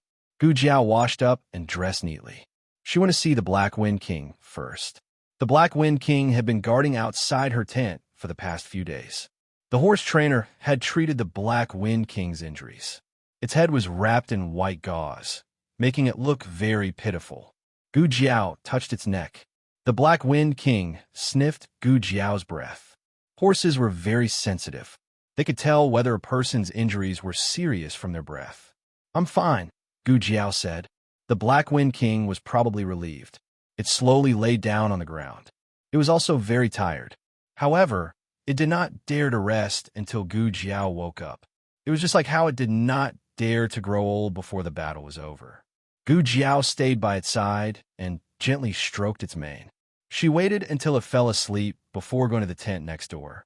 Her old father, Marquis Xianping, lived in this tent. When she lifted the curtain and entered, Marquis Xianping and Tang Yueshan were both there. Tang Yueshan was wiping his precious Tang family bow, while Marquis Xianping was sitting on a long bench. He looked like a bandit, domineering. In front of him was a man with disheveled hair and a disheveled face tied to a pillar with iron chains. The man glared at Marquis Xianping in front of him. He wanted to pounce on him and bite him. "Kill me if you can." Marquis Xianping smiled casually and said, "Why would I kill you? Do I look like a bloodthirsty person? I'm so kind that I can't even bear to kill an ant on the side of the road. How can I bear to kill you?" A bug crawled over. Marquis Xianping did not even lift his eyelids. He stomped it to death. The man was speechless. Marquis Xianping smiled. "The people outside all think that you're dead. Your subordinates are defeated. The morale of the Liang Kingdom has been destroyed. It's impossible for them to recover." Chu Feiping gritted his teeth and said angrily, "What do you want?" Marquis Xianping rubbed his hands. "I've been a little short of money recently. I wonder what price the king of the Liang Kingdom will pay to redeem you. If the price is too low, it's not too late for me to kill you." Chu Feiping was speechless. Marquis Xianping looked up and saw Gu Jiao at the door. He smiled. "Oh, my son is here?" Gu Jiao stepped in and greeted Marquis Xianping and Tang Yueshan. "You're awake." Tang Yueshan carefully put down his treasure and walked over to look at her. "You're the same as Chong Jing. You've recovered quite quickly." "Chong Jing is also injured?" Gu Jiao asked. Chong Jing had already fainted when she fought with Chu Feiping. Marquis Xianping looked at Chu Feiping and said lightly, "My meridians were shattered by this guy. It's just a minor injury." How could a shattered meridian be considered a minor injury? What kind of pervert was Chong Jing? Gu Jiao's gaze fell on Chu Feiping and she checked his meridians. So this guy was not beheaded, but it didn't matter. His dantian was destroyed, and he would be a cripple when he returned. Gu Jiao asked, "Other than him, did you capture anyone else?" Marquis Xianping said slowly, "You mean those swordsmen? They're dead." Anyway, she already knew that Long Yi's master was the Sword Hut. In the future, she could investigate in this direction. Gu Jiao loosened her hand and asked Marquis Xianping, "You want to use him to negotiate with the Liang Kingdom?" Marquis Xianping, Gu Jiao suggested, "Then you'd better hide him first." Marquis Xianping, "Why?" Gu Jiao said, "The Imperial Army is about to arrive. Chu Feiping is also a bargaining chip for them to negotiate with the Liang Kingdom. You should be careful that they won't snatch Chu Feiping away." "Oh," Marquis Xianping laughed arrogantly. "In this world, no one can snatch things from this marquis."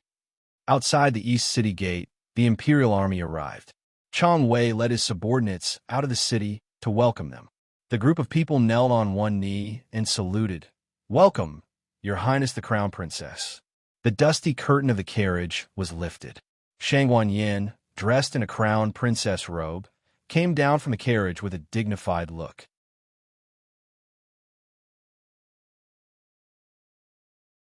Chapter 849. Novels with content that can't be found on the internet are available here.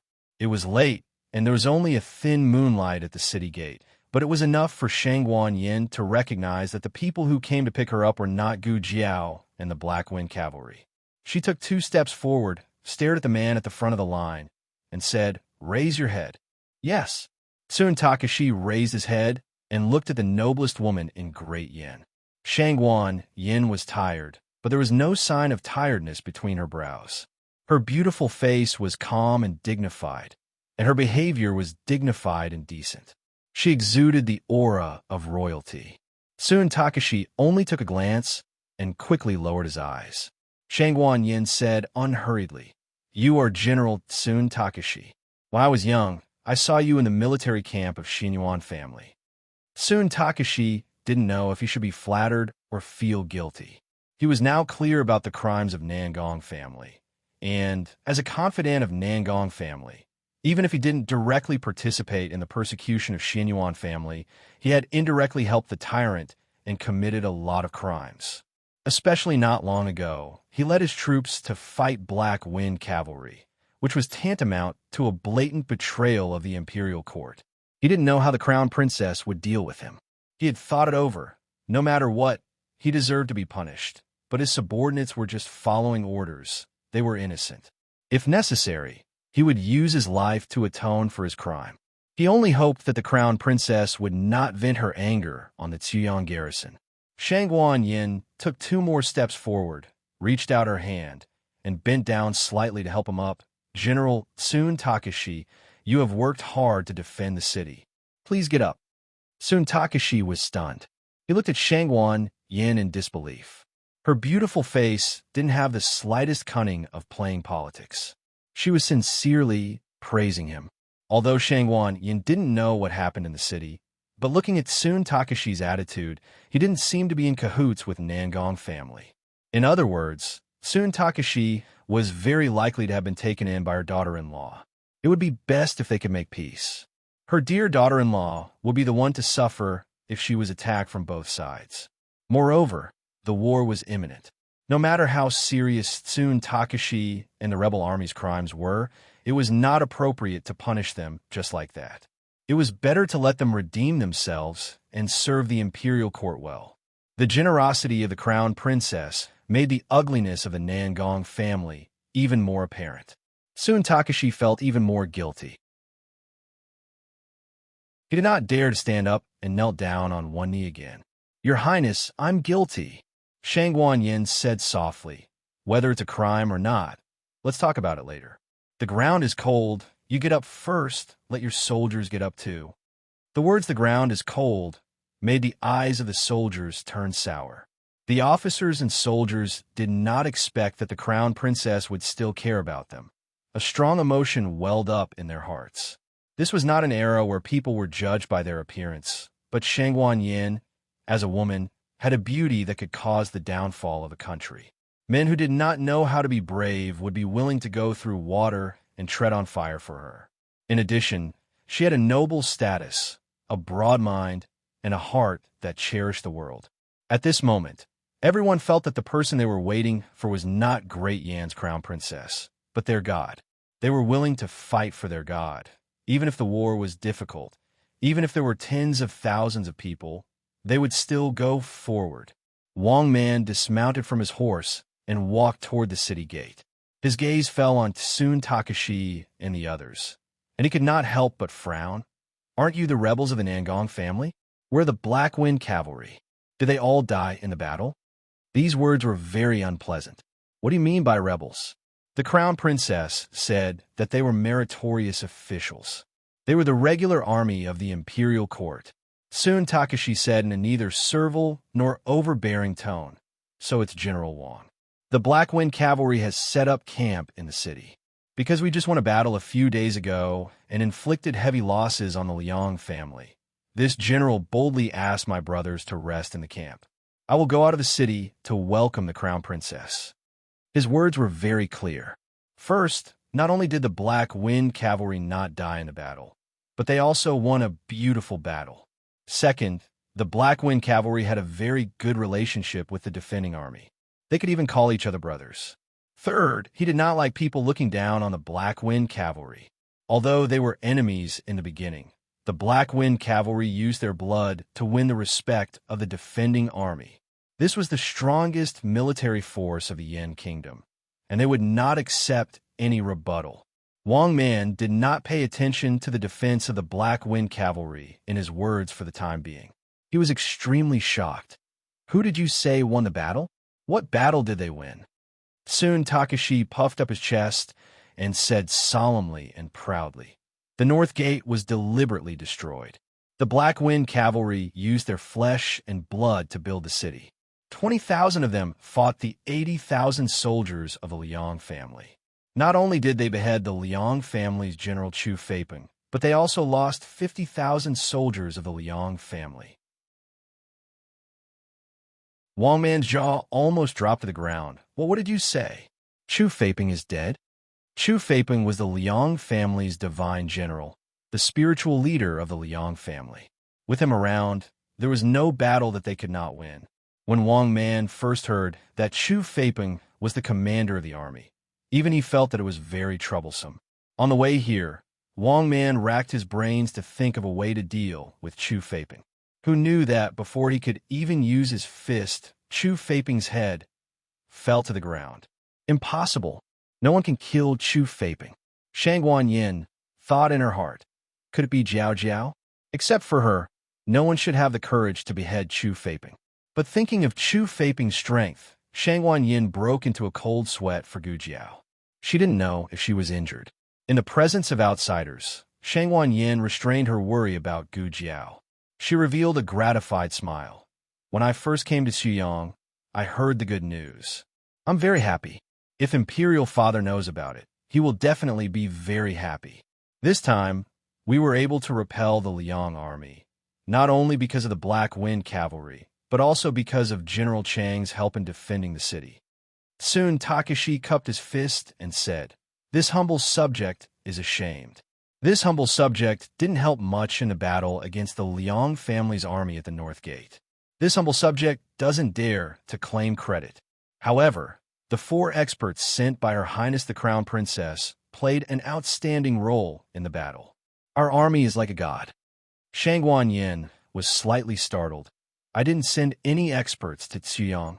This time, it was Tsun Takashi's turn to be surprised. Aren't they sent by Her Highness the Crown Princess? But they claim to be the Imperial Court's reinforcements. They also have a handwritten letter from Her Highness the Crown Princess. After saying that, Tsun Takashi took out a warm letter from his arms and raised it above his head to present it to Shang Guanyin. After presenting it, he suddenly felt that he was too abrupt. Shouldn't he give it to the palace maid? If a rough man like him touches something, won't it dirty the Crown Princess's hands? But which one is the palace maid? Huan was standing next to the Crown Princess dressed like a little eunuch. No wonder he didn't recognize her. Shang Guanyin personally took the letter. Tsun Takashi was secretly relieved. At the same time, he was a little nervous and excited. The Crown Princess has an incomparable noble temperament, but she doesn't put on a high and mighty air. She is really an approachable Crown Princess. After Shang Guanyin opened the letter and read it, she was also confused. It's my handwriting, but I don't remember writing this letter. There's also my personal seal on it. What the hell is going on? Right, there's also this. It says that it's your keepsake. Soon Takashi pulled out a token and handed it over to Her Highness the Crown Princess. Shang Guanyin held it in her hand and looked. Wasn't this the bank's token that she had given Xiao Hong before leaving? If there wasn't enough money for travel, take it to the bank to get some money. So it was like this. A Hung had come. Didn't A Hung go to Tsang Shui Pass to take care of the problems with the countries of Chun and Zhao? Could it be that A Hung had changed her plans and came to Chuyang to meet up with Jiao Jiao? This sort of possibility was not impossible. Soon Takashi did not hear about the eldest grandson. Looking at it like this, A Hung had concealed her identity and came over. That's also true. The eldest grandson was on his way to Tsang Shui Pass. Of course, he could not openly appear in Chuyang City. Forget it. What was she blindly guessing for? When she saw A Hung in a bit, wouldn't everything be clear? Shang Guanyin was impatient to see her son. She could not wait to march over with the army. She sat in the carriage and said to Tsun Takashi, "This monarch remembers. There is such a thing. It's this monarch's trusted aide. Lead the way. This monarch wants to see them at the military camp." Yes. Soon Takashi mounted his horse. Shang Guanyin opened the window and said to Wang Man, who was still immersed in the silence of Chu Feipeng's death, "Great General Wang, I will leave the army to you. I will trouble you with leading the soldiers to the military camp to meet up with this monarch. Yes. Wang Man recovered and cupped his hands to comply. The carriage entered the city and quickly sped into the night. Shang Wanyan took a deep breath and squeezed her fingers. Faster, faster, even faster. She wanted to see her son. She was almost impatient. She had missed out on so many years in the past. Now, she cherished every day that she could see her son.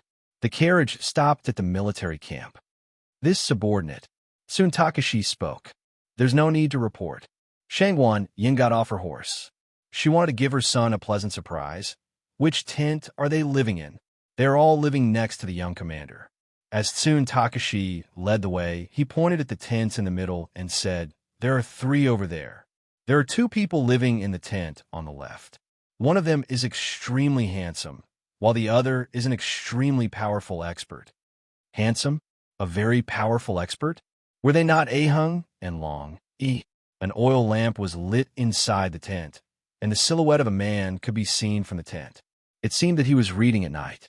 To be so diligent, it was definitely Ahung. Also, that perfect nose and the outline of his brow bone were clearly Ahung's. Shangwan Yin lifted her imperial dowager's robe and could not suppress the joy in her heart. Quickly walking over, she lifted the curtain. Son! Just as she entered, she clearly saw the man inside the tent. The word son was immediately stuck in her throat. The newest chapter of this book has not been completed.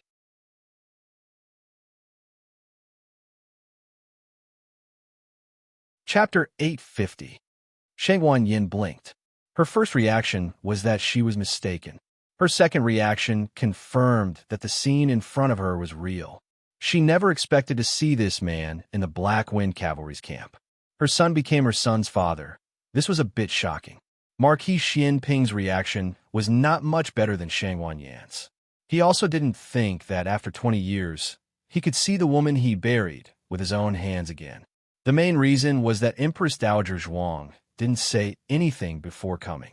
There was no earth-shattering quarrel, no commotion. The reunion of the two was unexpectedly calm.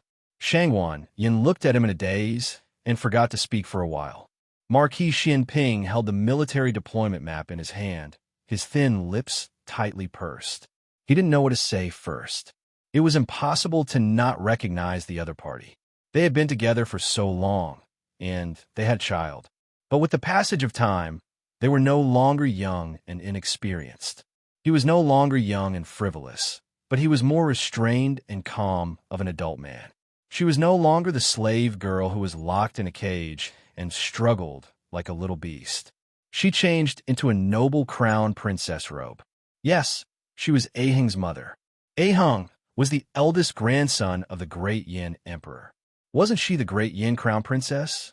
If he didn't experience it himself, who could imagine that the slave girl he redeemed from the underground martial arts arena was a little phoenix in distress? Marquis Xianping's mood suddenly became a little complicated. Empress Dowager Zhuang must have done it deliberately. She deliberately didn't say that Shangwan Yin would come here, deliberately catching him off guard. The Empress Dowager was really ruthless. She took revenge for the disaster at sea. Marquis Xianping had always been shameless, but in this situation, he was actually a little, forget it, it's good that she came. He wanted to ask her why she faked her death to escape, and why she took away his son. That. Shangwan Yin took the lead to speak, but before she could finish, Tang Yushan rushed in. He lifted the curtain and laughed loudly. Old Xiao, go out and do something. After staying in the military camp for so long, grass was about to grow on his buttocks. Once I'm done, I'll go to that Fenghua brothel for a drink. Didn't you say the girls there were pretty? Marquis Xianping, can you shut up? Tang Yueshan slung his broadsword over his shoulder and said sternly, But I just heard that your old flame is coming. Don't let her find out that you've been drinking with girls. Women can be very scary when they're jealous. Don't worry, I won't tell anyone. Marquis Xianping, what else did you not say? Most importantly, Tang Yueshan lowered his voice. You have to hide, chew vaping well. Don't let your old flame find out. If someone else wants you, you can refuse, but if she wants you, I'm afraid you won't be able to withstand it. Marquis Xianping, who had always been the one to sell others, had been sold off by Tang Yueshan. Not even his underwear was left. There was a saying that the heavenly Tao was good at reincarnation. Who would the heavens spare? After Tang Yueshan finished speaking, he realized that the atmosphere in the tent was not right. He looked behind the curtain and saw the crown princess in a royal blue python robe. Tang Yueshan was stunned for 3 seconds. Someone seems to be calling me. I'll leave first. After that, Marshal Tang, who had poked the hornet's nest, decisively withdrew from the scene of the large-scale social death. The atmosphere in the tent was even weirder than before. Shangguan Yin originally wanted to apologize for leaving without saying goodbye that year, but her eyes suddenly became dangerous. Do a job? Are you going to rob the people of Yin Dynasty? And sleep with the girls of Yin Dynasty? It's said that a scholar who has been away for 3 days must be looked at with new eyes. Xiao Ji, you really made me look at you with new eyes. Marquis Xianping was wronged. After coming to Xiong, he had never said anything about going to the city to rob people. Going to the brothel was even more nonsense. He didn't even remember saying that the girls in Fenghua brothel were pretty. War was a matter of life and death. Who would have the time to think about that kind of thing? Don't listen to old Tang. Marquis Xianping said with a headache. I didn't think so. It's him who wants to go. Shangguan Yin, oh, whether you go or not, what does it have to do with me? You, and I just gave birth to a son. Don't expect me to keep thinking about you all these years. Marquis Xianping. This seems to be my line. In the end, Shangguan Yin was the crown princess. She didn't indulge in love affairs. Well, my son's father is going to visit the brothel, so I, as an old flame, have to drink a jar of vinegar and so on. In her heart, her son was first and the country was second. Men were fleeting clouds. Shangguan Yin grasped the key point. Using the essence of her Grey Tan's palace intrigue, the villain attacked first. What's the matter with Chu Feiping? Listening to your companion's tone, he doesn't seem to be dead. Xiao Ji, oh Xiao Ji, I've been feeling indebted to you all these years. It turns out that you're just deliberately scheming against me. Marquis Xianping was stunned. What kind of trick was this? It was a bit difficult for him to deal with. After thinking about it, it was all Tang Yueshan's fault. He gritted his teeth and held his forehead. Tang Yueshan, why didn't I kill you in the first place? Gu Jiao went to the wounded barracks to visit Cheng Fugui and the others. She told them to take care of their injuries and then went to Mu Qingchun's tent. However, Mu Qingchun was not his own tent. She heard from the cavalry that he went to the periphery of the camp to practice swordsmanship. He once felt uncomfortable when he killed someone for the first time. He held the trunk of a tree and retched. Now, he was still under the big tree. He was no longer troubled by killing people. Instead, he was working hard on how to kill more enemies. He stabbed out with his sword again and again, practicing his killing moves that would hit the target in one hit. His white robe could be a warm jade, but it could also be a murderous blade. Gu Jiao didn't disturb him. She quietly watched for a while and then turned to leave. The Imperial Army was still in the city and hadn't arrived at the barracks for the time being. Gu Jiao didn't know that Shangguan Yin had come to the barracks. When she passed by Tang Yueshan's tent, she heard the sound of movement inside. It was so late. What was Tang Yueshan doing? Puzzled, she walked over and lifted the curtain to take a look inside. She saw Tang Yueshan hurriedly packing up his things. She asked, "Where are you going?" "It's only been a few days." "Are you going to leave?" Tang Yueshan grabbed a few bottles of medicine and some dry food and put them in a bag. "I'm going to Puqing to find old Gu and hide for a few days." Gu Jiao tilted her head and looked at him strangely. "Why do you want to hide?" Tang Yueshan was not afraid of losing face. He said bluntly, "I sold old Xiao. If I don't hide, old Xiao may kill me." Gu Jiao, while packing up, Tang Yueshan recounted what had happened in the tent. "It's not all my fault. I didn't know his old flame was coming. I thought his old flame was the crown prince's daughter, so she should make some noise when she comes to the camp. I didn't expect her to go to him as soon as she arrived. She didn't even let anyone inform him. It's obvious that she wants to—" He didn't finish his sentence. Tang Yueshan could talk freely in front of Marquis Xianping, But Gu Jiao was a girl. He knew that he couldn't dirty her ears. Gu Jiao. Oh, the crown princess is here. Then the imperial army should have entered the city. Gu Jiao didn't think too much about why she went to find Marquis Xianping instead of informing him. That was between the two of them. She wouldn't interfere. Gu Jiao touched her chin. The Liang Kingdom's army is weak. It's unlikely that they will fight back. The next step is to drive the Liang Kingdom's army out of Yinmen Pass and take back the new city occupied by the Nangong family. Xiang City is safe for now. I'll go to Puqing with you. Tang Yueshan asked, You're going to? Don't you want to stay here? Gu Jiao said, I'm not needed here for now. The Black Wind Cavalry had just fought a big battle. They wouldn't fight again for a while. Gu Jiao said, The information about Puqing is very important. It's better if more people go. Tang Yueshan agreed with him on this point. Jin was the most profound country among the 6 countries. Their military strength and financial resources were far better than the Liang Kingdom. They brought Gong Sunyu, who was much more difficult to deal with than Chu Feiping. Okay, let's go find old Gu. By the way, he also wanted to see the scene of old Gu and the little girl recognizing each other. It must be wonderful. Tang Yueshan deliberately didn't tell Gu Jiao that her identity had been exposed to Gu Chao. He was waiting to see the good show between the two. Gu Jiao frowned and looked at him. I feel that you're holding back something bad. Was it that obvious? Tang Yueshan said seriously. I'm not. Don't talk nonsense. Gu Jiao also went back to the tent to pack some medicinal materials and tools. She also took a first aid kit and a set of night clothes. At this time, Shang Wanyin was still in Marquis Xianping's tent. The candlelight was changed and couldn't illuminate her figure. Gu Jiao thought about it and didn't go in to disturb them.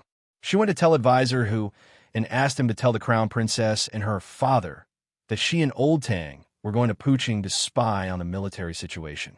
She estimated that they would return in 3 to 5 days. Don't you want to go after seeing the crown princess?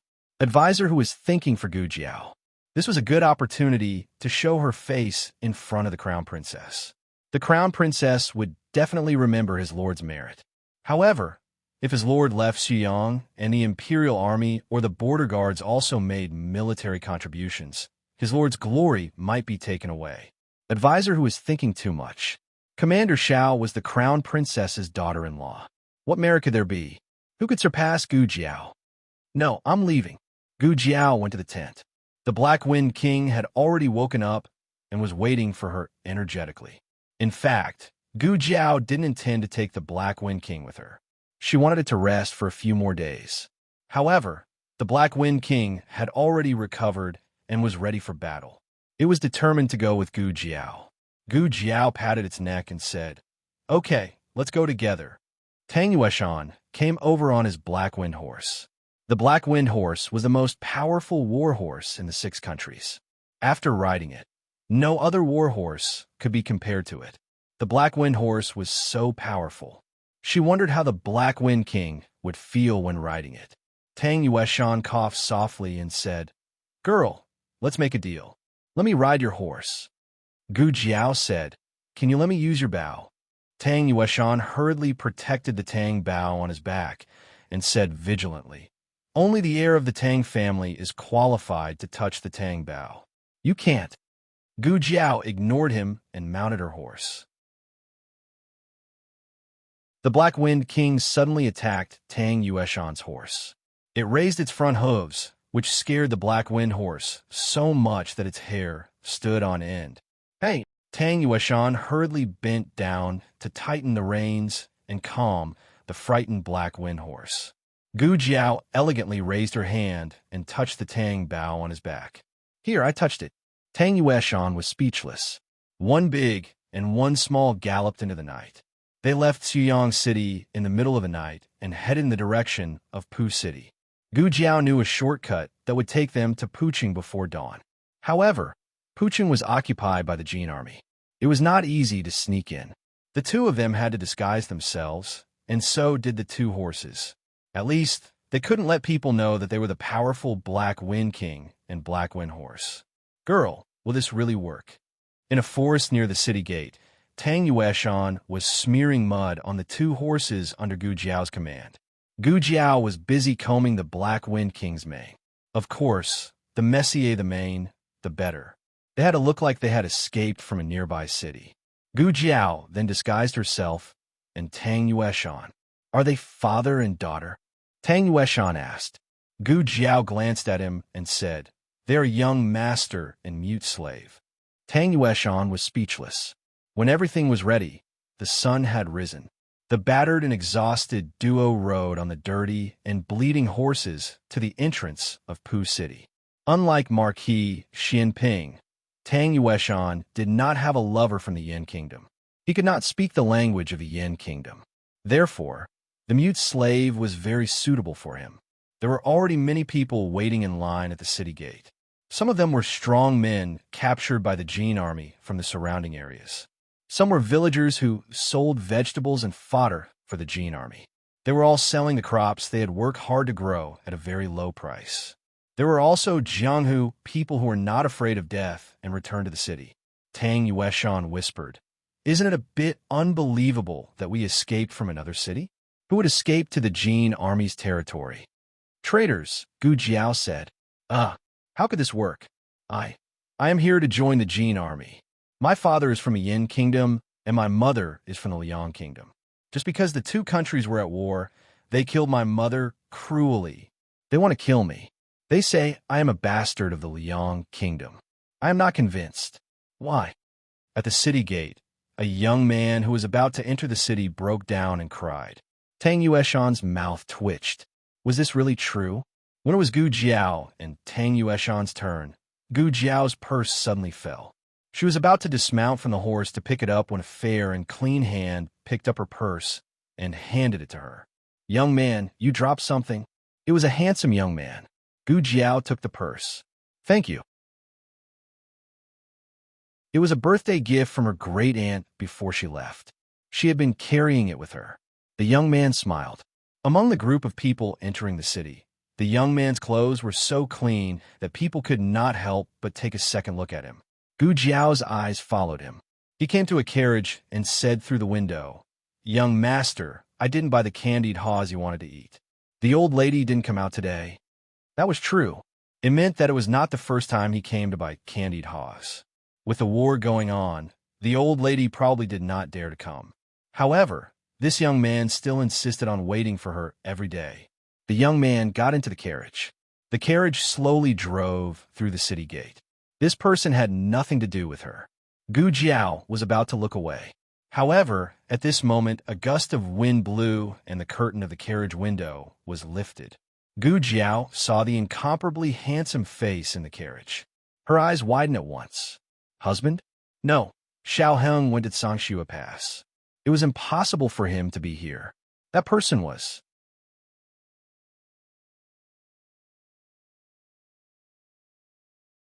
Chapter 851. What are you looking at? Tang Yueshan pulled Gu Jiao's sleeve, indicating the space in front of the horse. It's time to move forward. There was a large space in front of them, and the people in the line behind were impatient.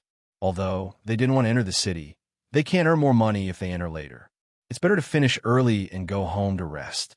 Gu Jiao said, Nothing, I'm just looking around. Black Wind King took a few steps forward.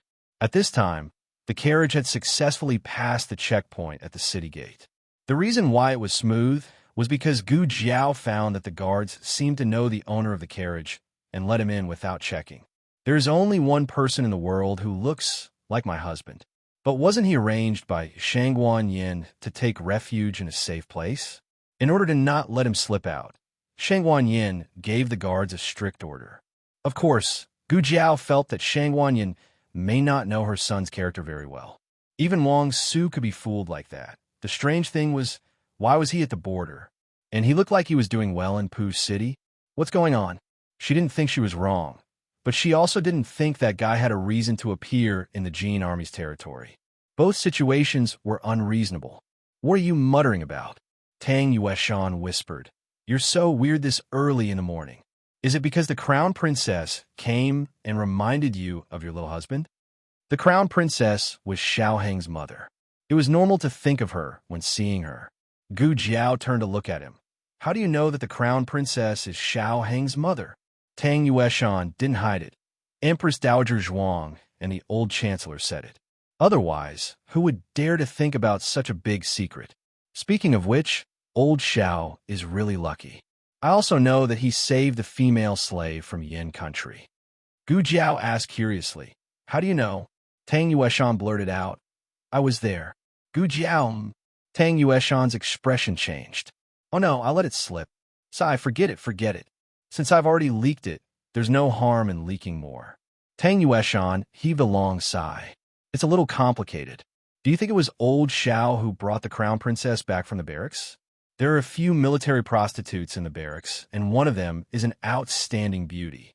The subordinates don't dare to enjoy her for themselves, so the first thing they think of is to offer her to their boss.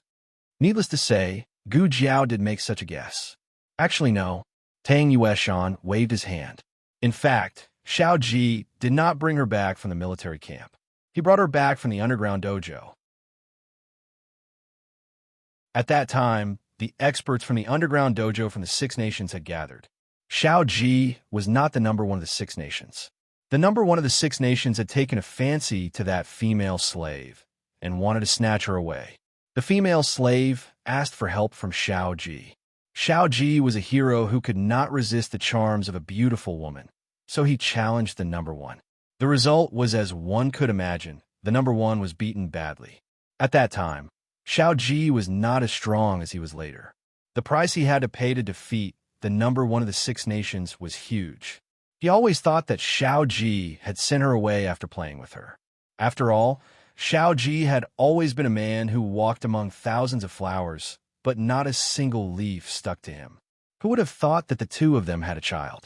However, Xiao Ji probably didn't know that when Shangguan Yin was locked in the cage of the underground dojo, she didn't casually ask him for help. As early as in the Great Yin Kingdom, Shangguan Yin had knocked off Xiao Ji's mask. Shangguan Yin saw Xiao Ji's face. He still remembered the little girl's stunned expression. My name isn't... Who are you? Xiao Ji was seriously injured in the last duel. His five senses were damaged, so he didn't see or hear clearly. He didn't speak, just expressionlessly picked up the mask on the ground and put it on. Then, he walked away without looking back. The young girl Shangguan Yin stared at Xiao Ji's back for a long time. That look, it's the same as when I look at my sister-in-law. Tang Yueshan added in his heart. After listening to Tang Yueshan's words, Gu Jiao was surprised. It turns out that the number one of the underground dojo in the capital is Marquis Xianping. No wonder he was always elusive. Ever since his waist was injured, he had never gone to that place again. Thinking of something, Gu Jiao asked again, Are you also in the underground dojo? Tang Yueshan straightened his back. Cough, almost. Gu Jiao, pay attention to your identity. Tang Yueshan's face darkened and his body bent a little. What was your rank? Gu Jiao asked again. Tang Yueshan laughed. I didn't participate in this boring duel. Gu Jiao squinted at him. It seems that your rank is very low. Hey, do you have to look down on me like that? I said I was too lazy to duel. If it weren't for the occasion, Tang Yueshan would have exploded on the spot. He made a gesture. The third. In the underground dojo of the Zhao Kingdom, only the top 3 were qualified to go to the Yin Kingdom. Who's the second? Gu Jiao asked. Tang Yueshan snorted. Who else could it be? But I know who they are, but they don't know who I am. This is my ability. Gu Jiao. So Gu Changqing defeated you to get the qualification to go to the Yin Kingdom. Tang Yueshan. That's because I let him win. I knew he was Gu Changqing. Gu Jiao curled her lips. Hindsight. Tang Yueshan glared. I'm telling the truth. In the end, Tang Yueshan didn't have the chance to prove himself because it was their turn. We came from Tuyang City. My grandfather is a businessman of the Jin Kingdom. My whole family was imprisoned by them. It was not easy for me to escape. Please let me go to the city to seek refuge. Gu Jiao was just reciting the lines this time. She didn't show her excellent acting skills. The effect was unexpectedly good. My grandfather has been in the Yin Kingdom for decades. I was born and raised in Tuyang City. I don't speak the Jin language well. As Gu Jiao spoke, she took out a bag of silver and gave it to the guard. The two entered the city. It's not as strict as I thought. Is it because the Jin army is not disciplined and the defense is loose? Or is it because the Jin army is not afraid of spies in the city? Gu Jiao thought while looking at the scene in Puching. Pu City was a much larger and more prosperous city than Xuyang City. Its population was twice that of Xuyang City, and the amount of taxes it paid to the imperial court every year was 3 times that of Xuyang City. However, what Gu Jiao saw now was not what a large city should look like. The doors of the shops were closed, the streets were empty, and the signboards were torn to pieces by the Jin army. The city was bleeding. "Let her go! You bastards! Let her go! Let her go!" A woman's sobs and curses came from a shop not far away. She hugged the leg of a Jin soldier tightly. The soldier and his companion were dragging a beautiful and well-dressed little girl. The little girl was already half dizzy and had no strength to resist or cry. She could only let the 2 soldiers drag her into the alley. Judging from her clothes and jewelry, she was the daughter of a rich family. In the past, she was the center of attention. However, Puching had become the territory of the Jin army. Her identity and status were not worth mentioning. It had been like this since ancient times. Jin Jun kicked the woman away and dragged the little girl into the depths of the alley with his belt. Who knew how many of these things had happened in places that they had not seen? Gu Jiao held the reins tightly. She was very angry. These Jin soldiers really made her angry. War is like this. Tang Yueshan sighed and raised his hand to block her eyes. "Okay, don't look. I will take care of it." Saying so, he dismounted and entered the alley. With his martial arts, it was easy for him to take care of the 2 Jin soldiers. In the blink of an eye, the 2 Jin soldiers died in his hands. He found a place to dispose of the bodies. The woman who had fainted woke up and ran into the alley to take her daughter away. The 2 were so scared that they forgot to thank him. When they reacted and wanted to kowtow to their benefactor, Tang Yueshan had already returned to his horse and left with Gu Jiao. Gu Jiao rode on the black wind horse and walked on the deserted street. She said, "The situation in Puching is worse than expected. When the Nangong family took over Xuyang City, they used the banner of killing the tyrant, restoring order, and stabilizing the country. Thus, they treated the people well. The Jin army did not have any fear. They were here to invade. The people of the Yin kingdom were not people. They were resources that they could take away at will. We must end the war as soon as possible," she said seriously. "Someone is coming," Tang Yueshan said. The 2 dismounted. A group of about 100 Jin soldiers walked towards them. The leader was a corporal.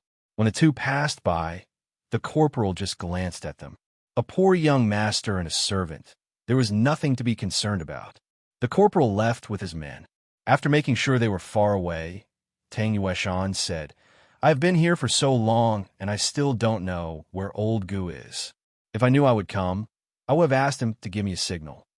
Gu Jiao said indifferently, "We will investigate ourselves. The investigation is secondary. The main thing is that I want to see you 2 betray each other." Tang Yueshan's strong desire to live made him suppress the words. "Where are you going to investigate?" he asked. "The mayor's mansion," Gu Jiao said. Tang Yueshan almost choked. He thought that Gong Sun Yu probably lived in the mayor's mansion. There were many masters there. Even he did not dare to be so arrogant. "You are really bold. Nothing ventured, nothing gained." All the valuable information of the Jin army was in the mayor's mansion. Thus, even if the mayor's mansion was a dragon's pool and a tiger's den, they had to go. "You don't have to go," Gu Jiao said. "This war has nothing to do with the Tang family." Xiao Heng was the son of Marquis Xianping. It was reasonable for him to help his son conquer the Yin kingdom. Tang Yueshan did not have to risk his life. Tang Yueshan snorted coldly. "Who are you looking down on?" A girl dared to go, but he, the marshal, dare not. Seeing this, Gu Jiao did not say anything more. The 2 of them went to the mayor's mansion and found an empty courtyard to settle down the Black Wind King and the Black Wind Cavalry. "Why do I feel that you are so familiar with the border? Have you been here before?" "Kind of. She was killed in the Puching city in that chaotic battle. She was killed by a peacock feather sword. Her heart was pierced from the back. The owner of the sword was a very powerful swordsman. He was dressed in black and wore a bronze mask with fangs.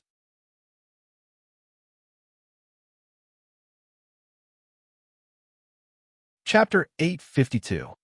This war was 9 years earlier than the one in the dream, and many details had changed accordingly. For example, the Liang Kingdom's combat power was not as strong as in the dream. On one hand, the Yin Kingdom had become stronger, and on the other hand, the second fierce general of the Liang Kingdom was still on the way to being subdued. If the war really started 9 years later, they would have to deal with Chu Feiping and that fierce general. Therefore, the Jin Kingdom's military deployment would not be the same as 7 years later. This was also the reason why Gu Jiao had to come to spy on the military situation. Gu Jiao's red tasseled spear was too eye-catching, so she left it in the military camp in Xuyang City. Her weapon was the whip she took from Gu Qingfeng. Tang Yueshan's Tang Bao was not as low-key, but he could not bear to part with his treasure and insisted on carrying it with him. He could only wrap it in cloth. Fortunately, he was a warrior and mute slave, so it was not a big problem. Tang Yueshan checked the Tang Bao 800 times a day.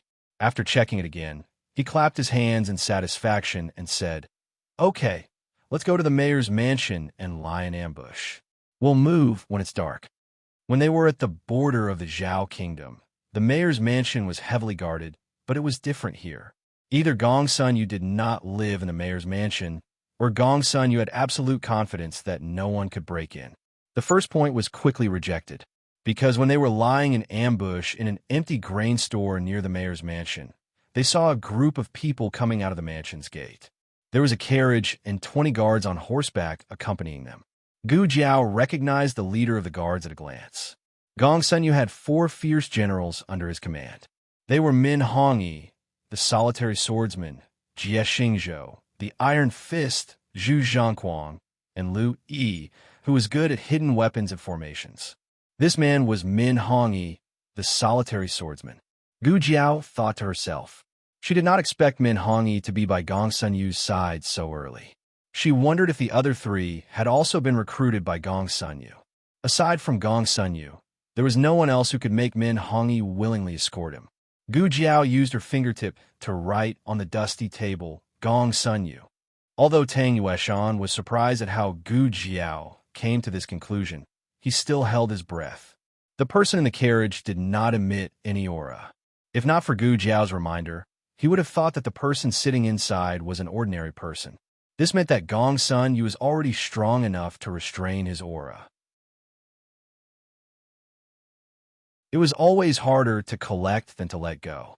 For example, the appearance of Chang Jing was often accompanied by a very powerful and terrifying aura, but Long, he was able to make people unable to sense his existence. The 2 of them had originally planned to follow Gong Sun Yu, but now they gave up on that idea.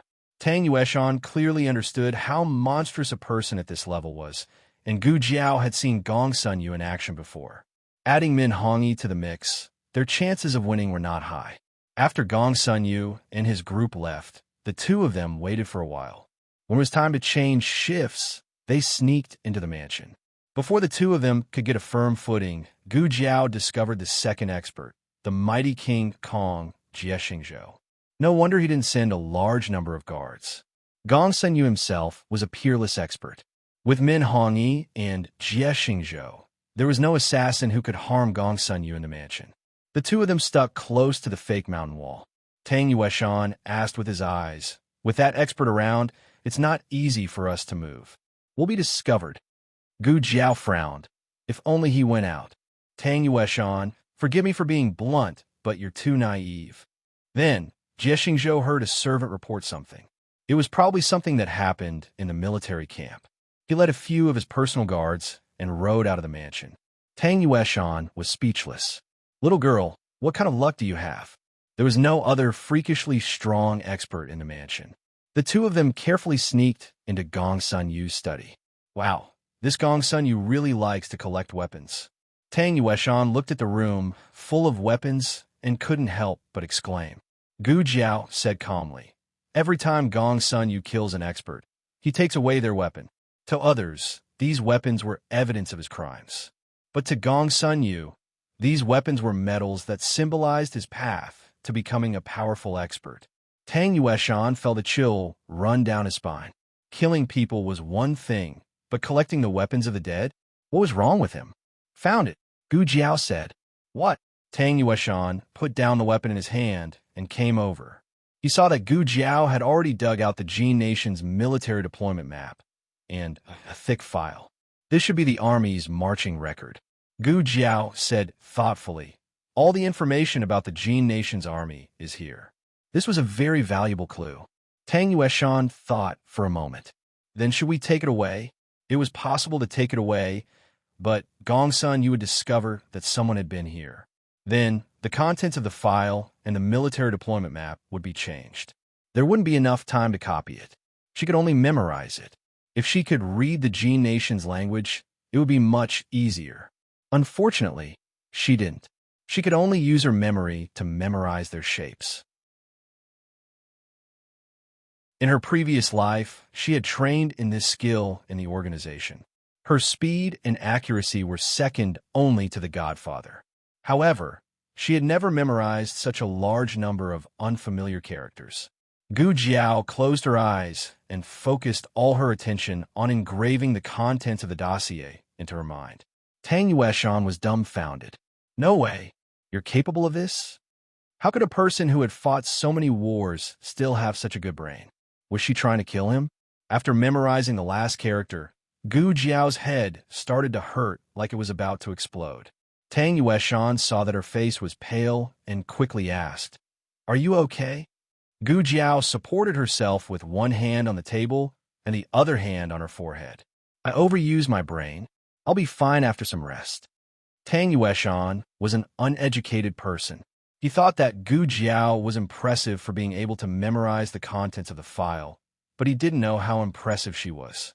If the scholars of the Imperial Court were here, they would probably kneel down before Gu Jiao.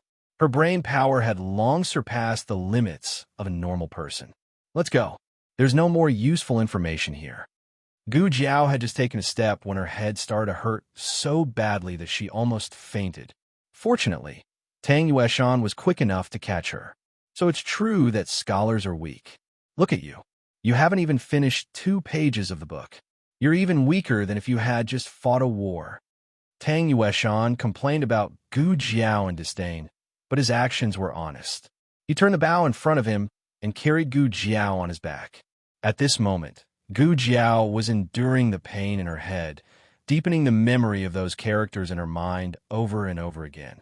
She distracted herself a little and said to Tang Yueshan, "I can't be interrupted." Okay. You remember what you said." Tang Yueshan decisively shut up and stopped talking to her. He carried Gu Jiao on his back and used his qigong to leave the Castellan mansion. As soon as they left, Jie Xingzhou came back. Tang Yueshan hid in the alley and watched the Jin soldiers riding away. He heaved a sigh of relief. However, what Tang Yueshan didn't expect was that when they went to get their horses, they were seen by 2 Jin soldiers who had just robbed the people in the city, even though they had escaped from the masters of the Castellan mansion. They bumped into each other face to face. No one was allowed to come close to this area. Trespassers would be killed. The 2 Jin soldiers immediately became vigilant. One pulled out his sword to stop them, and the other blew a bone whistle to warn them. Tang Yueshan thought, "It's over. It's all over now. Can you still ride a horse?" Tang Yueshan turned to ask Gu Jiao, who was lying on his back. Gu Jiao calmed down and said, "Yes." "Good. You better sit tight." Tang Yueshan put Gu Jiao on Black Wind King's horse and got on the horse himself. They might not be able to get out of the city tonight. Fortunately, Puching was so big that they could get rid of their pursuers and get a buffer. The Jin army was so strong that they had sent hundreds of soldiers just to catch 2 suspicious people. Tang Yueshan ran all the way and couldn't help but look back. He saw the black mass of soldiers chasing after him and Gu Jiao. His eyebrows twitched. "Are you serious? It's just 2 people. Is there a need to send so many people?" He looked at Gu Jiao, who was holding the reins tightly, and said, "Girl, there are too many of them. We'll be in trouble if they catch up with us. Yes, she couldn't let them catch up with her. She had a terrible headache and couldn't fight with all her strength. She pulled the reins. Boss, to the east. Shoot. Jean June's shout came from behind them. Then, arrows that blotted out the sky and covered the earth shot towards the two of them. Black Wind King turned to the right side of the alley, and the Black Wind cavalry followed him. The arrows hit the wooden boards and wooden doors of the shops. One of the arrows missed Tang Yueshan's head by half an inch. Fortunately, the Black Wind cavalry turned quickly. Gu Jiao said, "Boss, keep going straight." They walked out of the city center and into the suburbs. There were more valleys and forests, so it was easy to hide. Black Wind King ran as fast as he could. Under his lead, the Black Wind cavalry also ran at a speed that was impossible for them. Tang Yueshan felt like he was flying. The first wave of Jin army had been left far behind. However, they used the whistle as a signal, and the soldiers along the way kept coming to intercept them. The Black Wind King scattered one group after another, shaking off wave after wave of enemies. He took the lead and was fearless. When they entered a valley, the boat suddenly came out from a small path. This guy took a shortcut to chase after them. Tang Yueshan's temples twitched. Seeing that they were about to collide, the Black Wind King suddenly accelerated, raised its front hooves, and jumped over the head of the self-dismembering boat in a domineering manner. Jie Xingzhou's broadsword slashed across the air. Tang Yueshan's Black Wind cavalry also took advantage of his unprepared state and rushed past him. Jie Xingzhou tightened the reins and frowned at the horse that dodged his attack. He couldn't believe it. That war horse was too outstanding. He really wanted to take it and give it to the Lord. Unfortunately, "General, should we chase after them?" a soldier asked. Jie Xingzhou looked at the two people disappearing into the valley and said, "No, it's the Ghost Mountain." The Ghost Mountain was a forbidden area in Pu City. It was often haunted. It was said that no one who stepped on the Ghost Mountain came back alive. Suddenly, there was a rush of horse hooves behind them. Then, there was a rough man's laughter. "Huh, Jie Zhou yawned. It's just a small mountain." As the Lord's first general, you actually believe in ghosts? Jie Xingzhou's name was Zhou Tian. Jie Xingzhou turned around and frowned at him. "Min Hongyi, didn't you go to the army camp with the Lord?" Min Hongyi smiled arrogantly. "I just came back. I heard that there were two powerful thieves in the city. You men almost ran their horses to death, but couldn't catch them. So, I came to help you." Although the two of them were Gong Sun Yu's confidants, they had always been fighting for the position of the first general. Jie Xingzhou ignored his sarcasm and said, "They entered the Ghost Mountain. There's no way they can come out alive." Min Hongyi said sarcastically, "I don't believe in this. I only want to see them if they're alive. If they're dead, I want to see their bodies. If you don't dare to chase after them, I will." "Min, General Min." All the subordinates saluted with their fists. Min Hongyi shouted, "Follow me into the Ghost Mountain." Everyone answered in unison, "Yes." "General Min." Min Hongyi smiled with satisfaction, then showed a proud look to Jie Zhoutian. "Did you see that? These are the real men of the great Jin dynasty. Your subordinates only know how to do some sneaky things. When it comes to serious business, they're not reliable at all." Jie Xingzhou said calmly, "Don't speak too soon. Even the Lord hasn't thought of barging into the Ghost Mountain. Don't throw your men's lives away just because you're angry with me. Oof. If you want to be a bastard, be it yourself. I'm going to catch the assassins." With that, Min Hongyi led the 500 soldiers into Ghost Mountain valiantly. Gu Jiao and Tang Yueshan passed through the valley and entered a dense forest. The sky gradually darkened. Occasionally, the cawing of crows could be heard from above. Tang Yueshan sat on his horse and shivered. He looked around and whispered, "Girl, don't you feel that this place is eerie?" "No." Gu Jiao looked at the forest scenery around her. "It's very cool." This place gave her a very familiar feeling. "Are you afraid of ghosts?" Gu Jiao looked at Tang Yueshan strangely. Tang Yueshan snorted. "How is that possible?" Gu Jiao's eyes widened as she pointed behind Tang Yueshan. "Ah, there's a ghost." "Whoa." Tang Yueshan jumped onto Gu Jiao's horse. "Gu Jiao, Black Wind King.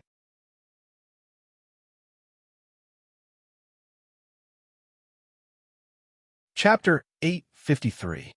The Tuyong City. Shangguan Yin came out of the city lord's residence and got on the carriage to the military camp. It has been a day and a night since Gu Jiao left for Pu City.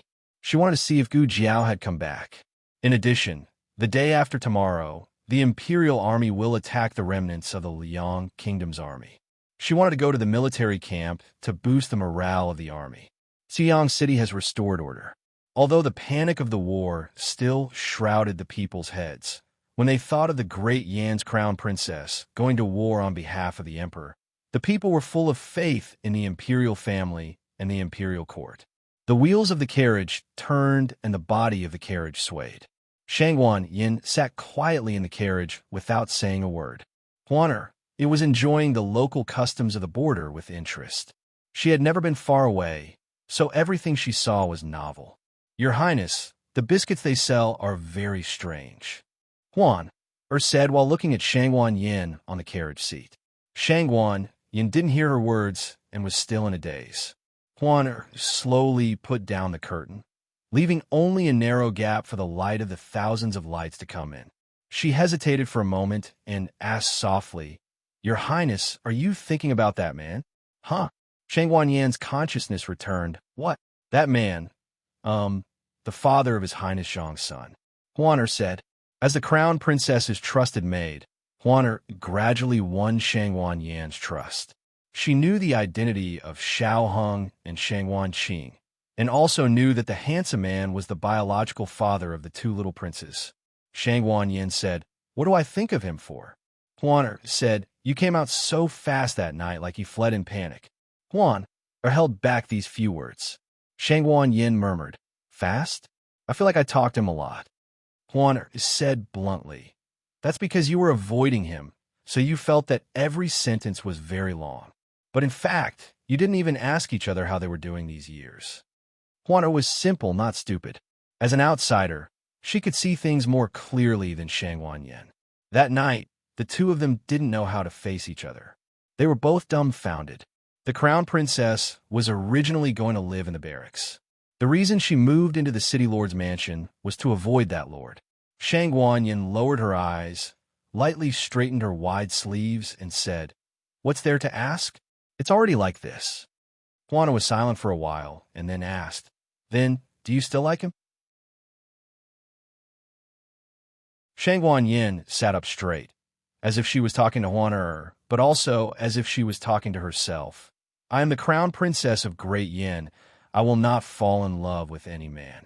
When the carriage arrived at the military camp, Shangguan Yin first asked the guard at the gate and learned that Gu Jiao had not returned. She then went to the place where the soldiers were training. Huaner watched as her crown princess and that lord's tent walked further and further away.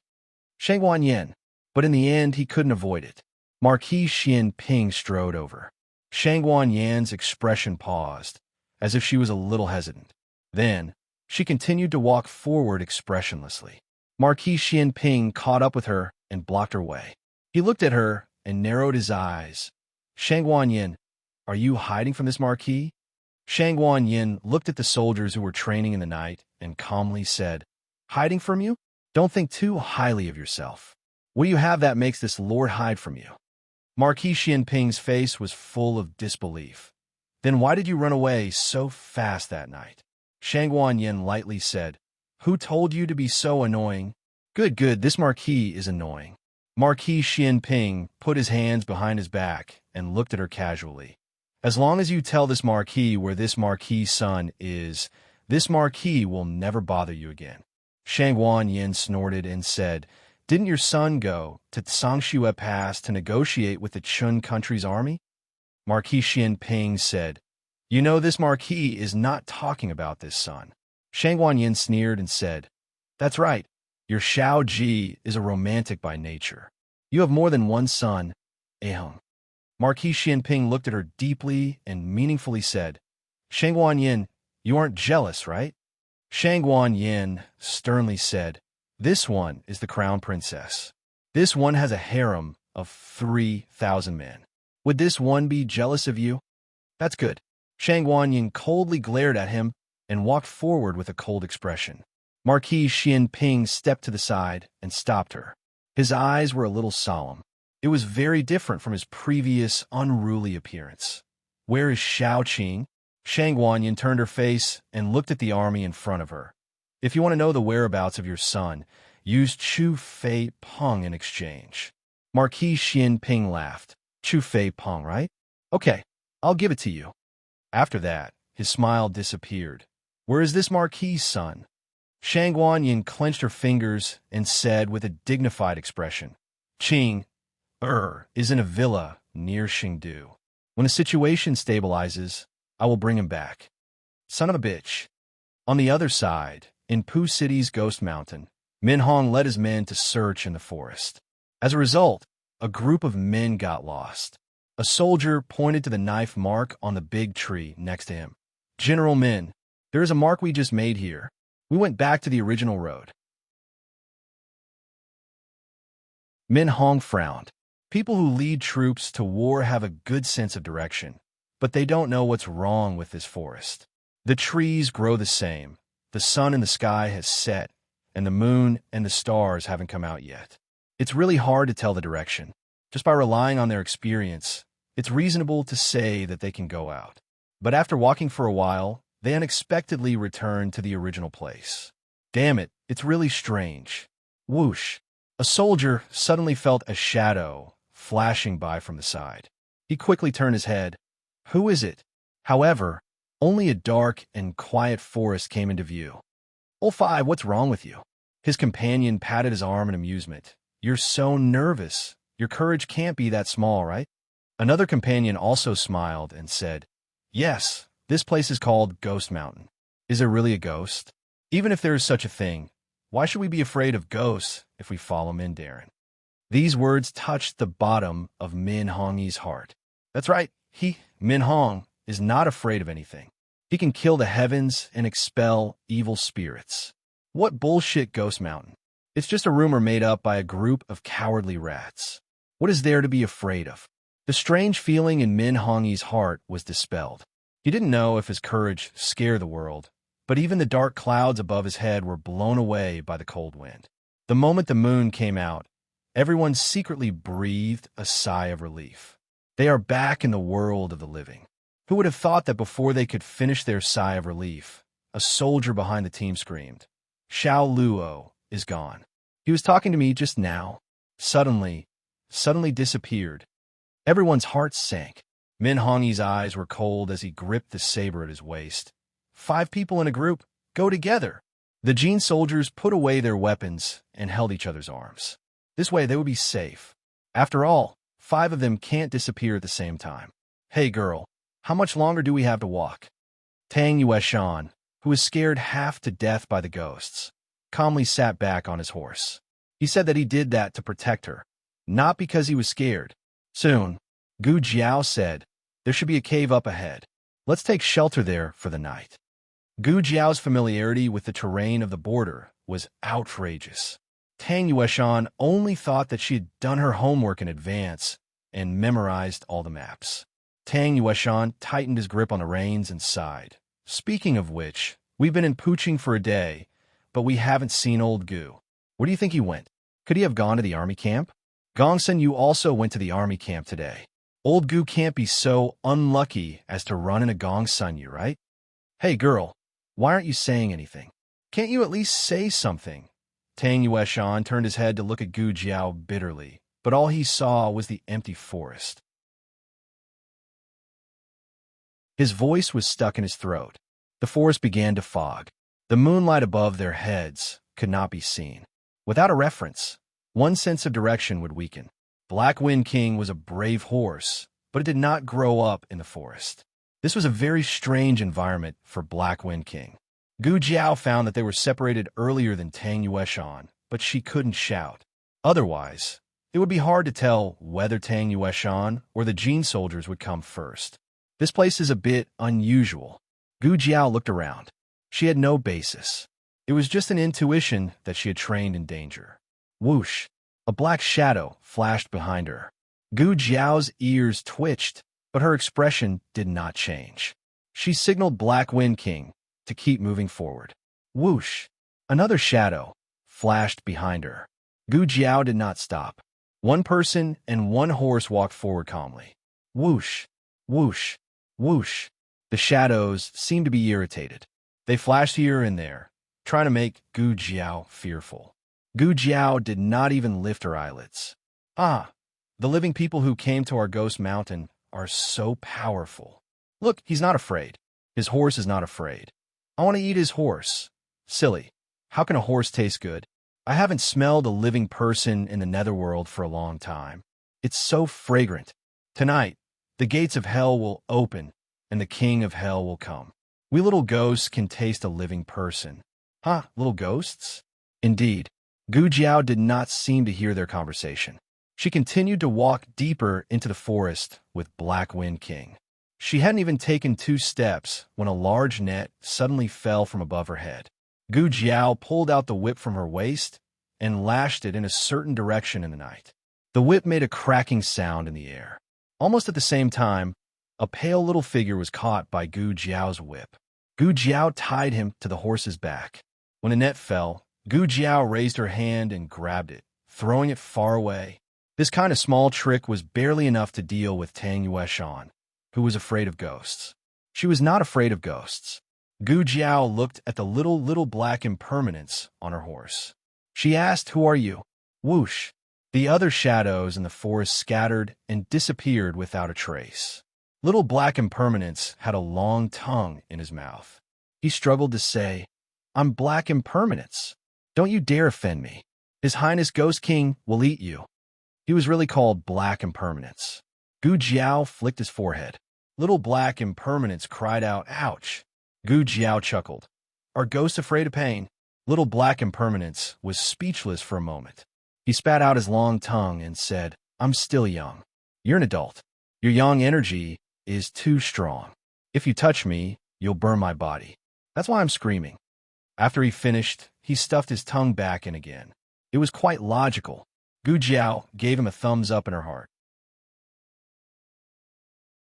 "How old are you?" Gu Jiao asked. 7. Little Black Impermanence regretted his words. He quickly changed his words. 700 years old. Gu Jiao's mouth twitched. She said seriously, "I'll give you 2 choices. 1. Take me to see your king. It's the Ghost King." Little Black Impermanence pulled out his long tongue and said fiercely, "The Ghost King of the underworld. He has supreme divine power. He can eat 100 living people like you." "It's the same." Gu Jiao waved her hand. 2. Hand over my companions. Little Black Impermanence said, "We didn't catch your companions." Gu Jiao said indifferently, "It seems like you want to choose the first option." Little Black Impermanence snorted. "You're the one who doesn't have a right to see our Ghost King." "Our Ghost King." Ah, he was halfway through his words when Gu Jiao suddenly grabbed him. He was so scared that he lost his voice and screamed. An arrow stuck close to the saddle and shot past the place where he had just been lying down. With a clang, it nailed itself into a large tree beside him. The arrow's tail left a shadow behind. It was obvious how strong it was. If it wasn't for Gu Jiao's quick reaction, Little Black Impermanence would have been turned into a human skewer. Little Black Impermanence was so scared that he lost his voice. Gu Jiao put him back on the saddle. She coldly looked at the group of people walking towards them. It was none other than the Jin army that had been chasing them all this time. What surprised Gu Jiao was that the leader wasn't Jie Xingzhou, but Min Hongyi. If it was Jie Xingzhou, she could still deal with him with words. However, Min Hongyi was just like Gong Sunyu. He was a war maniac through and through. Min Hongyi laughed wickedly. "So you're in cahoots with these pretentious fellows. I was wondering why you guys didn't go anywhere. Why did you run here?" Gu Jiao calmly met his sharp and oppressive gaze. She said, "He has nothing to do with me. Let him go." "Let him go, so you can call for reinforcements? Do you think I'm stupid?" Min Hongyi said coldly. He took a bow from his subordinate and shot an arrow at Little Black Impermanence in Gu Jiao's arms. The Black Wind King leaped forward and dodged the arrow. Min Hongyi shot another arrow, but it was sent flying by Gu Jiao's whip. Min Hongyi was furious. He threw the bow away and pulled out the broadsword at his waist. He said with a fierce gaze, "Fine, then I'll kill you with my own hands." He still underestimated me. Perhaps I could make use of this opportunity. Gu Jiao didn't move. She looked like she was scared silly by his aura. When Min Hongyi flew up, his longsword was about to land on Gu Jiao's head. Gu Jiao swung the whip in her hand and wrapped it around the hilt of his sword. She threw his longsword out fiercely. The longsword was in the air. Min Hongyi was also sent flying. Min Hongyi had indeed underestimated his opponent. This brat looked very young and didn't have any internal energy when he attacked. He had only used 10% of his internal energy. In the end, he was sent flying. Min Hongyi flew into a rage out of humiliation.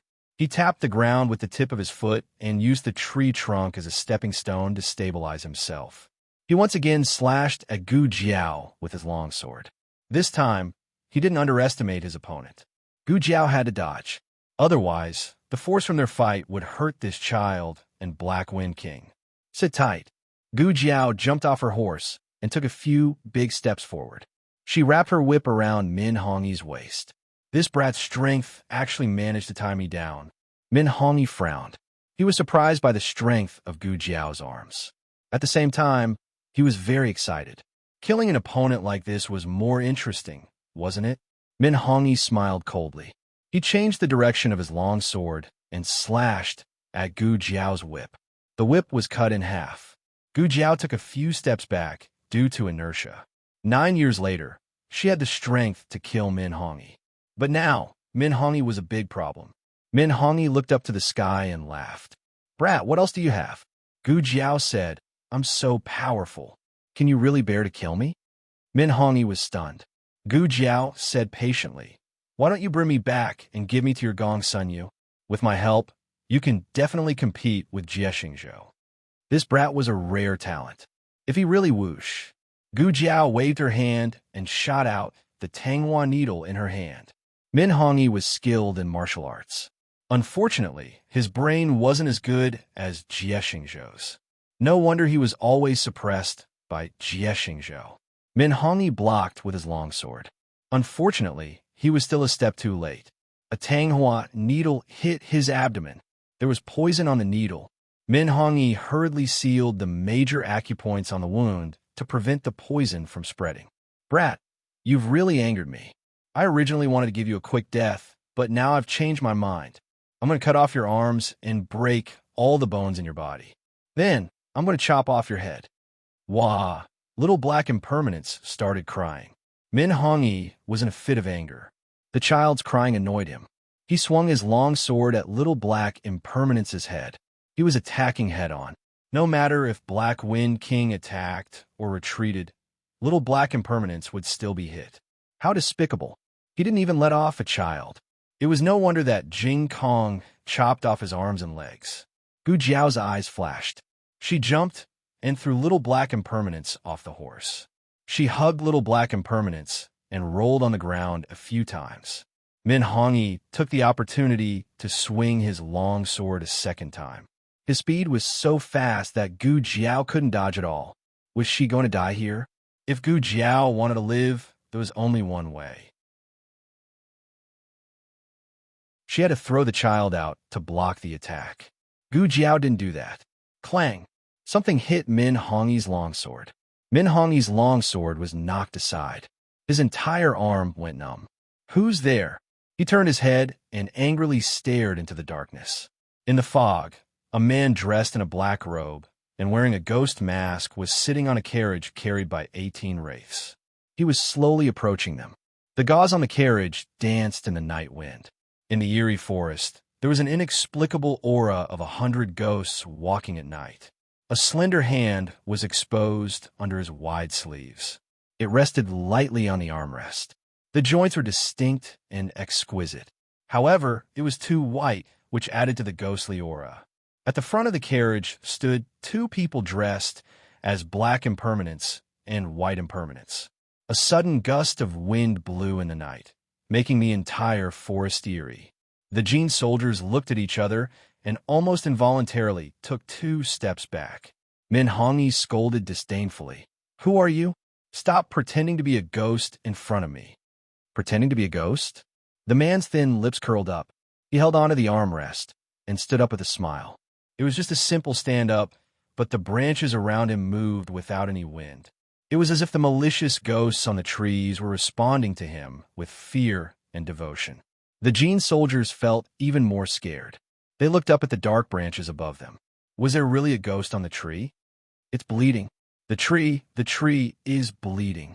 One of the Jean soldiers shouted. The surrounding trees all began to bleed. The thick smell of blood filled the entire forest. This was not the end. The birds in the forest seemed to be unable to withstand the attack of the death aura. One by one, they fell down.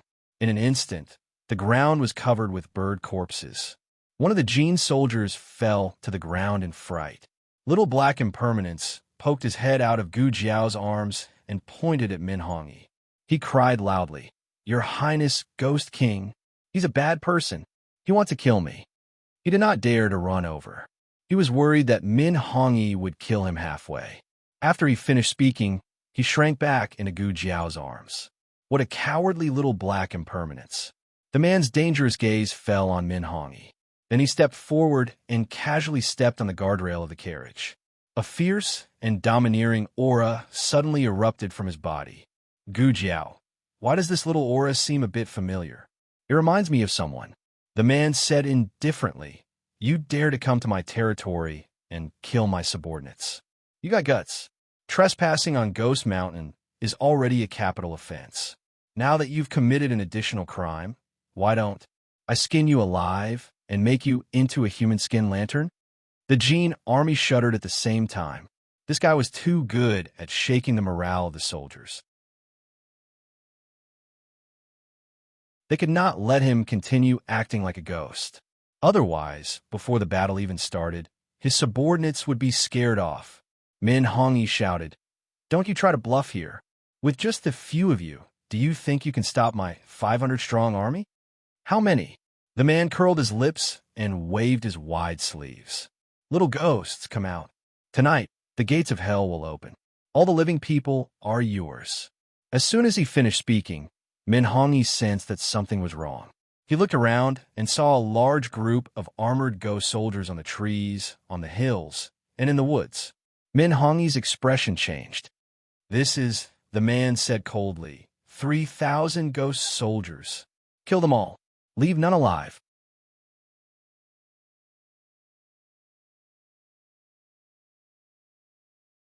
Chapter 854. The fog dissipated and the forest became pitch black. With the Ghost King's order, the surrounding ghost soldiers approached the Jean Nation army in the forest with the aura of death.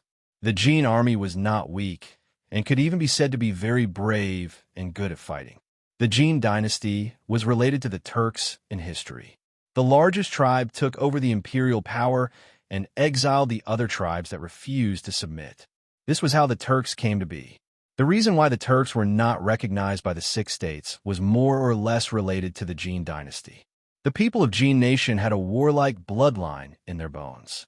If they were on a regular battlefield, the 500 soldiers might be able to defeat 3 times their number. However, at this moment, the Jean Nation soldiers had long been scared silly by the various signs. The branches and leaves that moved without wind, the trees that were bleeding for no reason, the birds' corpses that fell to the ground after being swallowed by the aura of death. All of them made one's hair stand on end. Did they really come to the netherworld? Were these ghost soldiers that suddenly appeared malicious spirits that came out from the gates of hell? These ghost soldiers were not wearing brand new armors. Instead, their armors were broken. Many of them were covered in dust, rust, and dried bloodstains. But the more they were like this, the more they felt that this was a ghost army that had been destroyed on the battlefield. They could not forget the mission that they could not complete in the world of the living after falling to the netherworld. Thus, they did not drink the water of the river of forgetfulness, did not drink Granny Meng's soup, and did not cross the bridge of helplessness. Every night, they repeated the obsession before death. Kill the invaders, kill them all. One of the Jean soldiers could not take it anymore. His legs went soft, and he fell to the ground. At the same time, the fluffy and soft soil suddenly moved. A white skeleton claw emerged and grabbed the Gene soldier's ankle. This Gene soldier was scared out of his wits. He turned around and scrambled in the direction he came from. But before he could take a step, he was frightened by the skeleton claw that came out of the soil one after another. The gates of hell are open. They're really ghosts. Another Gene army soldier was so frightened that he collapsed. Emotions were contagious. When one person collapsed, there would be a second, then a third, a fourth, until the morale of the entire army collapsed. Scholars say, Confucius does not speak of strange forces, chaotic spirits. But the scholars also said that the gods were watching from above. They were the invaders of the Yin kingdom. The ghosts of the Yin kingdom's Yin soldiers would never let them go. Fighting with the living is not scary, because the living will die. However, the ghost soldiers were already dead. They could not afford to die again. The Gene army totally collapsed. Some cried, some fled. Only a third of them were fighting bravely. These soldiers were nothing in the face of the massive number of ghost soldiers, not to mention the fact that they were only calm on the surface, but their hearts had already collapsed. Gu Jiao and Black Impermanence sat under the tree. A skeletal claw broke through the ground and grabbed Gu Jiao's right ankle. Gu Jiao grunted and unceremoniously pulled out the skeletal claw. The skeleton that suddenly lost its hand. Are you polite? Oh, it's really the skeleton of a dead person. Gu Jiao took a look at it, and with a click, she attached it to the skeleton on the ground. The skeleton, fine, I'll leave. When Min Hongyi saw his soldiers collapsing one by one, he was so angry that the veins on his forehead popped out. He had just observed that there were no 3,000 ghost soldiers in the forest. That fellow had just opened his mouth to attack the Gene army's morale. And these so-called skeletons, Min Hongyi slashed at a nearby skeleton claw that had emerged from the ground. Bang! The skeletal claw shattered into pieces. What followed was a painful howl from the ground. Here! How can a dead person be afraid of pain? They're just living people pretending to be ghosts. But even if he said that, he would not be able to pacify the fleeing soldiers. Right now, the only thing left was to kill the general of these ghost soldiers, the Ghost King who was standing on top of the carriage and giving out orders. Once he chopped off the Ghost King's head, the scheme of these 3,000 ghost soldiers would be destroyed. Little Black Impermanence was a little clever ghost. When he saw that Min Hongyi was not paying attention to him, he took advantage of the fact that Min Hongyi was not paying attention to him and quietly crawled towards the carriage. He had just crawled a meter when Min Hongyi attacked the Ghost King. He knelt on the ground for 3 seconds before crawling back and continuing to hide behind Gu Jiao. He wanted to enjoy riches and honor with the Ghost King, but he did not want to live and die with the Ghost King. The man kept staring at Min Hongyi's movements, seeing that he was about to attack him with a blade. The man's lips curled up, and he opened his arms. His wide sleeves fluttered in the night. His body rose into the air, and then he took a step back and disappeared. Min Hongyi was shocked. His breathing stagnated for a moment, and his meridians almost reversed, causing him to fall from the sky. What's going on? How could a living person just disappear right in front of him? It wasn't because his Qin Gong was too good or his body movement was too fast. It was because he disappeared into thin air. Min Hongyi landed on the man's carriage. He did not know where the person who lifted the carriage had gone. The carriage did not fall because there was a wooden pillar supporting it. Min Hongyi coldly frowned and looked around vigilantly. He said provocatively, "I don't believe in heresy. Come out if you have the guts. You can beat me. I will recognize you as the Ghost Mountain's king." No one responded to him. Bullshit Ghost King. He didn't fall for my provocation. Min Hongyi's eyes turned and saw Gu Jiao, who was about to leave with Little Black Impermanence. Min Hongyi clenched the large blade in his hand and said with a fierce look, "Since we're together, it's the same if I kill you first." As soon as he finished speaking, he abruptly charged towards Gu Jiao. Gu Jiao's ears moved, and she dodged to the side. Her right hand pushed Little Black Impermanence to the back, and she kicked towards Min Hongyi's lower body. Min Hongyi jumped into the air and dodged her attack. His saber technique was very fast. Just as one move passed, another move came charging towards Gu Jiao.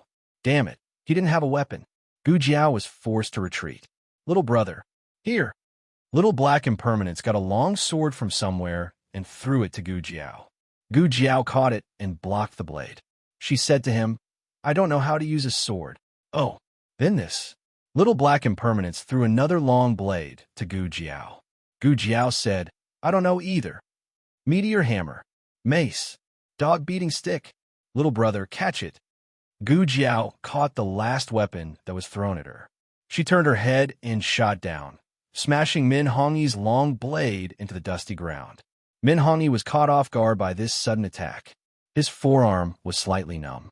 This young man clearly had no internal energy, but his spear technique was so overbearing, it reminded him of the Xian Yuan family's spear technique. Wait, the Xian Yuan family's spear technique. Gu Jiao had just used the 5th style of the 7 styles of Xian Yuan. She could control the first 4 styles with ease. Although she practiced the last few styles diligently, she didn't use them much when attacking. Min Hongyi looked at Gu Jiao cautiously. Kid, who are you to the Xian Yuan family? Gu Jiao held the long spear and swept it across the air. She raised it diagonally behind her back and looked at him like a killing god. I'm the one who wants your life. Min Hongyi's temple suddenly twitched. This gaze. Min Hongyi was only in his early 30s. He had come to the Yin kingdom more than 10 years ago. Although many years had passed, he still remembered the Xian Yuan family clearly. This kid didn't look like anyone from the Xian Yuan family, but his ruthlessness reminded him of the Xian Yuan family's bloodthirst. Gu Jiao's strength was far inferior to Min Hongyi's when she didn't lose control. However, she didn't know why, but when she stood in this forest, she inexplicably felt a very familiar force. That was a little strange. Perhaps it was the broken armor of the ghost soldiers. That was right. It was the broken armor. Gu Jiao was enlightened. Those people were wearing the armor of the dead Xian Yuan family. Ghost Mountain. Ghost Mountain was the burial ground of the Xian Yuan army. Those brave soldiers who sacrificed themselves could never return to their hometown. Their souls were forever left at the border. Sorrow came from her heart. It wasn't her emotions. It was the souls of the thousands of Xian Yuan soldiers. Gu Jiao held the long spear in her hand tightly and turned to look at the general of Jin Kingdom.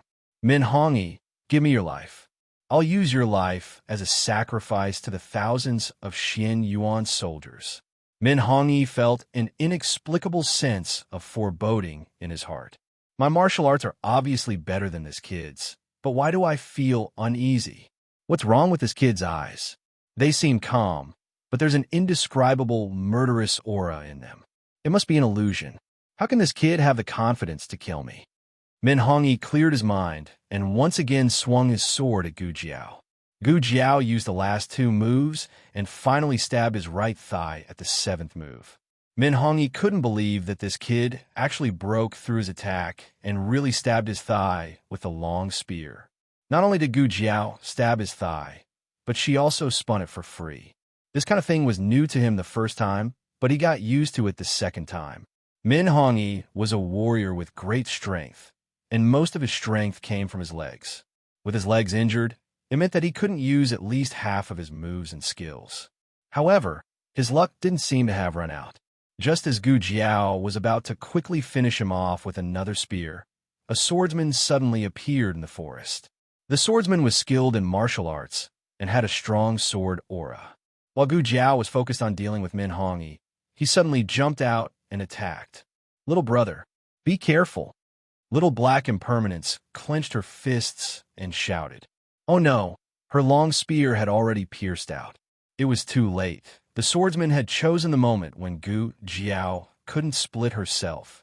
At the critical moment, a whip lashed out and wrapped around Gu Jiao's soft waist, pulling Gu Jiao back violently. Gu Jiao disappeared, just like that ghost king, His Highness. The swordsman landed beside Min Hongyi. He glanced at Min Hongyi, who was still alive, and focused on observing the surroundings. This was a very experienced swordsman. He was confused for a moment, and suddenly swept towards the direction where Gu Jiao disappeared. He slashed in the air. With a crashing sound, the black curtain that had merged with the darkness of the night was split open from the middle. Gu Jiao, the Ghost King, the black and white impermanence behind the scenes, and even the forest behind them were completely revealed. It is indeed a smokescreen. The swordsman snorted coldly. He didn't give them a chance to escape. He stepped on a tree branch and drew his sword to kill them. Gu Jiao could feel that his skills were almost on par with Enhan's. This was another member of Enhan's sect. It seemed that the Sword Hut not only colluded with the Liang Kingdom, but also with the Jin Kingdom. Or, the Sword Hut originally belonged to the Jin Kingdom. It was a very powerful force in the Jin Kingdom. There was going to be a fierce battle. She held her long spear and walked forward. The man calmly raised his hand and blocked her behind him. Step back. Gu Jiao looked at him with an extremely surprised gaze. The swordsman said coldly, "Tonight, none of you can escape." His long sword was like a rainbow and fiercely slashed towards the man's head. "Die!" The man looked at him calmly without a trace of fear. His thin lips opened slightly and said, "As you wish." The swordsman frowned. In the next second, the man raised the gun that was covered by his wide sleeves and aimed it at his chest. With one shot, he sent him flying. Gu Jiao suddenly understood. It was actually a gun. Its power was something that no flesh and blood or armor could withstand. No wonder he was so confident. This should be the first gun that she saw in this strange world. In fact, there were guns as early as the Southern Song dynasty. However, she came to a dynasty that didn't exist in history. It was hard to say when guns would be made. The advantage of a gun was its lethality, but its weakness was its poor accuracy. Its maximum range was longer than a bow and arrow. However, a powerful archer could shoot a willow tree from 100 steps away. A gun would not be able to be made from 50 steps away. Therefore, its effective range was very limited. Just now, the swordsman was too close and directly hit the muzzle of the gun. He didn't even need to aim. The swordsman fell into a pool of blood and died on the spot. The man put the gun on his shoulder and walked over in a domineering manner. He used one foot to flip over the dying swordsman. His eyes were filled with disdain. There is a path to heaven, but you don't want to take it. There is no door to hell, but you still want to go in. If you don't die, who will? He looked over the swordsman and casually said, "Zhe, you won't live. There is no point in interrogating you. Just wait for your death. Don't expect this Ghost King to give you a quick death." There was more than one swordsman that came. The other took advantage of the fight and left with the injured Minhongi. Gu Jiao looked at the two figures that gradually disappeared into the night. She suddenly grabbed the rusty spear in her hand and threw it forward. The long spear pierced through the darkness of the night with an unstoppable sound, directly piercing through Min Hongi's back and piercing through his heart. Ah, this mournful scream was the last sound that Min Hongi left in the world. I said, "Your life, stay here." The Jin army was completely wiped out. Those who could be killed were killed, and those who could be captured were captured. The ghost soldiers at the scene began to clean up the battlefield. The man also planned to go back. He carried the gun and glanced at Gu Jiao indifferently. It is reasonable to say that those who trespass on Ghost Mountain will die. Since you saved the people of the underworld, I will let you go. You can go. Don't come to Ghost Mountain again in the future. He brushed past Gu Jiao. Gu Jiao suddenly called out to him, "Shangguan Xing, that you're tuning in to the Romance Rendezvous YouTube channel. We're so grateful for your support, and don't forget to subscribe to join us on this incredible journey through captivating stories. Your generosity through donations truly makes a world of difference, as it's the primary source of revenue that allows me to expand and enhance this channel for you. Thank you from the bottom of my heart for being a part of this adventure.